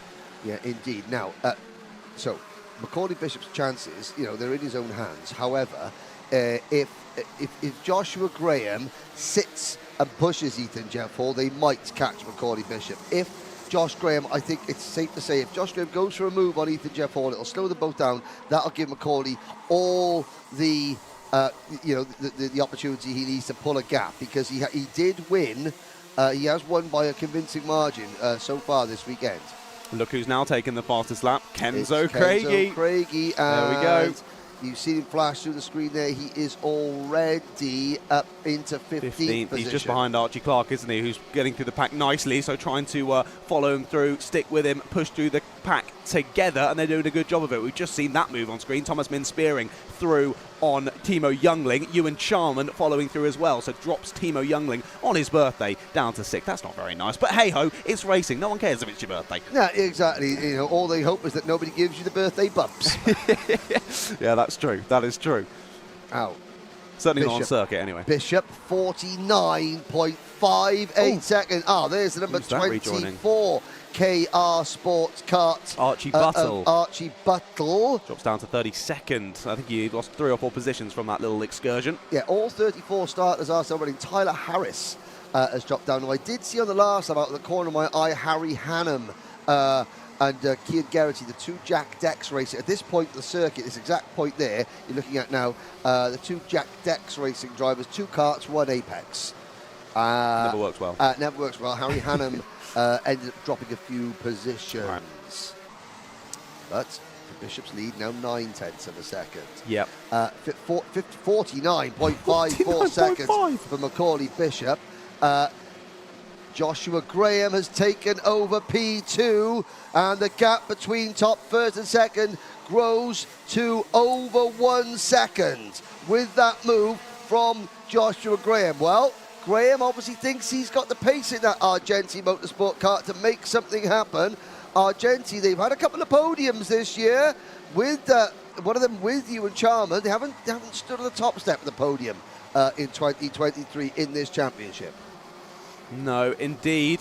And now with Ethan Jeff Hall following, it's getting a little bit frustrated as well, of course. It's a difficult one because you want to sort of work together and push ahead towards the leader, but you can visually see Macaulay Bishop getting further away. So do you think, Matt, I'm just going to go through here and I'll take second place and we'll settle for this? Or do we try, possibly in vain, to push on together? You're about to see a graphic coming up on the top of your screen, and it is that Macaulay Bishop has just set another new fastest lap, 49.50 seconds. Bishop in the championship, continuing to push away.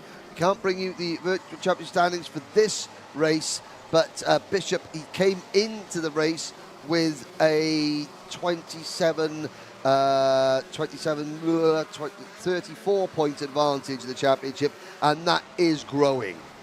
Indeed, yeah. Closest person on pace at the moment is actually Gustav Uzakovs in 8th position. Was a 10th of a second slower on that last lap. Now all drivers settling into the race a bit, getting a little bit faster as we've got a driver off. The number 38 is off of the circuit. That's Leon Hasty. Oh, one of the Scottish contingent for Thule Motorsport.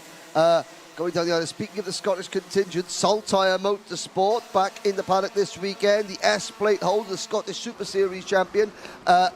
Rhys Bailey is in 22nd position. Matteo Palazzo is 26th, and we've got a new third place driver. Yeah, indeed. Joshua Graham back through on Ethan Jeff Hall. Through follows Thomas Min Spearing. Through follows Ewan Charman. That relegates Ethan Jeff Hall now down into 5th place. Now has Timo Youngling for company as well. Now, we said no one could challenge Macaulay Bishop's pace. Kenzo Craigie can. 49.48. New fastest lap of the race. I said he was following Archie Clark through the pack. He's now overtaken Archie Clark. Finds himself in 11th spot as we've got another driver over.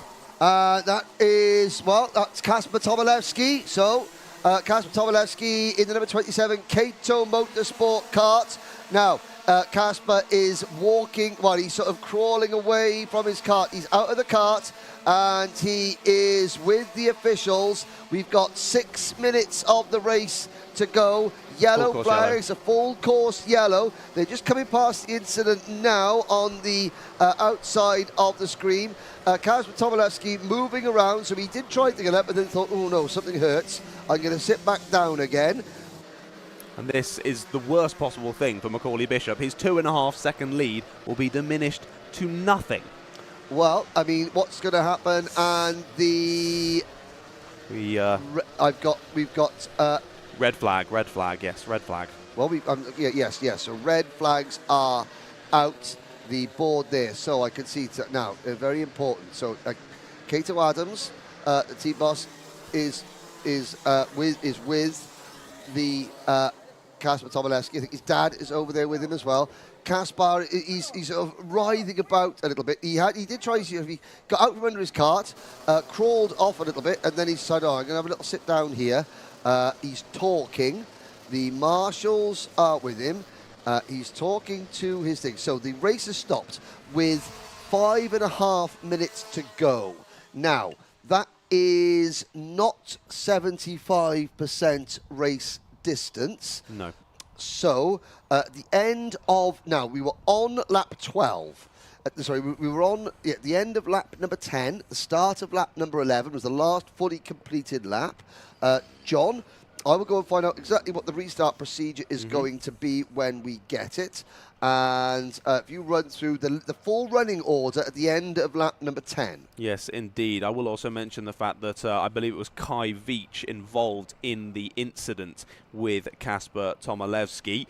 Kai Veach's car also parked over at the side of the circuit. He's up and out of the car, and he seems to be all okay, but really gutting for Kai Veach as well. Didn't make it to the end of the pre-final, isn't going to make it to the end of the final either. But indeed, to run you through the order after a good 10 minutes, almost 10 minutes of running, Macaulay Bishop was leading your race. I did think as we came into this one that it was only going to be someone else taking the lead of the race if they did it early on. That was the case. I thought then it could be a great battle at the front between them, but Macaulay Bishop quickly scythed his way back through into the lead and built a close to 2.5 second gap up to Joshua Graham and Thomas Min Spearing in behind, as I now see the ambulance service moving their way onto the circuit to help our driver Kasper Tomilewski. Let's continue running you through the order then. It was Joshua Graham in second with Thomas Min Spearing in third. Ethan Jeff Hall there in fourth. He was having a great battle there with Ewan Charman in fifth. Timo Youngling in sixth. Joshua Turnbull seventh with Gustav Overkos eighth. Thomas Behrman ninth and Alexander Kull rounding out the top 10 at the moment. Now we'll run you through the rest of our running order and how we're going to continue to play out the rest of this final later on after a few advertisements.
Welcome back, ladies and gentlemen. I can confirm that we will have a restart. It will be a single file restart with 5 minutes and 30 seconds of the race remaining. We were not at the 75% distance, and if a race reaches 75%, then we can call the order. Now, we can see Lewis Goff, who's getting plenty of support on the online chat, chatting with Lizzie Mentier. Lizzie is in 21st position at the moment. Lewis Goff is down to in 29th, where he started.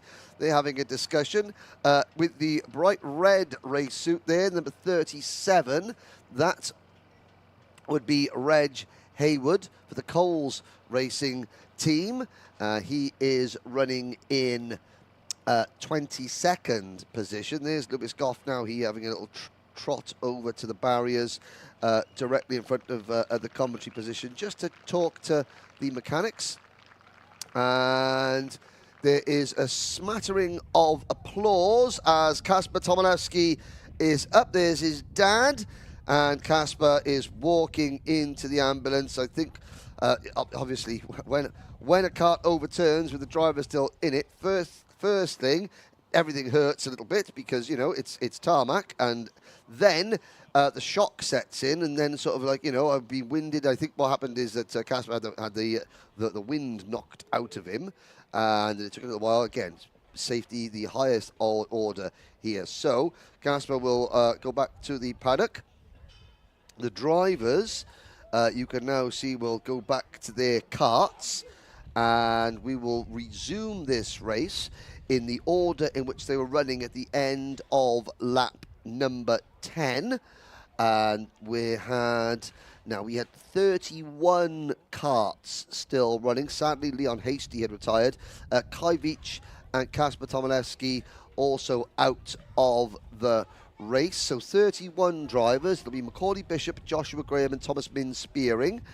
The top three. Ethan Jeff Hall fourth. Ewan Charman is fifth. Timo Jungling will take the restart in sixth. Then it's Joshua Turnbull. Then it's Gustav Usakov, Thomas Behrman and Alexander Kuhl. The top 10. Kenzo Craigie up to 11th, followed by Harrison Crowther, who's up to 12th, and Archie Clark to 13th. Then it is Cian Garrity, Brandon Truman and Harry Hannam. Harrison Whitcomb, Hugh Moulton, Deacon Russell and William Antrobus round out your top 20, followed by Lizzie Mentier, Reg Haywood, Thomas Ingram Hill, Rhys Bailey, Rachel Robertson, then Matteo Palazzo, John Brown, Ethan Carney, Lewis Goff, Tyler Harris and Archie Buttle. So there'll be some of the drivers will be, I wish we had just called that, the main one being Macaulay Bishop, who had a handy little advantage. There'll be other drivers, namely everybody else that wasn't Macaulay Bishop, will be thinking, right, we've got a real chance now, including, and I'm going to highlight a couple of drivers here, including, Archie Clark is very, very quick. Kenzo Craigie, the fastest driver on track at the moment. He started second, had that moment on the opening lap and ran wide, was forced wide going through turn number 1, dropped to about 17th position. He's back up to 11th, and he'll be looking, it'll be like, you know, picking up like that old computer game, Duck Hunt. You remember that? No, you're. I mean, I don't remember it, but I know of it. You know of it? Yes. Well, see, on the NES, the NES, the 8-bit original Nintendo that came out in about 1985. Yeah, Duck Hunt. That's what Kenzo Craigie be thinking. Just pick it off, bing, bing, bing, one by one, hopefully into top 5, because Argenti Motorsport have 4 drivers in the top 10. It's been a good weekend for Argenti. They just need a couple of podiums, maybe even a win, to sort of like the little cherry on top of the bakewell, as it were. Indeed, indeed. They're pretty close there. We have 2 of them in the podium spots, but can either of them challenge Macaulay Bishop? Of course, I said just before we went to the adverts, I thought it would only be the case of someone else getting to the front if it happened really early on. They were able to shuffle Macaulay Bishop back before he just drove off. And that's what Ethan Jeff Hall tried to do. He went up the inside turn number 6 like a man on a mission. Exactly, because we saw in the pre-final, as soon as Macaulay Bishop got a bit of free air, he was gone. Same happened again in that final when we got into sort of the second half of it. He was gone again, nearly 2.5 seconds up the road. He's going to have to do that all again as the drivers do now set off from their standing positions, and will be soon getting this Junior Rotax final back underway. Oh no, Harry Hannum, the lion is not roaring, he's looking down, the kart won't start. Can he get that kart? They're going to do a full lap. There's our race director Nigel Edwards coming over to him. Oh dear. And the EBC brakes. Well, it's not a braking problem for the EBC brake sponsor drivers, but the wagon has broken. Yeah, the final hadn't gone well already. He was down 8 spots, wasn't he, from his starting position for Harry Hannum, and it goes from bad to worse as he's not going to make it to the checkered flag. Indeed, and he trudges aside. So, we are down to 30 drivers. Oh. Now, Corley Bishop. He controls the pace at the front. There is a yellow restart line where he has to bring, where he will sort of accelerate. Yes. It's all down to how awake Josh Graham, Thomas Min Spearing are. Graham, if they come into turn number 6, Graham has got to be literally planted on Bishop's rear bumper. Bishop will get a fraction of a second. We talk about racing drivers' reactions. Joshua Graham's reactions have got to be milliseconds later than Macaulay Bishop. Look at that. And, Graham isn't going to let Bishop get away. Now, they come into turn number 10 now. He's gone. Out of turn 10. Green flag. Here we go. 5.5 minutes plus a lap to go in Junior Rotax. Joshua Graham's going to have to make it soon, or he's not going to make it at all. Look at them fanning out in behind as they head down to the first braking zone. Couple of drivers diving for some moves to the inside. But as you say, we need that immediate pressure from Joshua Graham if he has any shot of taking away the final win from Macaulay Bishop. Macaulay holds on to it as we head through the first part of the lap. But Joshua Graham, he is sticking with him. He's forcing Macaulay to check over the shoulder in behind. Thomas Min Spearing is up into 3rd place. He's got Ethan Jeffall for company just behind him. But already a gap forming between 2nd and 3rd place. Yeah, Joshua Graham, he was so competitive in Honda Cadet. Looking back to see last year's wins for Josh Graham. He didn't have one last year, but Graham does know how to win in the British Championship. Ethan Jeff Hall having to defend a little bit from Ewan Charman, and that allows Thomas Min Spearing to get a couple of kart legs. But Graham is with him. Now, this is the only part of the track, John, in these junior karts where the slipstream effect does come into play. But, oh, Bishop off the corner. Ooh, that was good exit speed from Bishop. And here comes Ewan Charman. Argenti 2nd, 3rd and 4th now. Indeed, yeah, great little move, and immediately moves over to defend as Ethan Jeffall gets nerfed out wide a little bit, and a more touching just kisses the barrier on the outside, but he's losing 5-10 positions because of that one. Since the restart, they're all super close together. One little mistake like that and you lose a number of positions. Here comes Kenzo Craigie picking up another place there. So Craigie took the restart in 11th. I'm looking on the corner of my eye at a nose cone flying down the outside of turn number 8. The marshal picks it up. That nose cone belonged to... gives it back to the team.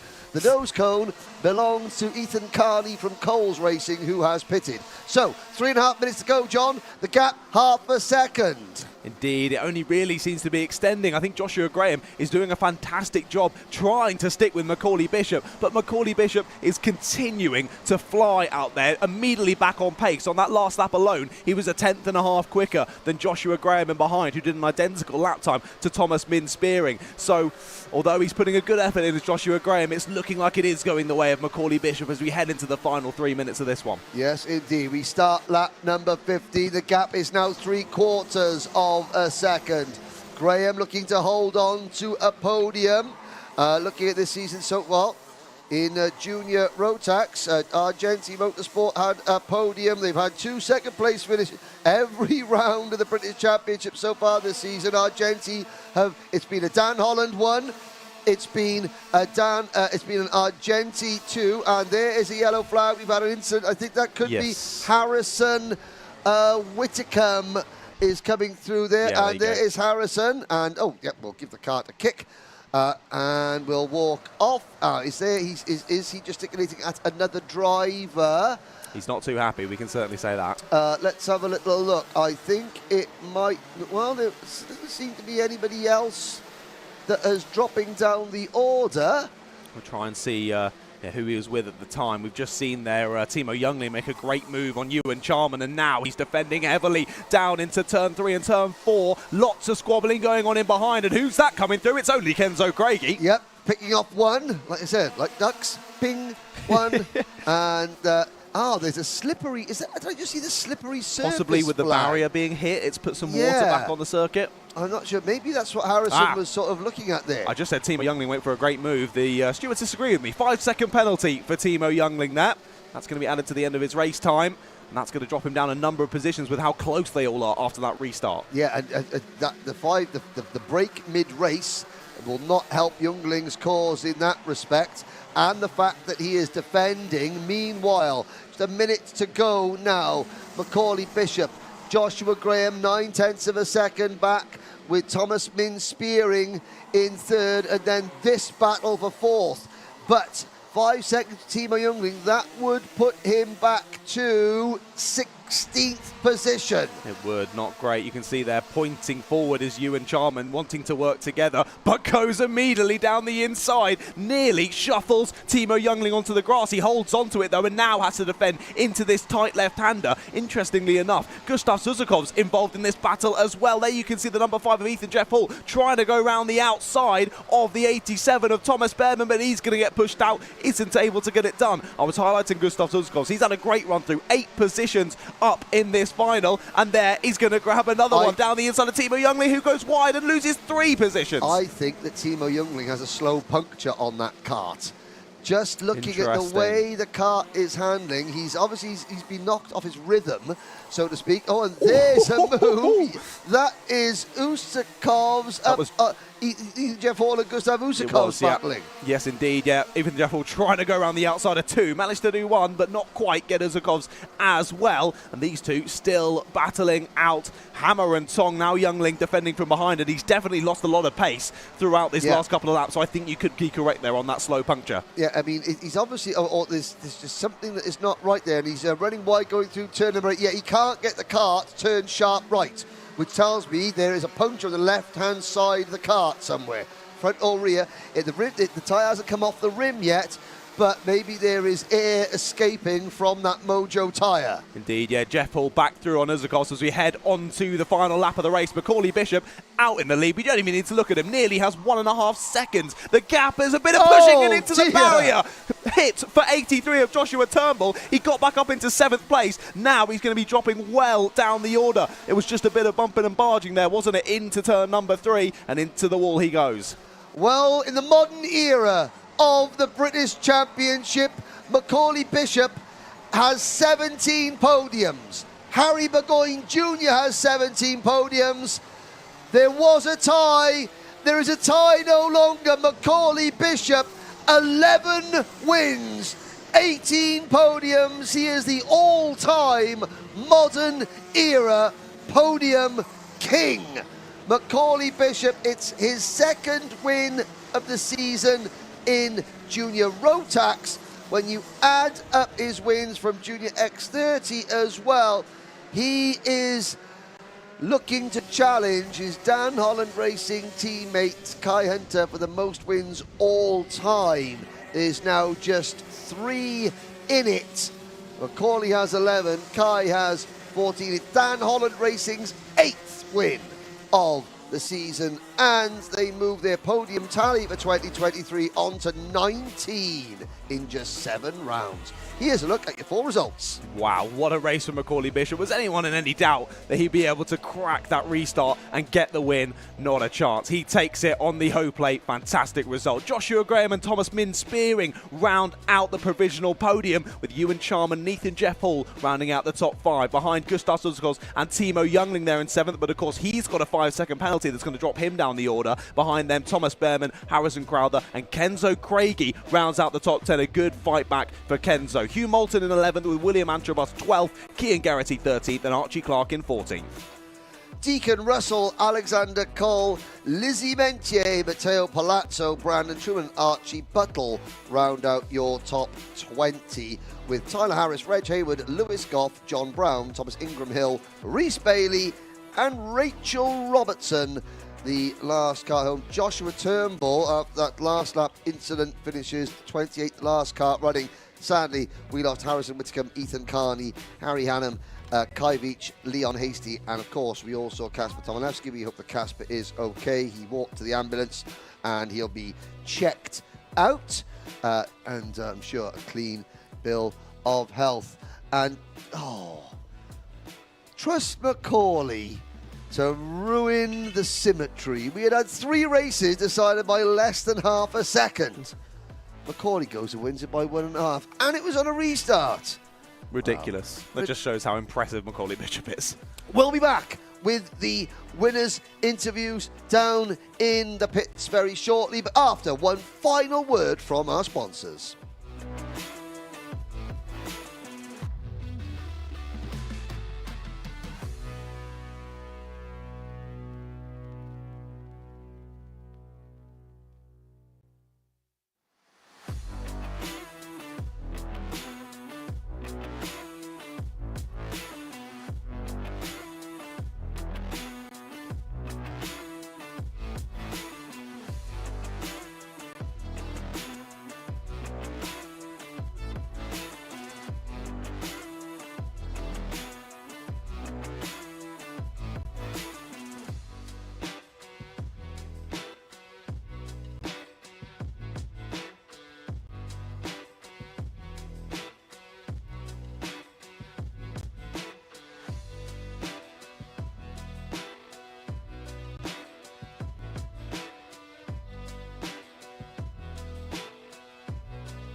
And we are back down in Parc Fermé for the last final of the day, and we have got the podium winners here with us. So in first place we have Macaulay Bishop. How are you feeling about that one?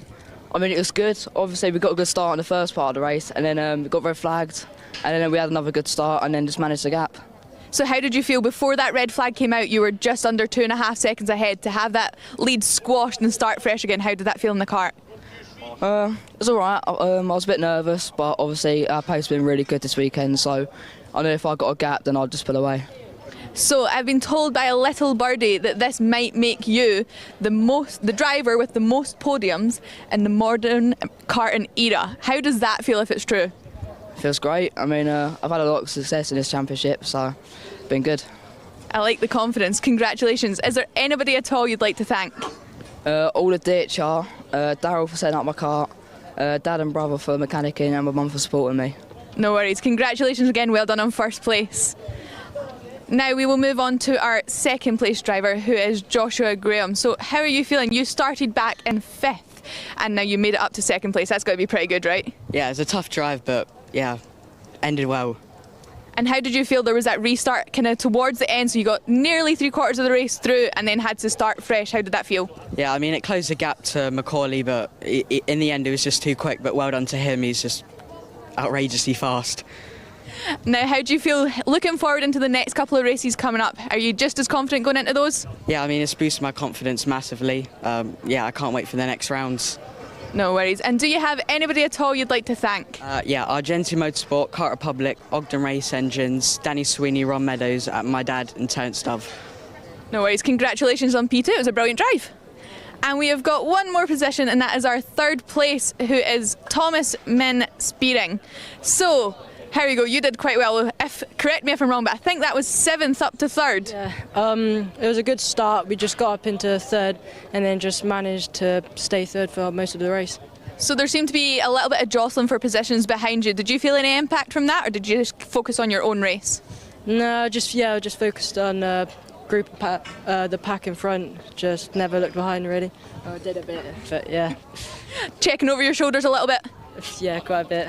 That's okay. And how did you feel coming out of that restart? Was it easier or harder for you? It was better than at Kimbolton, where we had an average jump start, but just timed it at the right time this one. So yeah, it was a good one. No worries. And do you have anybody at all you'd like to thank? I'd like to thank Argenti Motorsport, Danny, Ron, my mechanic Curtis, and I dedicate this to my mechanic Sam, who couldn't be here this weekend, and my parents. Oh, I'm sure Sam will be watching. Might give him just a little wave. I'm sure he'll be cheering on for you. Congratulations on P3, well done. Thank you. You're all good. Now, I mean, I don't think this counts as introducing a driver. Ailey, where did you finish on this one? Well, I think it's been a pretty good day, so I'm going to say it's a win, a join, a draw. Yeah, can we take first place? Yeah. I'm sure we're entitled to it somehow. Okay, well, I guess we'll do a little bit of a wrap up for the day. It's been a really exciting afternoon of racing, 4 different classes, from the Micromax up to the senior Rotax. So there's lots of new winners and podiums that have still to be confirmed, but I'm sure we'll see those coming through on socials. And we also have to give a massive thank you to the ambulance service who are here to help out today, as well as the track marshals, and then also to the Alpha Live team as well. So I think we will be seeing you all next weekend. Also a massive thank you to FIA Girls on Track, who have had both of us here today. Yeah, big shout out to Girls on Track. If you're a girl and you like motorsports, give them a follow, check them out on social media, as well as all of the Motorsport UK crew. And yeah. Amazing. Thank you everyone for watching, and yeah, tune in next weekend. Yeah, see you later.